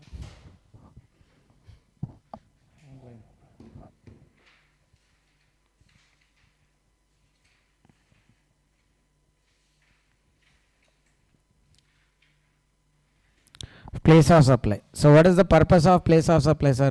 The purpose of place of supply is like to determine interstate or intrastate and to decide whether it is import or export. Okay. So usually the place of supply provisions are framed considering the destination based rules. What is destination based means? I mean, in GST, sir, the tax revenue shall accrue to the state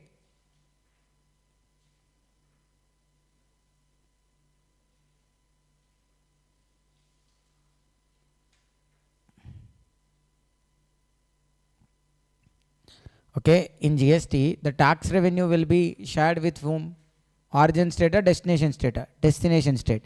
So place of supply rules helps us in finding out the destination so that the tax revenue will properly get shared to the destination state. That's the purpose of place of supply. So it helps us in deciding interstate, intrastate, whether it is export or not, all those.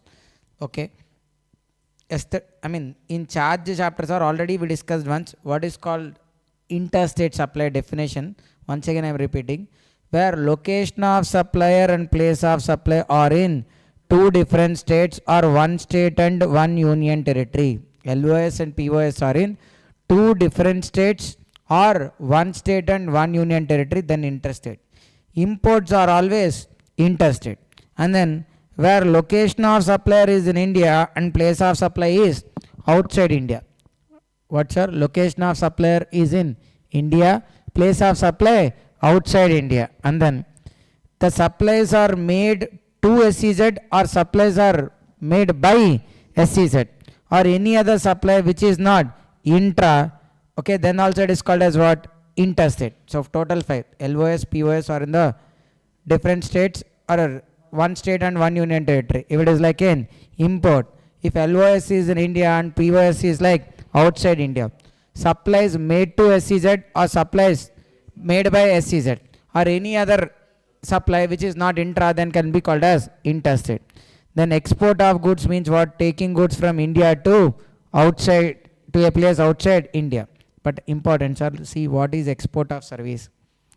Export of service, now there are like 5 conditions to be satisfied to call it as an export of service. What are those? Location of supplier should be in India. Supplier should be in India. Recipient should be outside India. Place of supply, destination also should be outside India.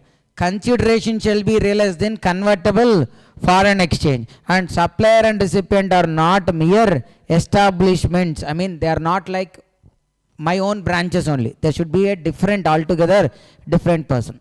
Supplier should be where? India. Recipient outside India. Place of supply outside India. And then consideration foreign exchange. And they are not just mere establishments of same person. Then that is called as what? Export of service. Then import of goods. What is called import of goods? Bringing goods from a place outside India to India. That's called import of goods. Then import of service. Supply of service where location of supplier is outside India. Recipient India. Then that is called as what? Import of service. Then, sir, here total 4 sections are there, sir. 10, 11, 12, 13. Okay. So section 10, 11 are related to place of supply of goods. 12, 13 are place of supply of service. Sir, you said like section 10 is about composition scheme, 11 is about exemptions. In the beginning of this session only 12 you said like time of supply, 13 time of supply. Sir, those are CGST Act. This is from IGST Act. This is from what? IGST Act. So section 10, first one. Section 10, subsection 1, clause A. First one, sir. Supply involves movement. Supply involves movement. Where supply involves movement, then place of supply is where the movement terminates for ultimate delivery. Supply involves movement. Sir, forget about who causes movement. Whether supplier has to move the goods. Recipient will only take the goods and will only collect the goods and take to his place, or any other person will transport the goods. So that is irrelevant.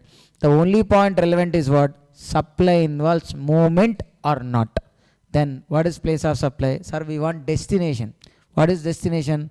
Where the movement ultimately terminates. Terminates na ends for delivery. That's called the place of supply. So are you able to understand the logic, sir? Place of supply na, or ultimate logic is what? Destination. Supply involves movement. Goods will be moved. What is the place of supply? Where the movement ends. That's called the place of supply. Then this one, sir, 10 subsection 1b.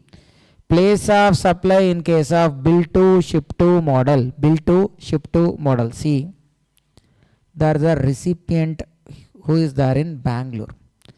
There is like Chennai. Sir, understand, this person ordered goods with this person. This person who is in Chennai. And this person again ordered goods with this supplier. Now what? He made invoice to this Chennai guy, and this Chennai guy made an invoice to this Bangalore guy. So how many suppliers are involved here totally?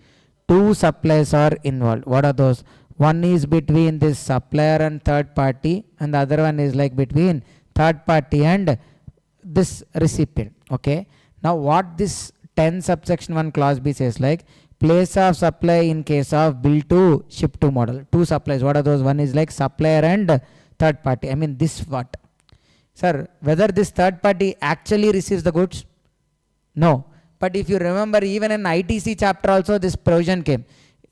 Actually, to avail ITC, goods and services must be received. But the exception is what? Bill to ship to model. In bill to ship to model, this third party, even though he didn't receive goods, it will be counted as he received goods and he can avail ITC. Same way here also, even though he didn't receive goods, we assume like what? He received goods only. He received goods and then again he sent it to Bangalore. Hence for this transaction, what is the place of supply? Chennai is the place of supply. So supplier to third party. Place of supply is location of third party, whoever is giving directions. What directions? Sir, actually this person has to give goods to whom? Chennai. But he is giving directions like what? Don't send to me, send goods directly to Bangalore. So, okay. So the transaction between this part of the transaction, what is the place of supply? The goods didn't actually send it to Chennai, but still will take place of supply as what? Chennai only. Why? Location of third party giving directions. So this person is called as third party. He is giving directions like where to deliver the goods and all. So his place will be treated as place of supply. Then for this transaction, third party and recipient. Third party to recipient, it is covered under 10 subsection 1 clause only. Why? Because there is a movement of goods and ultimately recipient is receiving goods. What is the place of supply? Where the movement of goods terminates for ultimate delivery. Where it terminates? Bangalore. Place of supply is what? Bangalore.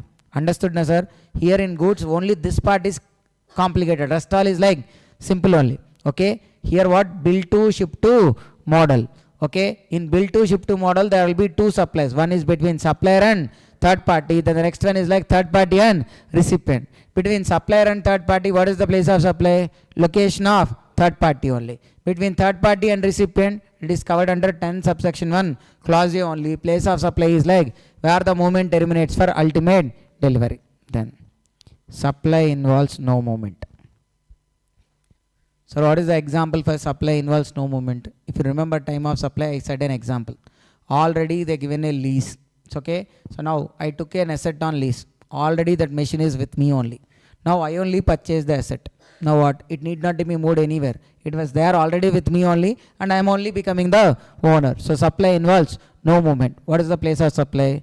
Location of such goods at the time of delivery to recipient. When the goods are delivered, handed over to me, where the good is located? My place only. Then that itself is the place of supply. Place of supply. So 3 points done. First one is what? Supply involves movement. What is the place of supply? Where the movement terminates for ultimate delivery. Second one, bill to ship to model. Supplier to third party. Third party location is the place of supply. Third party to recipient. 10 subsection 1 clause A, where movement terminates for ultimate delivery. Then 10 subsection 1 clause C. Supply involves no movement. What is place of supply? Location of such goods at the time of delivery to recipient. Then 10 subsection 1 clause CA, place of supply with respect to over the counter sales to a unregistered person. Sir, if you go to DMart, it's okay, you are an unregistered person and the sale is made over the counter. I mean, there you made payment and you will take the goods. Those called as over the counter. You will go to a sweet shop, you will go to a grocery store. You are an unregistered person and the sale happens there only. I mean, there is no delivery extra, nothing. You pay there, you will get your goods. So, over the counter sales made to an unregistered person. What is the place of supply? You need to check address of recipient available with the supplier or not. Sir, when you go to a sweet shop, will you give your address? So then what is the place of supply? Location of supplier only. If at all they collect address, your address is available with them, then the place of supply is like location of such recipient. Place of supply equals to address of recipient recorded in invoice. Sir. For Reliance and all, there is like Reliance Fresh, Reliance Smart, and then for heritage stores, there are like, and even for this shopping malls like Lifestyle, so there and all, they are going to give you membership card or you'll have a membership. So they'll ask for your, once when you are taking mobile membership, they'll ask for your mobile number, name, address and all.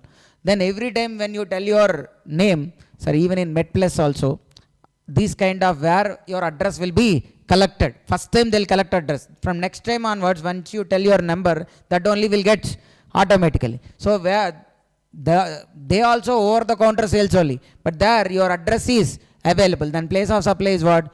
Location of the recipient only, that address. Okay, if address is not available, location of supplier. Then recording name of the state of the said person of the invoice shall also be considered as recording the address. Address not your full Aadhaar card address need not to be recorded. Your state name is there, that itself is called as what? Recording address. Then 10 subsection 1 clause D, place of supply for goods assembled or installed at site. Okay, when the goods has to be assembled or installed at site, then place of supply is where such goods are assembled or installed is the place of supply. Where such goods are assembled or installed. Then place of supply with respect to goods supplied on board a conveyance. Goods supplied on board a conveyance. Sir, you are in a train, then you purchased a water bottle. Goods supplied on board a conveyance. Then what is the place of supply? Where such goods are boarded into the conveyance. I mean, when they were loaded into that particular conveyance, that place is called as place of supply. Sir, otherwise practically it's not possible. So, okay, every time when you buy a water bottle, they cannot check where the location it is there, and they cannot real-time update and all. That's why whenever the stock is loaded into the conveyance, that place itself is what? Place of supply. Understand, sir? Goods related total 6 points are there. First one, supply involves movement, where the movement terminates for ultimate delivery. Bill to ship to model. Sir, only half part is covered there. What? Supplier to third party. What is place of supply?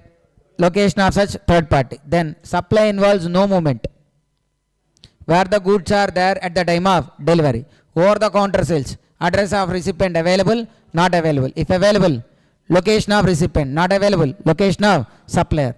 Then goods has to be assembled or installed at site. Where such assembling or installation is happened, that is the place of supply. Then goods supplied on board a conveyance. What is place of supply, sir? Where such,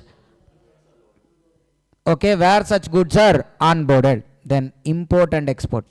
For import, place of supply is location of recipient, whereas for export, place of supply is location outside India.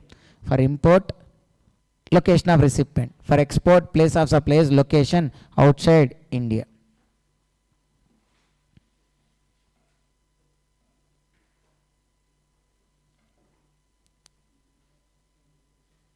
So see question number 1.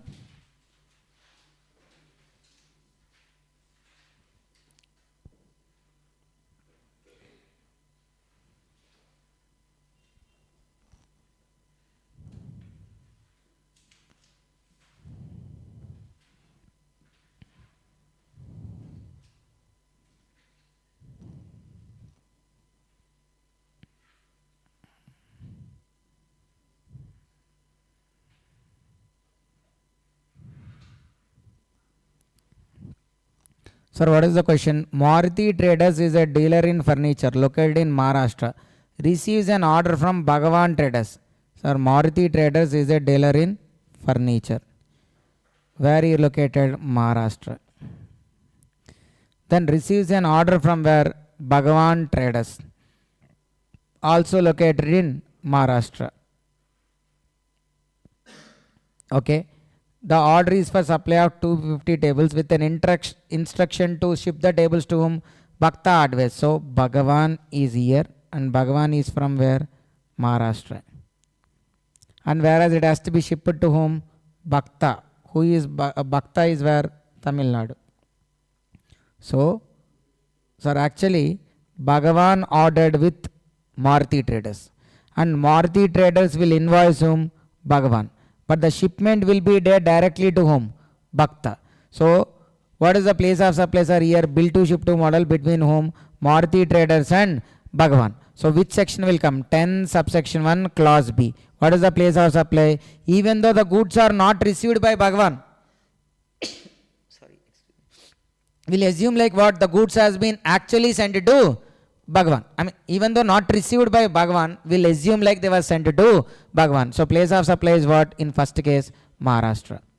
Then second one, sir. Second one is what? For Bhakta. What is the place of supply?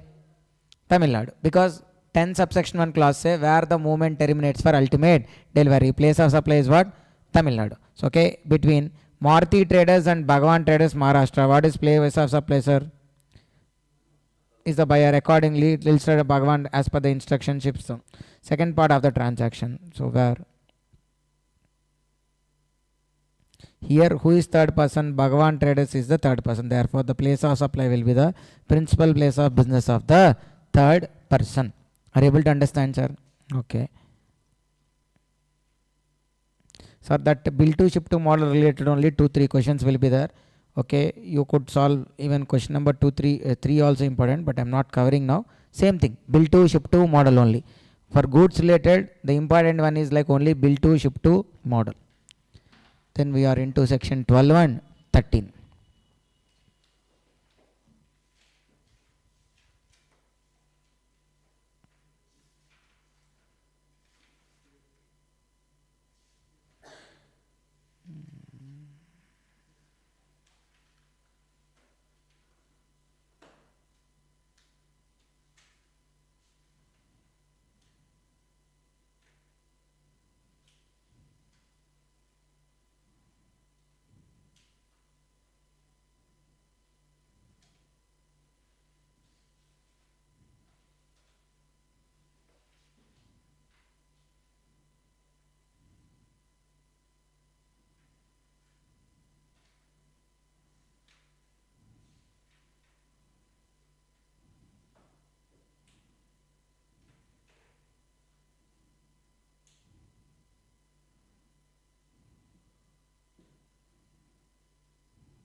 So, then what? Section 12 and 13. Section 12, 13 both are related to place of supply of services. But understand, when 12 comes into picture and when 13 comes into picture. 12 comes into picture when both supplier and recipient are in India. Both supplier and recipient, both their locations are where? India. But 13 comes into picture, only one of them is in India. The other one should be outside India. 12 when it comes into, sir, 12 and 13 are very confusing if you are not clear. Same service will be there. Sometimes it is covered under 12, sometimes it is covered under 13. When 12, when 13? If both supplier and recipient are in India, then 12. Sir, when you read a question, first thing to be identified is like good or service. If it is service, then you need to identify 12 or 13. If both supplier and recipient are in India, then which section? 12. If only one of them is in India, 13. If only one of them is in India, then 13. Both are in India, 12. Then section 12 subsection 2 and 13 subsection 2, it is the default section. What does it mean by default section? Sir, here 12, there is up to 12 subsection 14. 13 also there is up to subsection 13. Okay. Now, from 12 subsection 3, 4, 5 and all, they're going to talk about individual services. If there it is covered, then you will decide place of supply as per that specific provision only. If nowhere it is covered, then you will come to what? Default section. So what does default section says? Sir, 12 subsection 2 is also default section, 13 subsection 2 is also default section. For 13 related, 13 2 is default section. For 12 related, 12 subsection 2 is default section. So what? We need to check under 12, sir. 12 subsection 2. Recipient registered or unregistered. Recipient registered. Location of recipient is the place of supply. Recipient unregistered. We need to check at least address of recipient available, not available. If address available, location of recipient. Address also not available. Location of supplier. Once again, sir. Recipient registered, unregistered. Registered. Location of recipient. Unregistered. Address available, not available. Address available. Location of recipient, not available. Location of supplier. Then 13 subsection 2. What? 13 subsection 2. What? Directly. Address available, not available. Sir, 13 is more easy, sir, actually, always. In 13, they will not much focus on registered or unregistered. Okay? Only in 12, the focus is always on registered or unregistered. 13, recipient address available, not available. Available, location of recipient. Not available, location of supplier. Then, first one, sir, 12 subsection 4. So, we'll go to 2, 3 and all, 3 and all afterwards. So, 12 subsection 4, performance-based services. What is performance-based? Performance-based means to provide this service, there should be some person should be physically available to receive that service. Those are called as performance-based service. What are those? Catering, restaurant, beauty treatment, fitness, personal grooming, health. Catering, restaurant, beauty treatment, health, personal grooming, fitness. Okay. So what is the place of supply? Where the service is actually provided. You went to a restaurant. What is the place of supply? Where the restaurant is located. You went for a haircut. Where the place of supply is located. You asked a separate stylist from Mumbai to come here and do the haircut. Here only, Vijayawada or Nujvid, wherever you are, that is the place of supply. Okay. Then place of supply with respect to training and performance appraisal. Training na including my coaching service also covered here. If you being a recipient registered person, place of supply is location of recipient.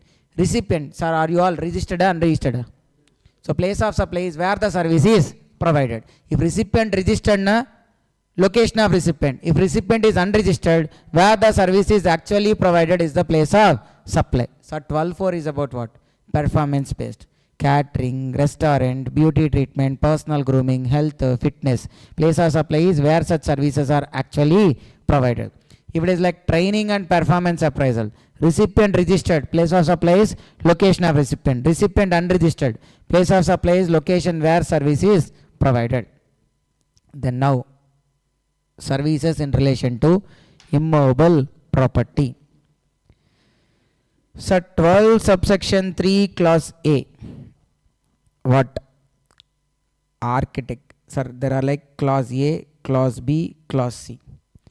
Under 12 subsection 3, there is like clause A, clause B, clause C, clause D. Clause A covers architect service, engineering, designer, surveyor, real estate, construction and renting.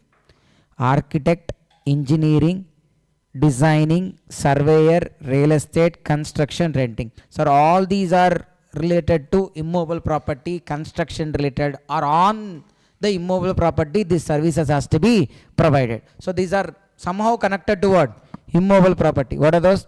Architect, engineering, designer, surveyor, real estate, construction, renting. This is one set. And their incidental services, if any, are there also covered. Then second set, 12 subsection 3 clause B. These are related to accommodation. Hotel, guest house, club, campsite, and even a boat house also. Boat house. Okay, what are those? Accommodation related, sir. Hotel, guest house, club, campsite, including a boat house. Then function halls. Third one is what? Function halls. They may be for official business purpose or even for personal purpose also.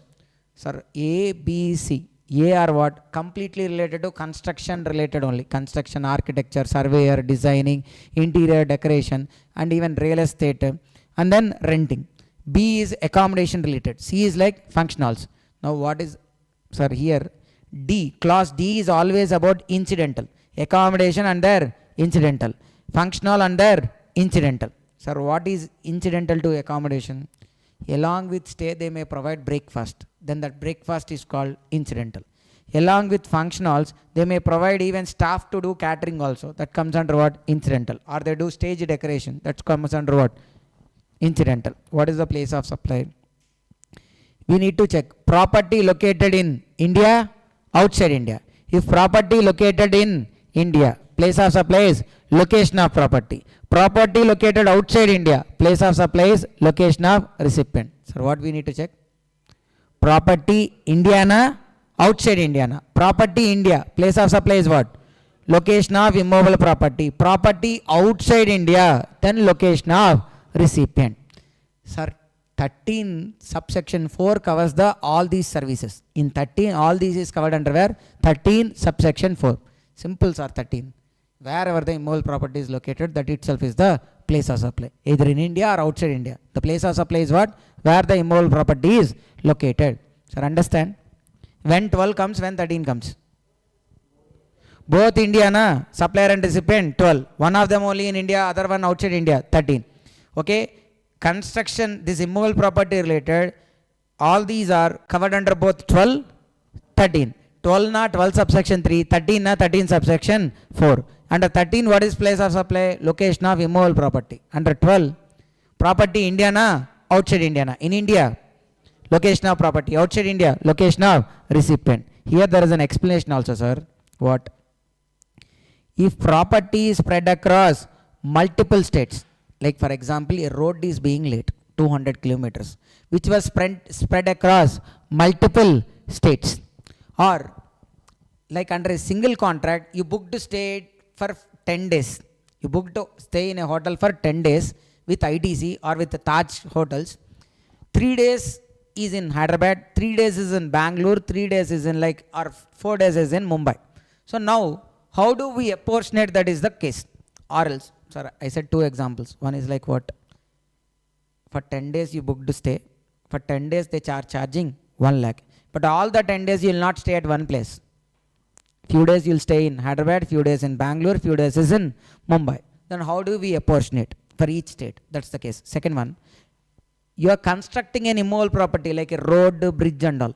Half of the property is in one state, or half, or like some part is in one state, another part is in another state. Then how do you apportionate? Third one, boat stay. Sir, boat stay na, you stay in boat and the boat will be moving. It may be moving from one state to another also. If that's the case, how do we apportionate? Sir, if the contract specifies any terms and conditions as per contract, you apportionate. If contract is silent, then if a service provided under a single contract related to multiple properties which are located in different states, then it has to be apportioned based on number of nights stayed. Number of nights stayed. Hyderabad, how many nights stayed? Mangalore, how many days? Then Mumbai, how many days? How many nights stayed? That's the ratio you can take, and based on that you can apportionate the contract for each state. For each state, that value will be taken as place of supply. If it is like a single contract only, but spread across multiple states, then take the area. So like let's say road. How many kilometers in AP, how many kilometers in Telangana? That could be taken as the basis. Bridge na, meters and all. So based on the area, it will be apportioned between each state. Then service by way of accommodation in a houseboat. Accommodation in a houseboat. Then, sir, what is houseboat? Houseboat, what is the issue here? It will be moving from one state to another. Then what time spent in each state or union territory as per the declaration will be taken as the basis. Time spent in each state. Time spent in each state. Sir, everybody, is it clear? Okay. Then organizing an event or admission to an event. Organizing an event or admission to an event. Sir, for organizing an event or admission to an event, what is place of supply here? Sir, first one, admission to an event. Admission to an event means there is an IPL match, you went to the cricket match by buying a ticket. For that, what is the place of supply? Where the event is held. Match in Mumbai, Mumbai is the place of supply. You went to circus, or you went to a movie theater, or you went to an amusement park. Any of these entertainment activities related or event kind of related, where the event is held, that itself is the place of supply. Okay, then organizing an event. Organizing an event means what? He is event organizer. The service of event organizer being provided. Then you need to check what? Recipient registered or unregistered. Recipient registered, then find location of recipient. Recipient unregistered, again event in India na outside India na. Event in India where the event is held. Outside India, then location of recipient. Understanding na sir? Once again, event organizer services. Okay, he organizes an event. We need to check what? Recipient registered or unregistered. Recipient registered, what is place of supply? Location of recipient. Recipient unregistered. We need to check again where the event is held. India na outside India. In India, location of, in India na where the event is held. Outside India, then the place of supply is location of recipient. Sir, 13, very simple, just like as I said. Whether it is admission to an event or organizing an event. Place of supply is simple, where the event is actually held. Where the event is actually held. So here what kind of events are held covered? Event related to scientific, sporting, culture, artistic, entertainment, education and their incidental services. What kind of events are? Scientific related, sporting, culture, artistic, entertainment, education and their incidental services. Explanation. Where the event is held in more than one state or union territory and a consolidated invoice is issued, then what? If contract specifies, apportionate it as per the contract. If contract is silent, then follow gap. What is meant by gap? Okay, generally accepted accounting principles like number of days. Then transportation of goods including mail and courier. Transportation of goods including mail and courier. You are transporting goods including courier. If you do courier or any mail, not Gmail sir.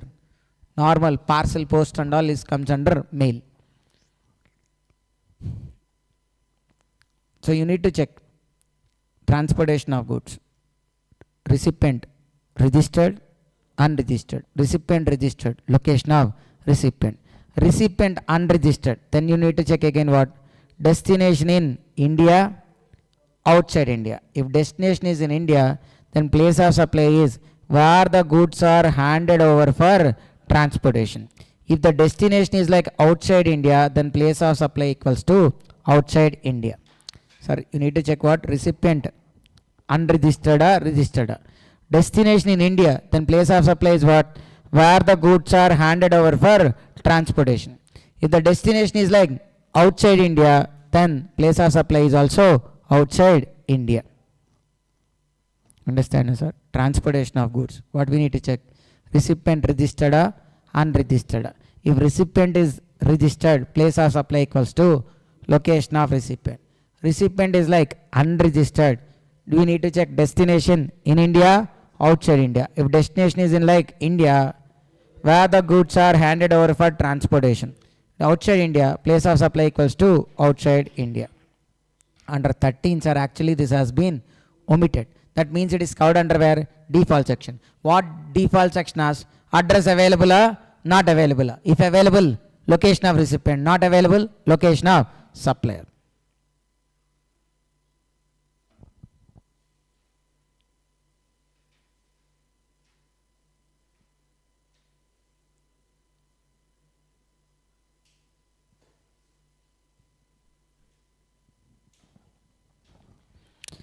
Then transportation of passengers.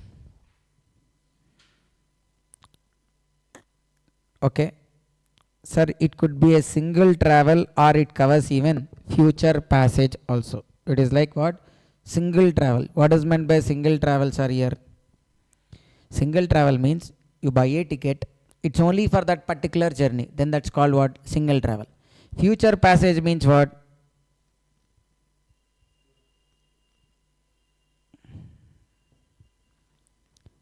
Okay. Future passage. Future passage, na, it acts like a pass kind of. Okay. What? By taking that card kind of, metro recharge cards kind of, you take it once and it can be membership kind of, subscription kind of, sir. You pay a subscription once and you can use it for a number of times within a year or like within a month, such kind of thing. Okay. Future passage. One is like single travel, the other one is like what? Future passage. Transportation, single travel. You need to check what? Recipient, registered or unregistered. If recipient is unregistered, place of supply is location of recipient. If recipient is unregistered, then place of supply is where the passenger embarks na, where the passenger takes the flight or takes the particular conveyance for continuous journey. Sir, understand, sir? Embarks na, where he gets into that conveyance, where he steps into that conveyance is called as embarking. Understand, sir? Transportation, single travel only. Recipient registered. What is the place of supply? Location of recipient. Recipient unregistered, where the passenger embarks for continuous journey. Future passage related. You need to check recipient registered, recipient unregistered. Future passage means what, sir? Not a single travel. You can use it for multiple times and all. Recipient registered again, location of recipient. Recipient unregistered, address available, not available. If address available, location of recipient. Not available, location of supplier. Okay. Then 13 subsection 10, place of supply where passenger embarks for continuous journey. 13 subsection 10. Simple, sir. 13 always simple. See, default section if you see. What 13 said? Address available or not available? Available, location of recipient, not available, location of supplier. Then immovable property. Location of immovable property. Then event, organizing or admission to an event, where the event is actually held. Then previous transportation related omitted. So directly it goes to where? Default section. Now also here what they said, transportation of passenger, registered, unregistered, all this is not there. Where passenger embarks for continuous journey. I mean where he steps into the conveyance. When he gets into the conveyance, that is the place that will be taken as the place of supply. Then place of supply with respect to service supplied on board a conveyance. So, okay, so like when they are traveling in a flight, like this on-demand movie or any games, if they can play by paying, that's called what? Place of supply with respect to service provided on a conveyance. When you are traveling, in the process of travel, they provided any service, not transportation, sir. Other than transportation, they provided some extra service during the course of transportation. For that, what is the place of supply? Either under 12 or under 13, it is same, sir. First scheduled departure point of the conveyance, where the conveyance first scheduled and where first it has been departed, that's called the place of supply. Then place of supply with respect to banking, NBFC and stockbroking services. Place of supply with respect to what? Banking, NBFC and stockbroking services. Recipient address available. Place of supply is location of recipient. Recipient address not available. Place of supply is location of supplier. So what service it is? Banking, NBFC, stockbroking services. Recipient address available. Place of supply is location of recipient. Recipient address not available. Place of supply is location of supplier. Then place of supply for telecommunication services, including DTH and broadband. Place of supply for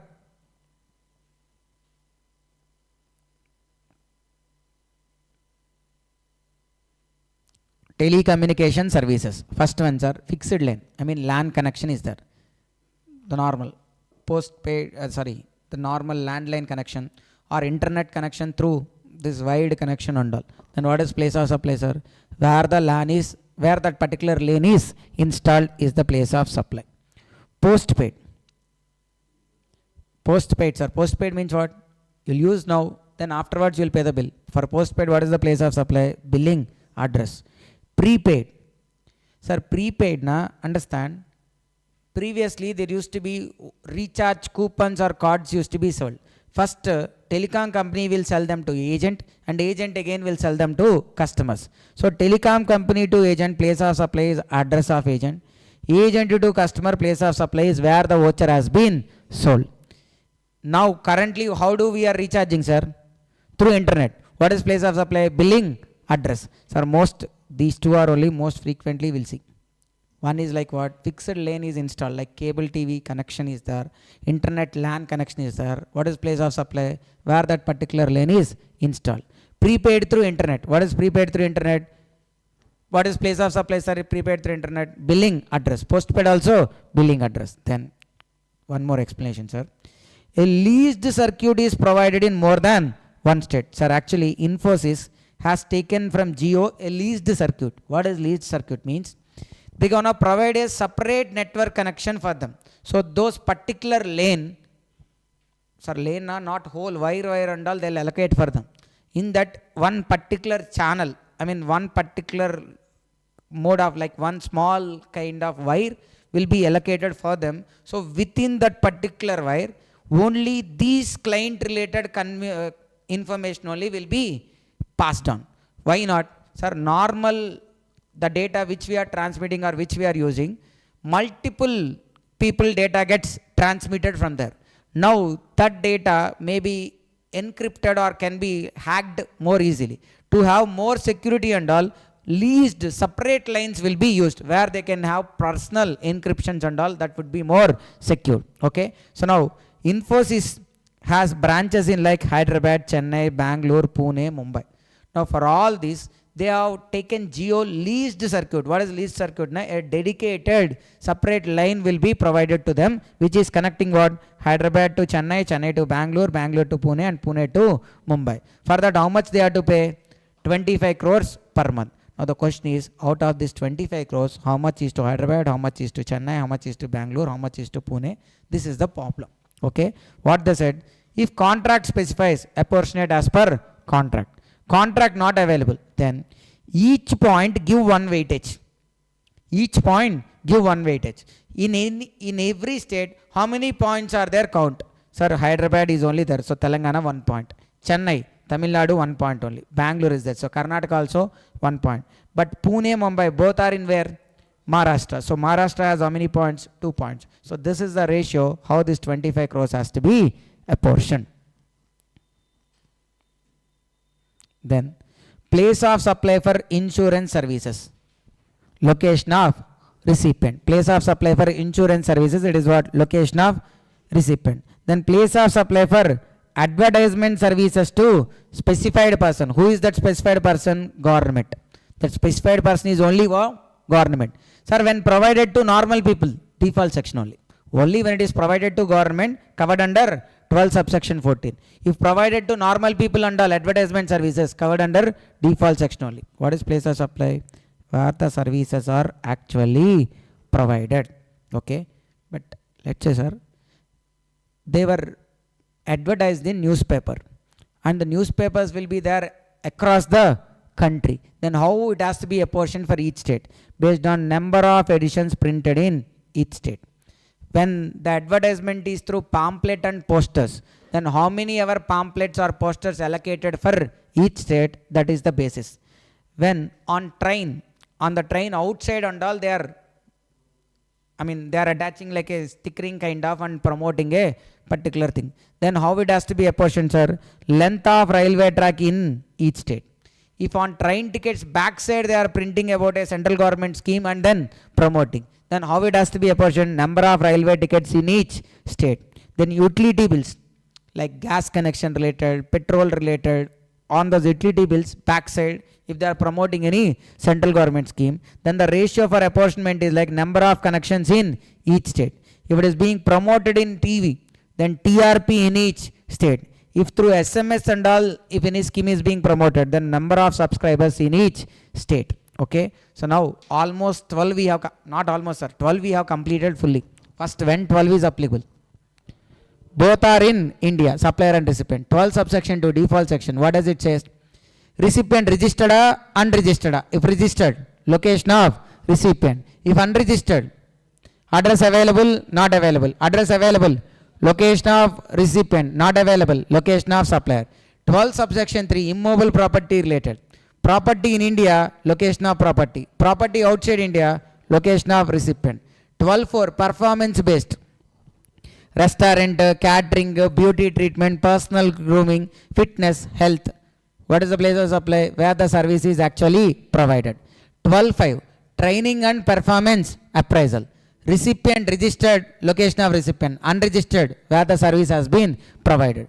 12 subsection 6 admission to an event, where the event is actually held. 12 subsection 7 organizing an event. Again, recipient registered, unregistered. Registered, location of recipient. Unregistered, event in India, outside India. Event in India, where the event is held. Outside India, location of recipient. Then 12 subsection 8 transportation of goods including mail and courier. Transportation of goods including mail and courier. Okay, again, recipient registered, unregistered. Recipient registered, location of recipient. Unregistered, sir, destination India na outside India. If it is like destination in India, where the goods are handed over for further transportation. If it is like outside India, place of supply is also outside India. Then 12 subsection 9 transportation of passengers. Two things are there. Single travel, future passage. Single travel, recipient registered, location of recipient. Otherwise, where the passenger embarks for continuous journey. Future passage related, recipient registered, location of recipient. Recipient unregistered, address available, not available. If available, location of recipient. Not available, location of supplier. Then 12 subsection 11 telecommunication related. Fixed line, where the line is installed. Prepaid through internet, billing address. Postpaid, billing address. Then we went on to 12 subsection 12 banks, NBFCs and financial institutions. What is the service, sir? Recipient registered, sorry, not recipient registered, sir. 12 subsection 12. Recipient address available, location of recipient not available, location of supplier. 12 subsection 13 insurance related, location of recipient. 12 subsection 14 advertisement to specified person, nothing but government. Place of supply is nothing but where the services are provided. Then 13, sir. 13 also we almost covered few sections, sir. Now 13 subsection 3. Place of supply with respect to services provided on goods or on a person. Services to be performed on or to goods. Services to be performed on or goods. Sir, to provide this service, goods should be made available. I mean, only on a good this kind of service can be made. Example, repairs kind of services and all. What is that? Services to be performed on or to goods physically. Next one is what? Digitally or electronically. I mean, even though the goods are located in a remote location, they can connect through internet or digitally and can do that service. That is one type. Second type is what? Goods should be actually made physically available, then only such service can be provided. What is the place of supply, sir? If they are to be made physically available, where the service is provided. If digitally or electronically service is provided, physically where such goods has been located. Sir, important, sir, everybody focus. Here there is a proviso also. Sir, understand? What is this 13 subsection 3 says like?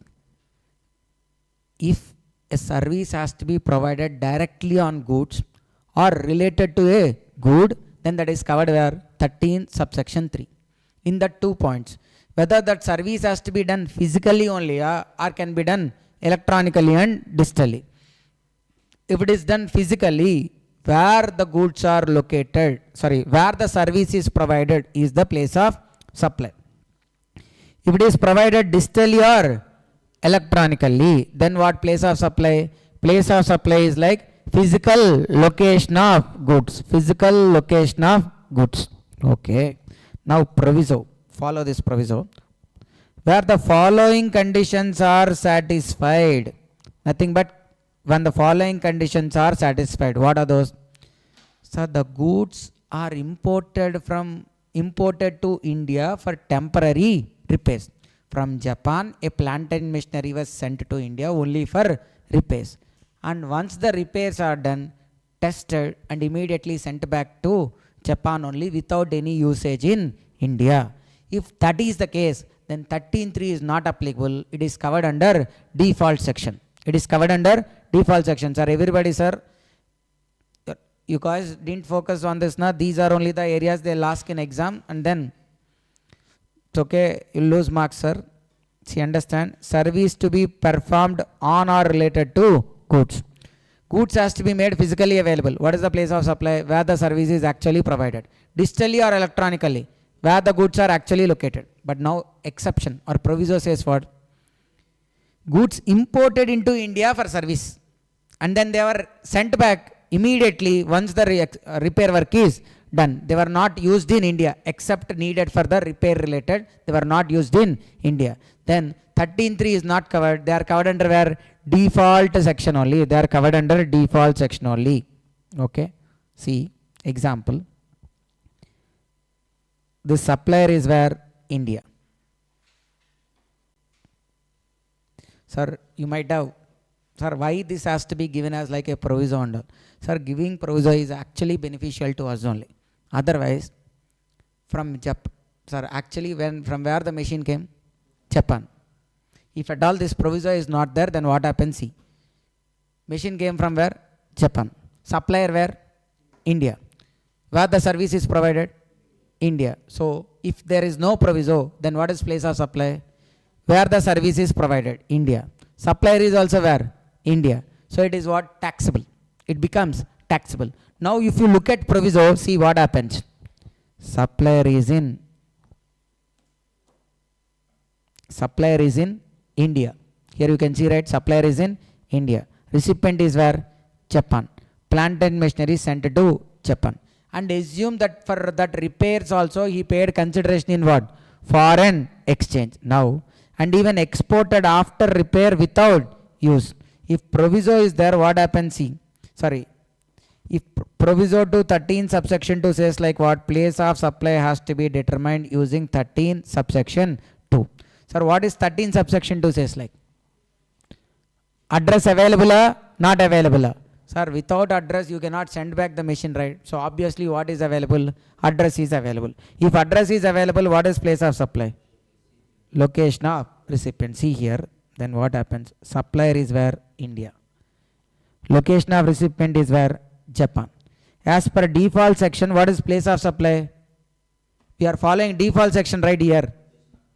Place of supply is what? Location of recipient only. That is also Japan. And consideration is also received in what? Convertible foreign exchange. So it becomes an export and you need not to pay any tax. So why they given proviso? Otherwise it won't be treated as an export and you are ending up with paying taxes. By covering it under proviso, it will fall under exports and you are exempted from paying the taxes. Understand, sir? Whereas service provided in multiple states. Sir, are you able to understand the proviso, sir? Okay. Simple thing, sir. When proviso comes and says goods are imported into India for repairs and they were sent back immediately once the repairs is done, then what is place of supply? Place of supply to be determined under default section. What does default section says? Recipient address available, location of recipient. Not available, location of supplier. See here, sir. Service provided in multiple states, union territories covered by a single contract or single price. Then how do we apportionate? Same, apportionate as per the terms of contract. If contract is not available, see. Sir, same good only, but service on that good provided in different locations. Sir, same good. They can provide at a same location. Why it has to be provided in multiple locations? Let me give you an example, sir. Sir, there is an oil and gas company which have to drill deeper into the soil to test or to find out the oil reserves and all. Now that drilling machine not just tested in one kind of surface. It need to be tested in a rocky kind of surface, or like in near like a coastal area, or even in a desert kind of area, or even in the sea also it has to be tested. So that's why they repaired or they did service on this kind of machine. They tested in Telangana, they tested in Andhra Pradesh, they tested in Gujarat also. Now, what is the value to be apportioned? What this is, service provided on same good but in different locations. You need to apportion it equally to each state. Understand? Now, service provided on different goods, different states. Assume, sir, you know Rajshekhar, hero Rajshekhar, he has Goli factories. Okay, let's say he has those Goli factories in like 3 states, Telangana, Hyderabad. You know Goli, marbles.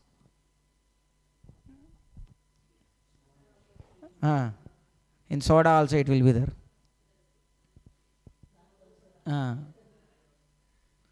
So with that marbles, kids will play. You know that?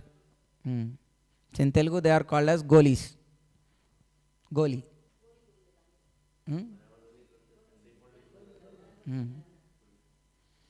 So okay, actually this was a like more trending content in Instagram, in Telugu Instagram. That was like, that's why I was saying that one. Okay, so Rajshekhar Goli's factory is there. Okay. So assume, sir, there are like 3 factories located in Hyderabad, Bangalore, Kolkata. All the 3 factories, same kind of machineries. Now from Japan, a team came to inspect all these 3 machines. I mean 3 factory related machines. So they went to Hyderabad, they went to Bangalore, they went to Kolkata also. For that they are charging some total 1 crore rupees. Now how do this has to be apportioned between Hyderabad, Bangalore and then Kolkata? That's the case. What they are saying, apportionate in the ratio of purchase value of goods. Purchase value of those goods. If service provided on an individual in different states. Sir, here this is not on goods. Service provided on an individual. Sir, here even this is also covered. What is this? Service provided to or on a person. Then what is the place of supply? Where the service has been actually provided. But that was provided at different locations. Then you need to apportionate it as per gap. Okay, how many ever days provided in each state, that basis you need to apportionate.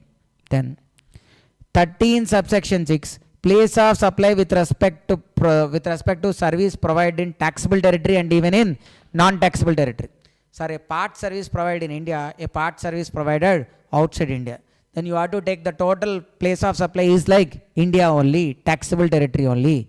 Then 13.7, sir, we already discussed, like 13.3, 13.4, 13.5, how they asked to be apportioned and all. We have discussed all those at like respective provisions related only. Then the last one, sir, last but one, place of supply with respect to specified services. Where the service is provided to banks, NBFCs, financial institutions, intermediaries, then the place of supply is location of supplier. To whom, sir? Banks, NBFCs, financial institutions, intermediaries. Intermediaries na brokers and all. Then the place of supply is location of supplier. Where the service is like hiring of means of transport. Hiring of means of transport like vessel, aircraft and at. Okay, vessels, aircraft and then at. Okay, at also for a period of what? More than 1 month. Sir, understand? Banks, NBFC, financial institutions, intermediaries. What is the place of supply? Location of supplier. If the service is like hiring of these vehicles, like what? Vessels, aircraft and at also for a period of more than 1 month, then place of supply has to be determined as per what? Default section. What is default section? Address available, location of recipient, not available, location of supplier. Whereas for others and ads for up to a period of 1 month, then the place of supply is location of supplier. Ads up to 1 month, place of supply is what? Location of supplier. More than 1 month, default section. Okay. Banks, NBFC, intermediaries. What is the place of supply, sir? Location of supplier. And renting of or hiring of at up to 1 month, place of supply is location of supplier. More than 1 month, place of supply is what? Default section only. Vessels and aircrafts also, irrespective of period, always default section. Then place of supply with respect to OIDR service. OIDR na online information data access and retrieval services. Place of supply is location of recipient. But online na sir, recipients using these days VPNs and all. So we cannot trace the address of recipient. How do identify the recipient location? So they said what? If any of these two conditions are satisfied, then we can say like recipient is in India only, and such recipient location will take it as what? Place of supply. First one, location of address provided by recipient. Sir, in the website anywhere if they ask address, he provided address. If that address is in India, or credit debit card, to make payment he used credit debit card and that was issued by an Indian bank, and then billing address is in taxable territory, or IP address from the device he is logging in, from the mobile he is logging in, the internet protocol address is from India, or bank account if he made payment using a bank account and that bank account is from India, or the country code of the SIM. So what is country code of Indian SIM card, sir? +91. Okay, so that will be, that is in India. Or if he is using a fixed lane and all, that lane connection is from India. If out of these 7 points, if any 2 points are from India, 2 are from India, then we can call it as what? Location of recipient is in India, place of supply is also location of recipient. Sir, the circular is not important, but one point which I need to say, very important, sir. When you are solving questions, and I am not discussing questions now, but this point will be important for you to solve in questions. Okay, usually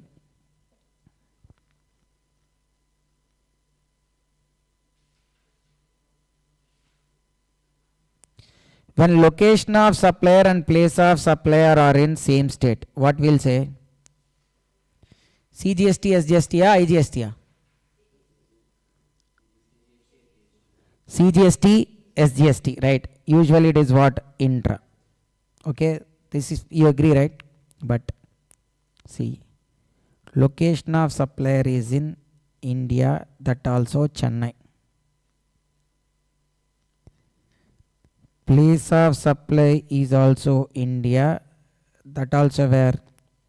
Chennai. What tax you levy? CGST, SGST only, right? But now, if at all location of recipient is like outside India, let's say he is there in UK. Now first, and this is the service related only. First, section 12 applicable or 13 applicable here? 13 applicable. When section 13 applies, then it won't be intrastate.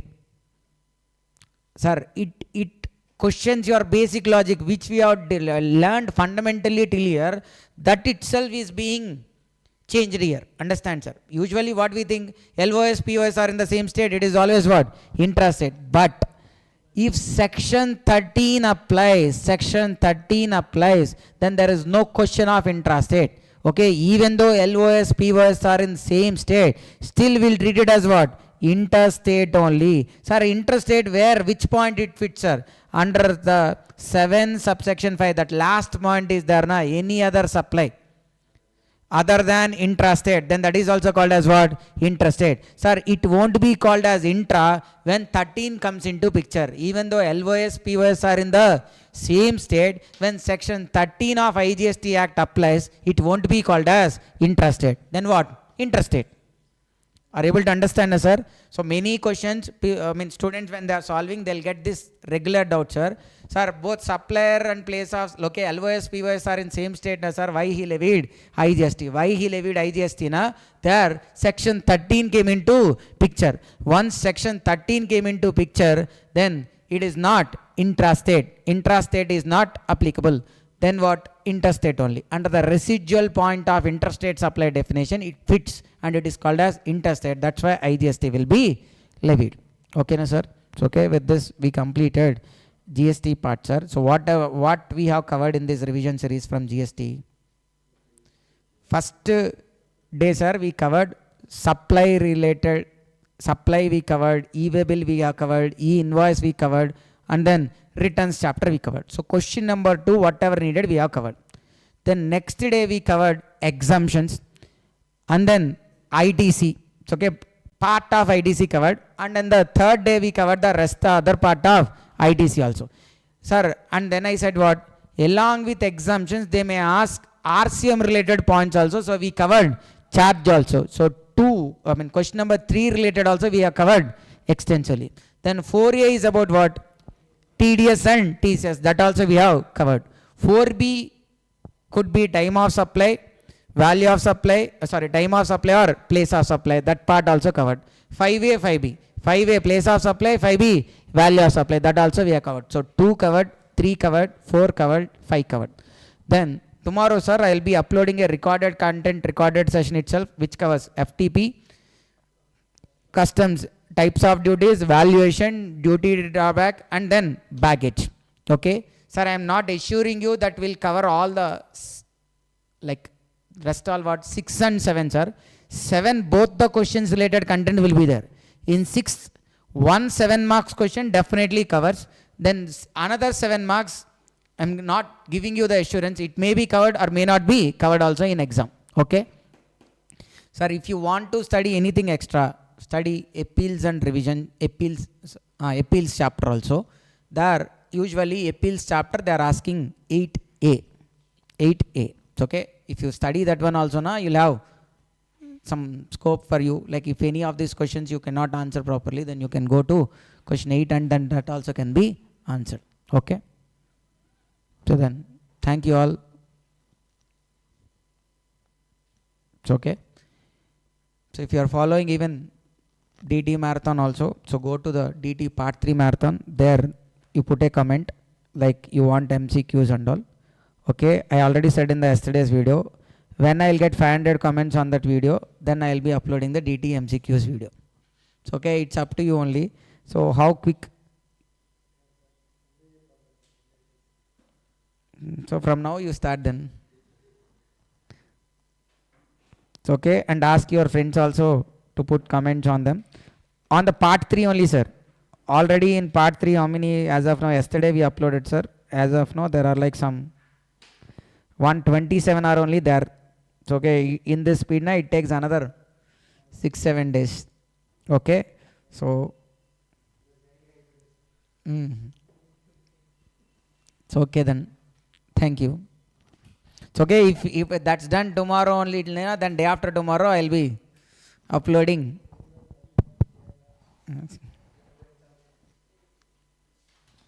Okay.